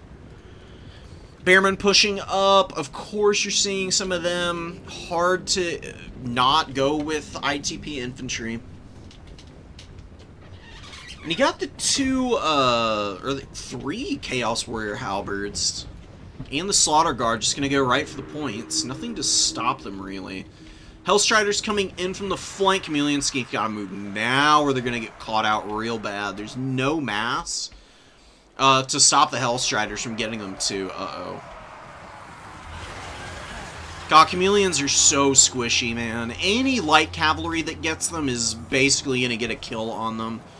Chameleons are really expensive, too, at 650. You've got to babysit the hell out of these guys. Oh, my God. Devastating loss for the Lizardmen, and a beautiful Burning Head. Roast the Skinks, gets a little friendly fire damage, and, oh, wobbles right into the back of all the Source Warriors. Doing some good work. You get a Revenge Chain Lightning, though, clearing out one of the Bearmen, but not really hitting the Slaughter Guard. Slaughter Guard are actually, this happens sometimes with the unit banners. It says they're over here. You click on the unit, though. Most of the guys are concentrated down in the fight against the Source Warriors and the Croxagors. And Archeon versus Krokar. Krokar can beat Archeon if he plays the engagement smart. Basically what you want to do is Hand of the Gods Archeon first, then you can get a charge in, rush in like a Feral Coldwind or something just to push Archeon off of Krokar, and then you run out, and just wait for Hand of the Gods again and try and do it all over. And you can usually wear him out that way. Remus is kind of running away with this game.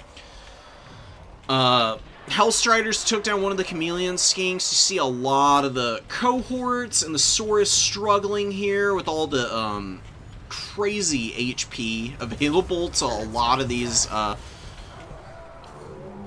units that are just bulldozing over the poor Lizardmen front line. I mean, Source Warriors are a decently tanky unit. When they're getting surrounded like this, though, and they're fighting against multiple successive waves of high-value infantry, they really fall off. Saurus are best at killing lower-tier infantry. Stuff like Marauders, they'll just kill in droves. They have absolutely no problem just munching through wave after wave of Marauders, but Slaughter Guard, Chaos Warrior Halberds, and, you know, Bearmen do lose to Saurus, but just barely. It's a little bit painful. And Krokar gets absolutely swatted, I think. Oh no, he's out here. Almost did. He's barely alive. He's only got 250 value. Feral Coldwind's intercepted by Forsaken. Excellent engagement here for Remus. Remus doing a great job with the Forsaken intercepting reinforcements from Mali. He's pulling back. He's got the Chameleon Skink shooting again, but they're firing into an awful lot of armor. And yeah, they're wearing down these units, but it is so slow. taking ages to get through these guys. And look at the armor Morcar being popped here. Oh, and a Burning Head's going to finish this Chameleon Skink units. Luckily, they're fairly spread out. I don't think it was overcast. I think that's the only reason these guys are alive right now. Still get some pretty good damage on them. Down to less than half HP. Just one good charge from even the Marauder throwing axes, I think, can take these guys out now. I think that'll be GG. Croxagor's grinding. They're doing a decent enough job, but the Slaughter Guard are just anchoring so well. 1,800 out of these guys right now. Hand of the Gods comes in. Good damage against the Chaos Warrior Halberds, but the Slaughter Guard hold up real nice. Spell resistance does actually apply to the Hand of the Gods. You got the Blood Beast piling in on Crockguard now. Crockguard is going to die to Blood Beasts. These guys are deceptively good against single entities.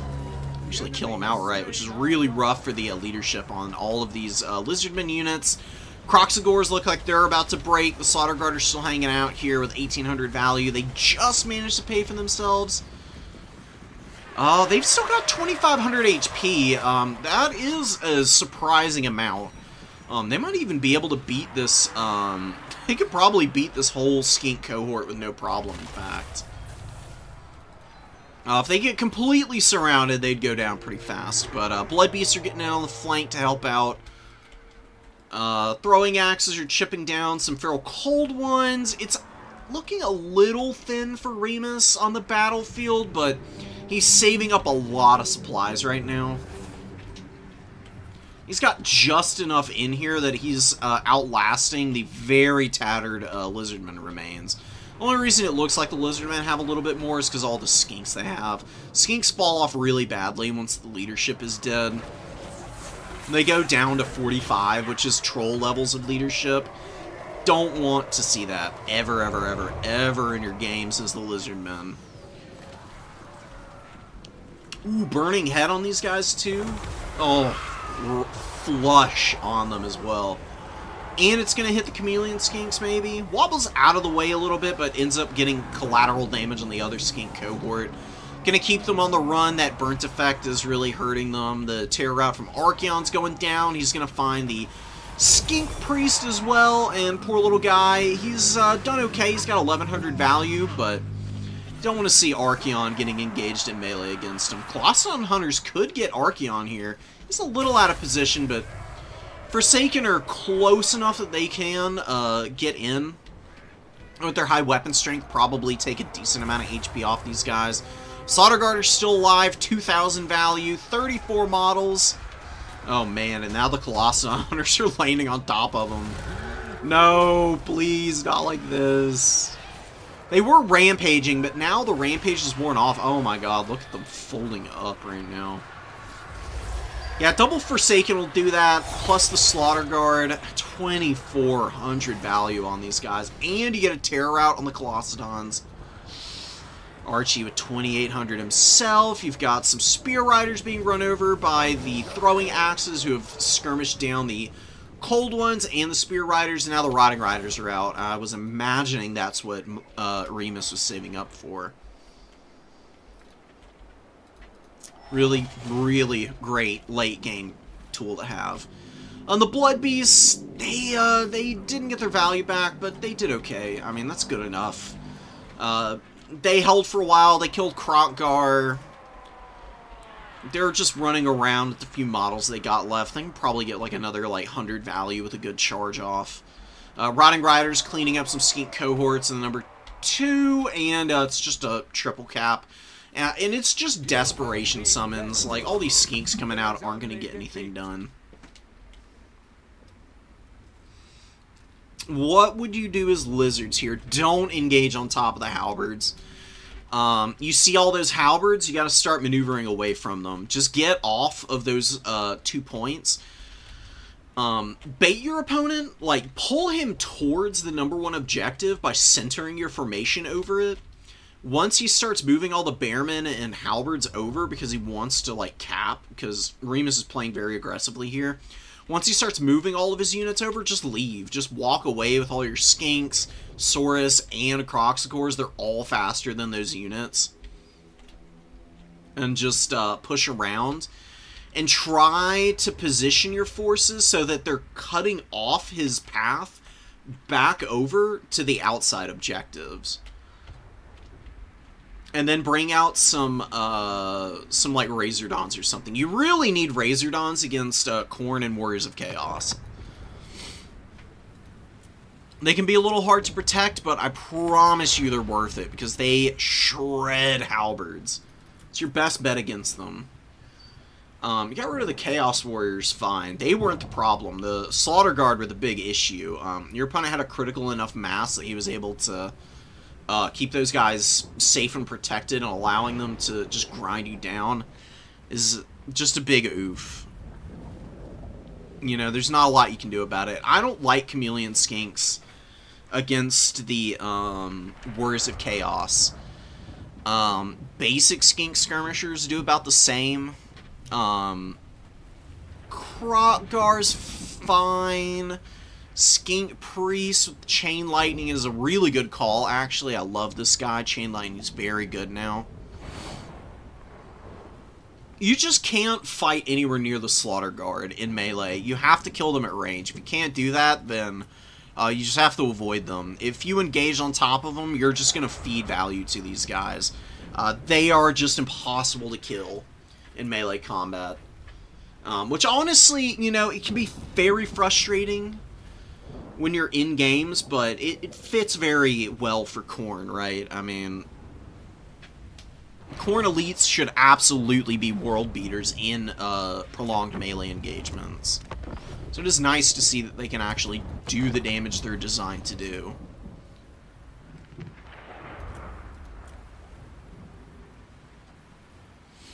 Oh, just go back to that. It's worth noting that Slaughter Guard are 28 speed. Same with the halberds.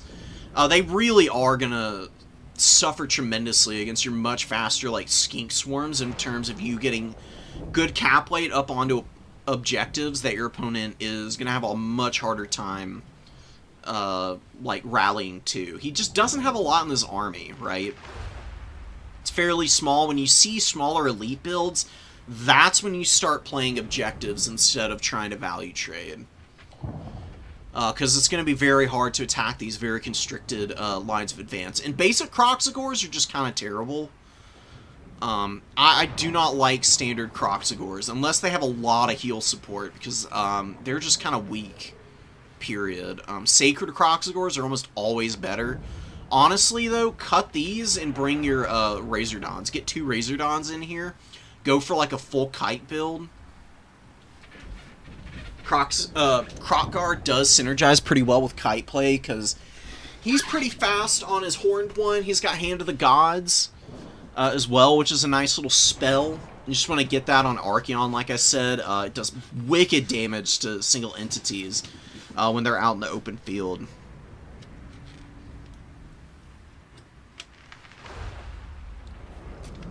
First round against Cathay was a great game.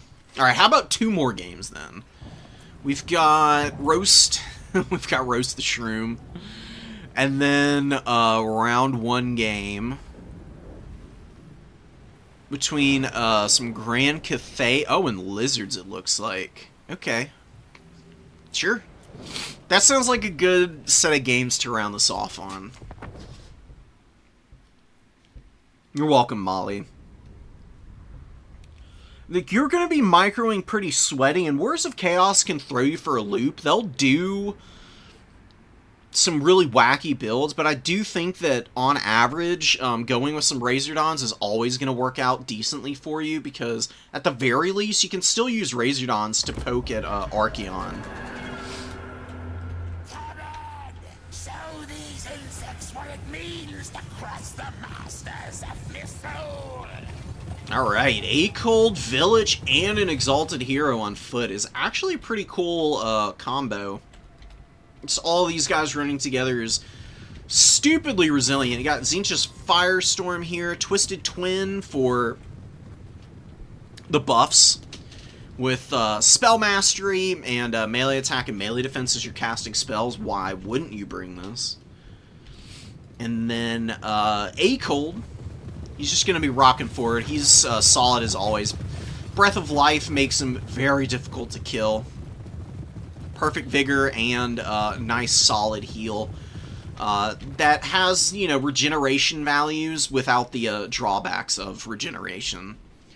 Exalted Heroes are really solid with their Colossal Strike and good stats. Beautiful shots from the Exalted Flamer. Huge damage. This is what I was talking about. With utilizing this thing against Kislev, right? Orc Boy's getting roasted. You can use it to hit any infantry your opponent might build. Or might bring. This is a wild Greenskins build, by the way. There is barely any infantry in here. Just some Night Goblins with... No, not Fanatics. Just basic Night Goblins. Boar Boys get absolutely shot to bits by the Marauders of Tzeentch. They do just face check these Boar Boys maybe a little too aggressively, but the Furies are on the back of these guys. You do get a pretty quick break, so not that much damage taken. Some more beautiful shots coming down from the Exalted Flamer. And the Hero Squad's going to grab the number 3 pretty quick. Sour Guts are moving over to shoot at the Moon Howlers and the Forest Goblin Spider Riders. Gorbad and the Black Orc Big Boss are doing their thing. They're trying to hang in here and keep a lot of these Greenskin units going, but you cannot push this aggressively for your opponent's skirmishers usually. It's just a risky idea with melee troops. The way you get around stuff like Marauder Horsemen is you shoot them with arrows, or you bring out a bunch of infantry that they just cannot all shoot down, right? That's usually your go-to answer. Broken Tusk Mob get on top of the Exalted Flamer. The Shrieking Skyrays need to get in here immediately, or the Flamer's gonna die. Flamers are stupidly squishy, so you can see it really starting to get hammered right now. Definitely don't want to lose this thing. You might, though. Took a little too long to get in there. Buffs going down on the Broken Tusk Mob as well, increasing their damage. Now that that's wearing off, maybe the Flamer's going to be alright, but it's having a little bit of trouble getting away. More Orc Boys piling in. Look at all the mobility and hammering down the Chaos Warrior that was holding this objective. Night Goblin's pushing all the way around the flank.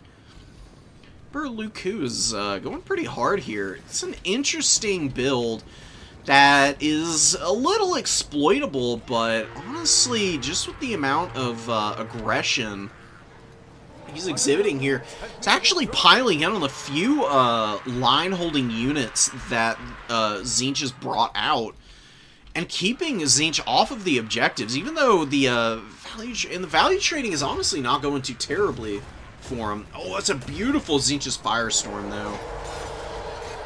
Luckily, the cavalry are going to get out of here eventually, but you can see that it does disrupt movement pretty bad. Oh my god. Yeah, definitely not loving that situation. The Centaurs are holding up the advance of the Boar Boys here, with the Skirmishers moving around the flanks, poking.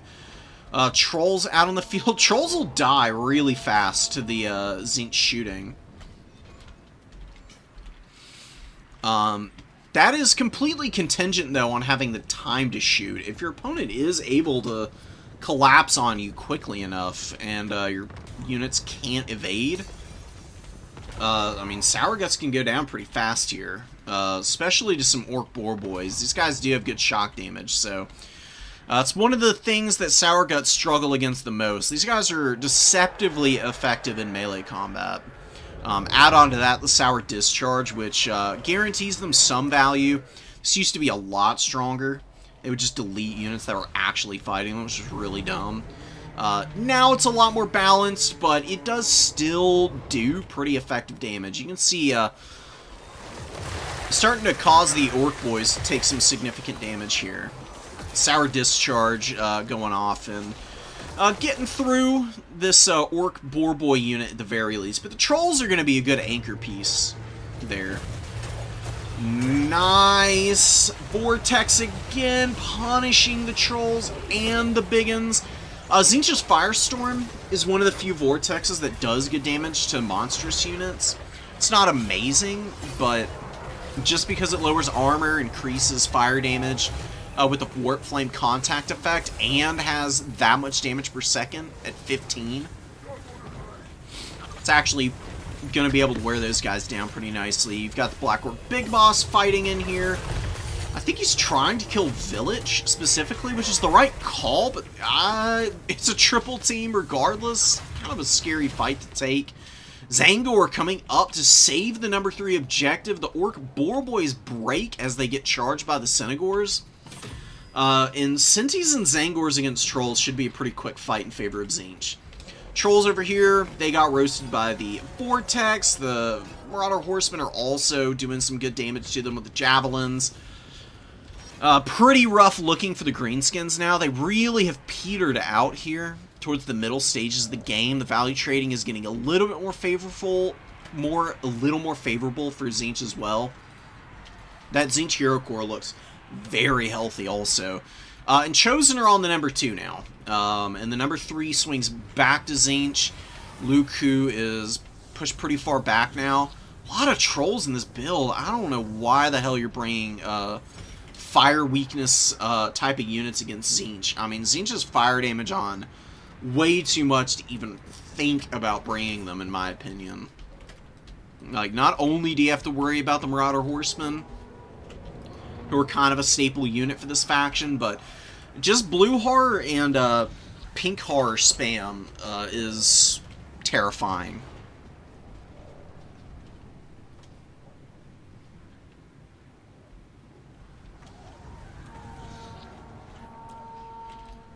Chosen chillin', gonna be able to push up here in a bit, and we've got the Javelin Horseman with some pretty good value. They're just kind of holding pat, and you get the Exalted Flamer back out. Losing it the first time around was a little painful, but here in the late game, it'll be able to hammer the Night Goblins, since they're revealed now with the Furies overhead. Boar Boys they can do good damage to. The actual missile itself can thump the Trolls a little bit, but it's not going to be amazing.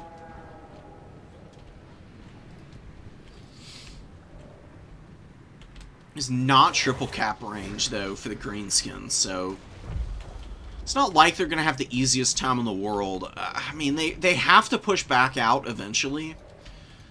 All this time of them sitting back, which they do kind of have to do, is giving Tzeentch plenty of time to reinforce now. I mean, rock solid Chosen on the back point with the Hero Core, Zangors, Senegors, Sour Guts, and all the Horsemen to hold the number 3 should be more than enough to keep the Greenskins at bay. The Flanger is trying to get damage, but it can't get through the barriers. See it firing shots in here. Even if it hits the Zangor unit, I'd be surprised if it gets a model kill. Yeah, just gets through the barrier. Furies land on the Flanger, which is, you know, a waste of time. It's too heavily armored to do damage to for Furies, really. If they had some Doom Knights back here, I mean, sure, you can, like, land once, but reinforcement point's right there. It's better to not even think about it. Just let it shoot and try and dodge shots and just make your opponent respect the spacing on the battlefield. It's going to be pretty close on tickets, but Fly has plenty of time to just sit here and wait for the re-engage from the Greenskins, which he's almost assuredly going to win if he's patient. Just doesn't want to get too antsy and go deep in against the number 1 objective and get caught out of position, potentially. I don't know what happened to all the Night Goblins. I think one of them pulled back, but one of them died out here on the number 2. Oh, it was the Chosen that got them. That's right. Just rip these little guys apart. A lot of fungi all over the ground.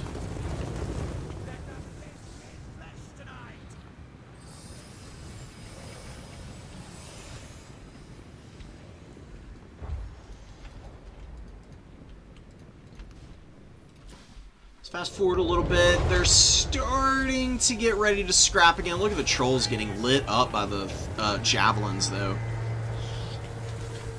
Yeah. They're not liking it. They haven't dropped a model, though, importantly. Probably going to drop a few now, though. See a couple shots going in there. One Troll dies. But the javelins do get caught out a little bit. They're going to be pulling back now, a little bit slow. Sour Guts are rotating over. Zangors and the Chaos Warriors should be able to hold this point. Furies and the Shrieking Skyrays could kill the Wyvern. Wyvern should probably try and land on the ground and pull these guys into the Night Goblins. That's the smart money play. Gorbat is way out of position. He needs to be up here, buffing the Trolls, just with anything right now. And yeah, you can see the Exalted Flamer doing a little bit of damage to the missile attack. The Vortex is not that damaging to the Trolls. Sour Guts are going to enjoy having the Warp Flame contact effect applied to those guys because it will give them extra damage. 30% fire weakness instead of 20%, plus the -10 armor. Every little bit is going to help there. And Tzeentch is really starting to catch back up. They've dropped up and down a little bit in the value trades, but both troll units are running away. The Night Goblins are way out of position. They have no support. Black Orc, great weapons advancing, and Broken Tusk Mob coming out onto the field. Fair Wyvern rampaging in the sky, so you can't even land it now. Struggling pretty horribly. I don't know why the Zangors are routing here. There's no reason for them to be. And the Skyrays hanging in here. Despite the Furies crumbling out, they'll be just fine up in the sky. We'll be able to pull this thing apart. Flamer misses a shot on the Black Orcs a little bit, but that's okay. It should be able to clip the edge of this formation fairly consistently and get some great work done. See it already getting about a fourth of the HP off the Black Orcs. Down to 8,000 from 10,800. Trolls rallying. 15 models on one unit, 11 on another. Nice flinger shot right into the heart of the Chaos Warriors. Huge damage. It's like on a very compact radius. What are the shots called? I don't even know what they're called. But the little booger balls flying up through the air are very strong against compact infantry formations. Zangors, being as spread out as they are a little bit less optimal of a target. So bullying the Chaos Warriors is definitely the right way to go about this. Zangors helping out the Sour Guts against the Black Orcs here. Senegors need to be thumping. They're just inactive back here. Yeah, we get some attack orders.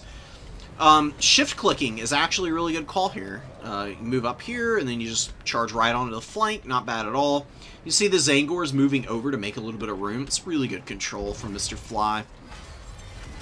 Awesome stuff. Full surround here. Chosen heroes holding. Zangors helping out. Some fresh Javelin unit on the field. Getting into melee contact a little funky, but gonna eat a side charge as well. Definitely want to make sure that you just pull those guys out. Don't let your opponent get any extra damage unnecessarily. Very close game. Honestly, Luku's build has worked really well in some respects, but I think the lack of infantry is really hurting. I think you just need Orc Boys. I don't think you ever want to bring Night Goblins. Get some Orc Boys. Get some not Trolls. Literally anything other than Trolls, please. And I think you'd be looking a lot better off this game. Because I think both of those issues have really made it difficult for the Greenskins to perform in this particular matchup. You see the Black Orcs on Deathbed here. Senegor charge really hammered them from the flank, and you got more Senegors of Tzeentch coming in to answer the Orc Boys that are moving up over there now. Gorbad finally getting bullied by the Hero Corps, A Cold Village, and Exalted Hero. Doing some excellent work holding this number 2 objective. And a Cockatrice is a really cool call. I do like the Cockatrice. It's not as good as the Chimera. It's got its uses, though. Petrifying Gaze isn't terrible.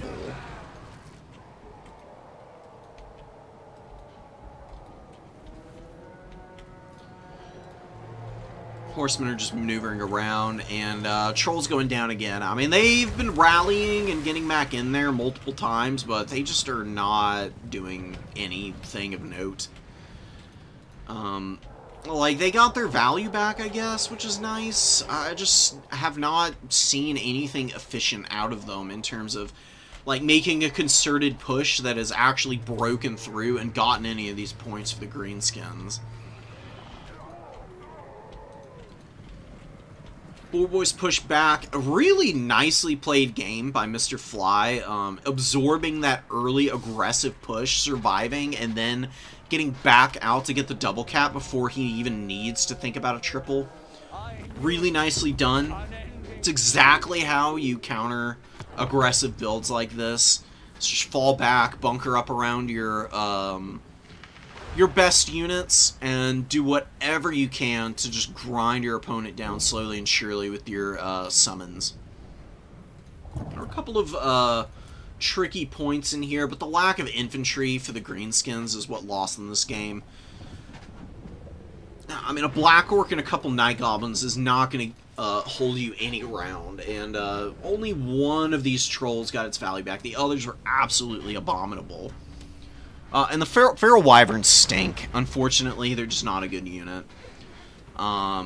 If Feral Wyverns had, like, immune to flanking or something, maybe they'd be okay.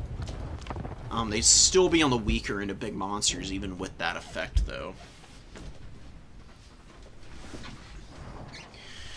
Alright, last game, and then I absolutely have to get out of here. I'll see what I can do about getting another stream going in the next couple days, because I would like to cover a few more of these, but we're going to get some Lizard's Cathay going here.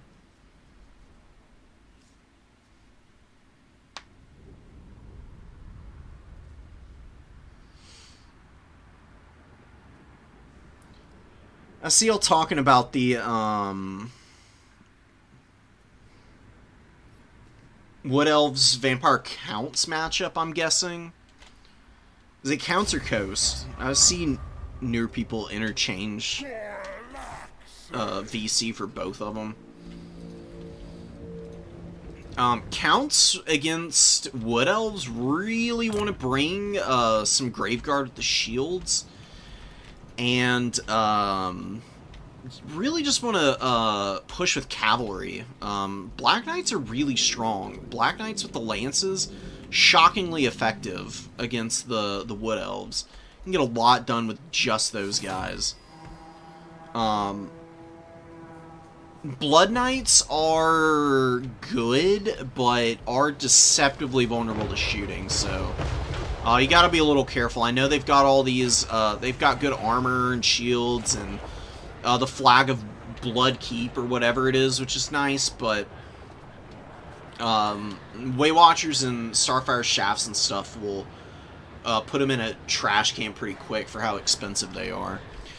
Good artillery fire from Cathay early. That is a very fascinating choice for a spell. Wall of Wind and Fire has got to be one of the stupidest spells in the entire game. I don't know what they were thinking when they put this in the game. I don't even see it work in campaign. I mean, it's so easy to dodge. Even if you're, like, asleep at the wheel, if you wake up, it moves so slowly your units can walk away from it as it's contacting them. Kind of like what these Saurus did. Got a little bit of damage on them, but Dragon Breath is always better. It just does more damage, period. Oh my god, the Grand Cannons, dude. Thumping the Salamander. I love the noise. One of the best sounding units in the entire game, in my opinion. They were cooking with the SFX on these things. Woo!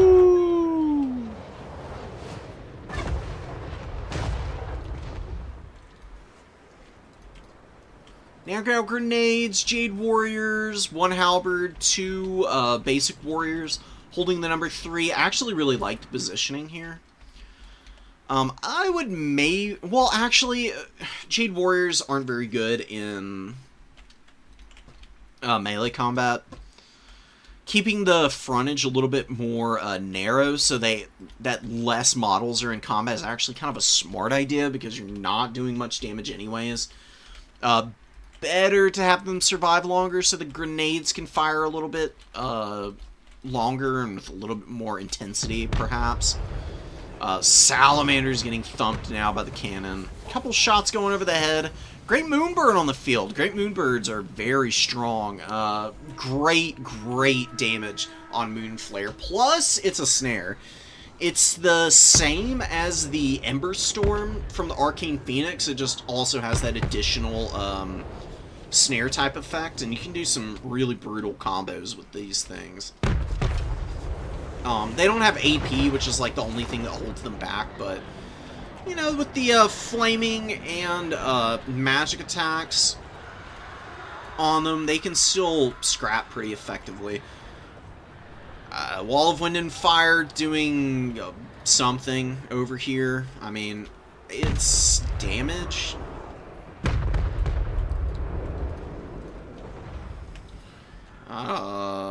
Still waiting for the day that I'm impressed by this thing. Maybe the Overcast is better. I don't know, dude. I just think you're better off spamming Jade Shield and Dragon's Breath than you are trying to use this thing ever. I mean, you've got the Jade Amulet, so you're getting a little bit of extra magic use. I guess that's the reason why we're seeing it being used, because you're still getting a nice little rebate on all the spells you're casting. So why not? Cannon's finally getting active, going after the Salamander Hunting Pack again, and really hammering it.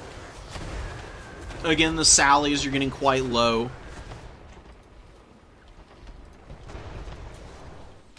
The big mistake that the Lizards are making here is really just a positioning one. They're fighting up here on the open ground. I know a lot of your formation was centered on the number 1 to start with, and you wanted to grab the number 2 quickly. What you do is you just throw your Skink Skirmishers forward to grab the number 2 objective. Rotate all of your infantry around the forest to get up behind it so the artillery can't thump them early. Get your Ancient Salamanders on the low ground and in the trees on the other side of this objective here, and force Cathay to come to you. Trying to fight them in the open field where their artillery can find angles to shoot your very expensive Salamanders. Either the Hunting Pack or the Ancient Sally is really rough, man. You've got good grindy infantry. Saurus can scrap Jade Warriors down pretty effectively. It's not a very great fight for the Jades, obviously. They're just, on average, much weaker in melee combat. With the Nangao Grenades here, it's going a little bit better, but with a little bit more proper positioning for the Lizardmen, they could be nullifying a huge advantage of the Cathay army, which is the fact that they've got a double Grand Cannon. And these things have been allowed to farm way too much. They've both paid for themselves, and they're really starting to run away with this game as they kill the last Salamander Hunting Pack here. Salamanders against Grand Cathay, I'm not super sold on. Umbral Tide at most. I really think Razordons would be a little bit better, but I don't even know if you need those. I think the double Ancient Salamander and the Umbral Tide is enough skirmish against the Grand Cathay forces. And then you just go lots of Saurus Warriors to stop like a meaty Jade Warrior push like what you're seeing here. And you can attack the flanks with, like, the Spear Riders and your Feral Cold Ones. These Cold One Riders are pretty effective. You'll hard counter Jade Lancers and whatnot just by virtue of having a good anti-large armor-piercing cavalry unit. So really you're playing around the ranged pieces. And these back pushes, you know, I mean, there's too many bodies here for Grand Cathay. You're just not really going to have an easy time accessing the artillery. And Zero could drop this and run away with the crew. That's probably the best thing you can do. I would actually throw the Jade Warrior crossbow in here because it's just a skink cohort. If it were a Saurus pushing through, I would, you know, not recommend doing this, but because these guys have decent enough armor values, they can just get in here and blob up on the skinks and allow the artillery piece to push out the other side. And then they can get resettled, the skinks will rout, and then you can get the crossbows back online. And they'll be giving Harmony to the whole front line. They're a little too far away to be giving the Harmony to this Halberd right now, which is just a tiny bit awkward. Harmony should have a slightly larger range, or my idea was for Harmony to be dependent on how many units you have that have yin and yang on the field. Like, if you have an equal number of yin units to yang units, then you get max Harmony. Unless you have the amplification around your units, in which case you get a boosted amount.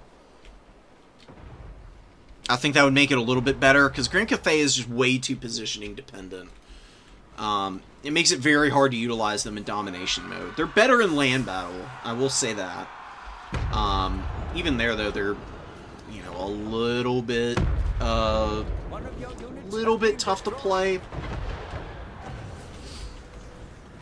I think it would just give them a little more flavor. Another wind wall, and what is this? Wall of wind and fire. I don't even know what the name of it is because I never see it. But honestly, I mean, it's doing something. It's getting a little bit of damage for the Shooting Lord.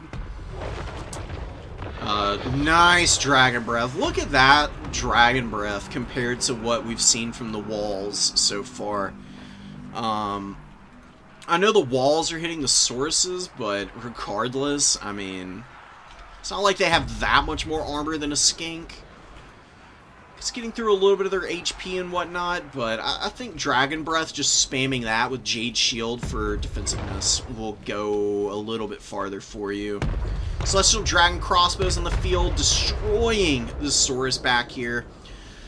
Good collapse from the other side. The Coldwind Spear Riders are getting in on the flank, and now that the Lizards aren't just fighting with most of their forces out in the open field, and they're a little bit less dependent on the Salamander hunting packs, they're actually bringing in some Spear Riders. See them doing a little bit better here.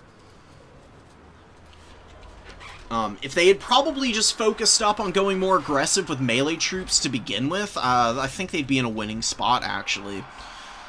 Jade Lancer's getting a little rowdy in the backline, going after some skink cohorts. Longer Riders have been doing some good work sweeping up the skirmishers. Really gotta shout those guys out. Chameleon Skink here with almost 1,000 value is nice. Saurus Spear going down, not doing too hot. The other Saurus up here are doing a little bit of work in the grind game. Dragon Breath going down, not very impactful on those guys, actually. Another Wall of Wind and Fire. I don't even know what it was doing against the Skink Skirmishers. Got a little bit of damage on them, I think. I don't imagine these guys took any damage from anything else. Maybe just catching people off guard with this actually can get you some value with it. I've been pleasantly surprised. My mind has not really changed on it being anything less than lackluster, but, I mean, it's worked out. Warriors are advancing. Can they get to the number 2 objective, though? Grand Cathay does need to start getting some caps again, because they were double capped for most of this game, and then they lost the number 3 over here. I would stop fighting over this low ground objective. You should just go cap the number 2, and make sure you hold on to the number 1. Make sure you can sweep up the Salamander hunting pack. You got a lot of bodies back here, cleaning up the last few Lizardman units that are in your back line, which is definitely a good call. Jade Warrior crossbows will be really nice just for hammering some of the units on the low ground here, even if you don't focus the number 3 objective. Highly recommend maneuvering elsewhere for the time being. Moonbird did not get good value on its first life. I don't think a single Moon Flare got used. It can be a little hard making sure that you get these uses off, but it is absolutely essential if you want to make the Moonbird cost effective, because this does wicked damage, guys. Radius is a little small. You need to position it very precisely around your opponent's units. If you do that, though, you can get a lot going for you. Alright, now there's a wall of wind and fire to talk about. Cohort of Sotek got roasted pretty bad by that. 1900 on the Shooting Lord. Onyx Crowman doing pretty good. Jade Lancer's chasing some stuff off back here, and it does look like we get a breakthrough on the number 3. You know, with all these units being cleaned up in the backfield for the Lizardmen, just a clean push out from some Jade Warrior Halberds and the Jade Lancers that were monkeying around back here gets the dub. Feral Coldwinds killed a Grand Cannon crew. One other Grand Cannon crew is hanging in there with 1,500 value. Good performance from both of these cannons. Both have about the same. I don't know why one has 2 chevrons and the other is... Honestly, it almost has 3 chevrons. The other is not even close to getting the second one still. It's a little bit off of it. I guess it's fairly close. It's only 113 XP. I don't know how they calculate value for the chevrons. I've seen units get chevrons crazy fast some games, then other times it seems like they're shooting about the same stuff and they're nowhere close to getting them.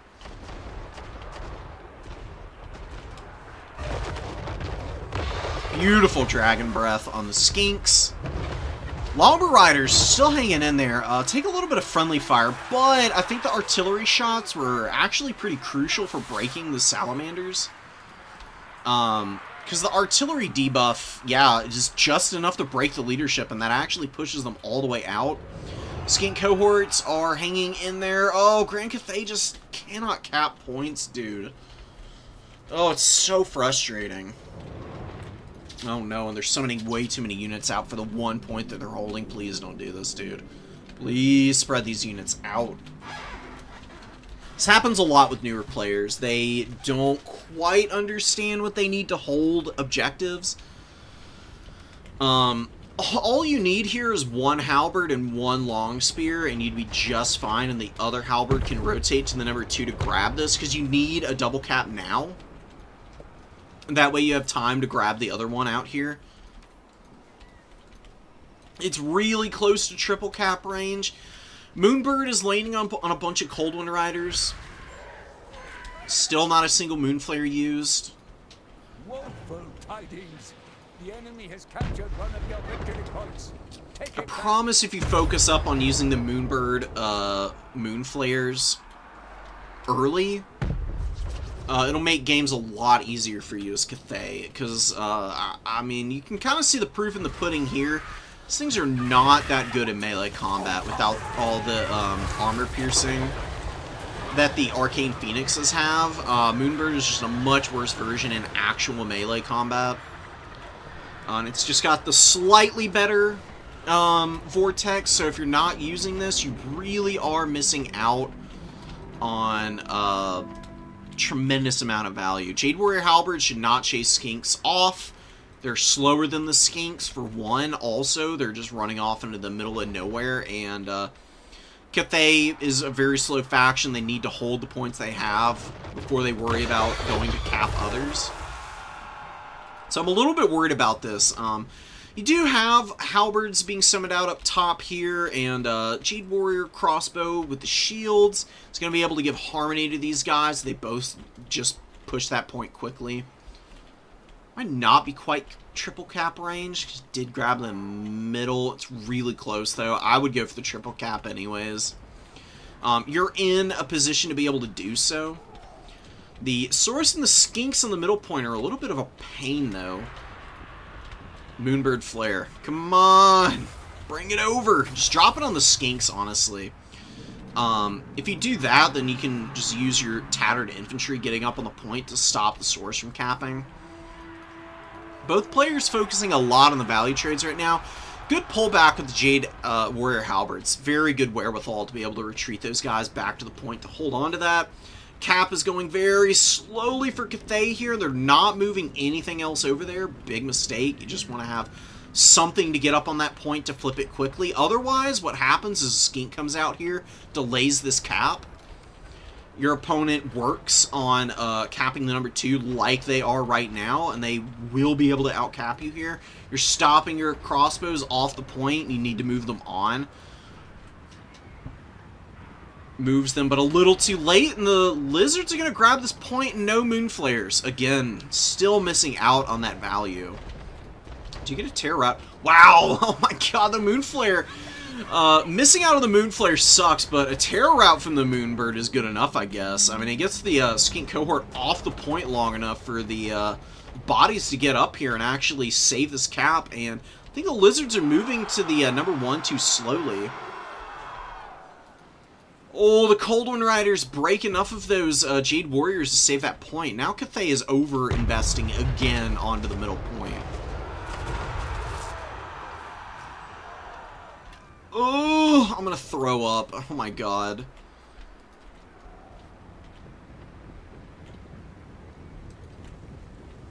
Dude, Cathay is gonna win, and just barely. I think they're gonna be like 30 tickets off from the Lizardmen getting the victory here. Salamander hunting packs are pushing the Shugengon Lord off the field. And some Chameleon Skinks can get the kill on her and break leadership. I don't think that helps them, though. I think it's a little too late in the stages of the battle here to be getting any caps. Finally, we get a Moonflare on the wrong target. I guess it's immobilizing the Salamanders. Moonflare is good on infantry and cavalry. Not on monstrous units, unfortunately. I mean, if you're immobilizing them so that you can combo with a Jade Lancer to charge these guys down, then that's awesome, but otherwise, I would cut it. Get a cap out here, and that triple cap is gonna, yeah, I mean, guarantee the victory for sure, but, I mean, they were gonna win anyways, but just barely. Crazy close game on the objectives. They honestly played this really well. They fumbled a little bit at the end of the game here, getting up on the points, but they Zero did just enough to be able to cap in time to secure this win, so I can't really fault them too badly. It's very hard to juggle Cathay's cap issues because of how slow they are, and how weak their value trade is in the melee game in terms of their infantry.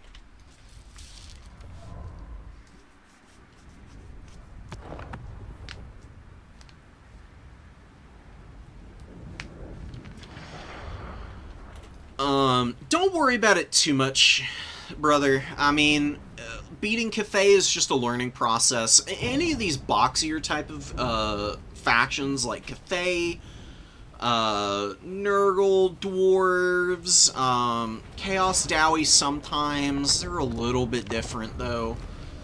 But tough, grindy factions, Vampire Coast is another one.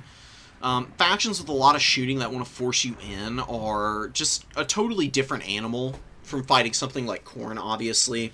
And you see a lot more Chaos factions than you do Grand Cathay, obviously, so it can be a little hard figuring out exactly what you need to do against these guys, but once you kind of lock in and you have a better idea of how to attack their formations, it becomes much easier fighting them, because they really are a very vulnerable faction once you start to pull them apart and you're capping objectives and denying them value at range just by avoiding their shooting. They start to panic, and then they push forward too aggressively, and you can really start jumping on their units and isolating stuff as they don't have harmony. The more fights you get against Cathay units without harmony, the easier the game gets. And once they start to spread out, it becomes pretty straightforward, because the harmony spacing is very, very prohibitive. 60 meters is a decent distance out, but that's still fairly compact for how big a lot of the domination maps are.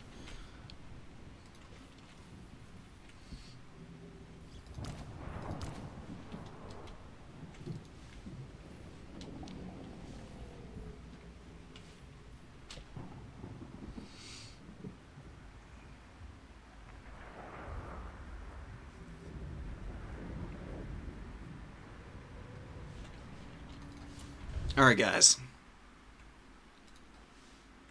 I think that's about it for me. Oh my god. Great stream today.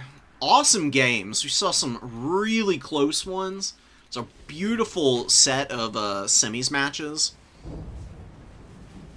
Super fun watching the Master Engineer just dominate the entire Warriors of Chaos army. in our finals match, that was pretty special. It's auto-saved the match where I was checking the champions. Kind of funny to see CA whiffing on this. The proof is in the pudding. They can take ITP off of a lot of these Slaanesh units. They should really think about it. Either take it off of Bearmen and give them immune to fear or something, or just give them less HP or cost increase them by 50 or something. Anything to get them in a slightly more balanced state. It's not like Bearmen are broken by any means, but they're a little too grindy, and I think minimizing the amount of ITP on units is just a good call in general. It makes battles a lot more dynamic, and that's what I want to see. I really like the maneuver elements of the game. But yeah. That's my last couple thoughts. Take care, guys. I hope y'all have a good one.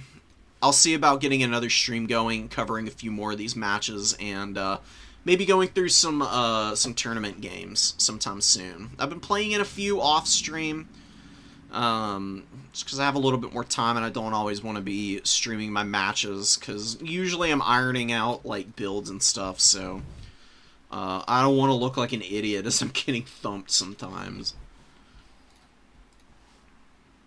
But I'll give y'all a little bit of an insight sometime soon to my live play style. Till then, y'all take care. Peace out. I'll see y'all around. ASAP.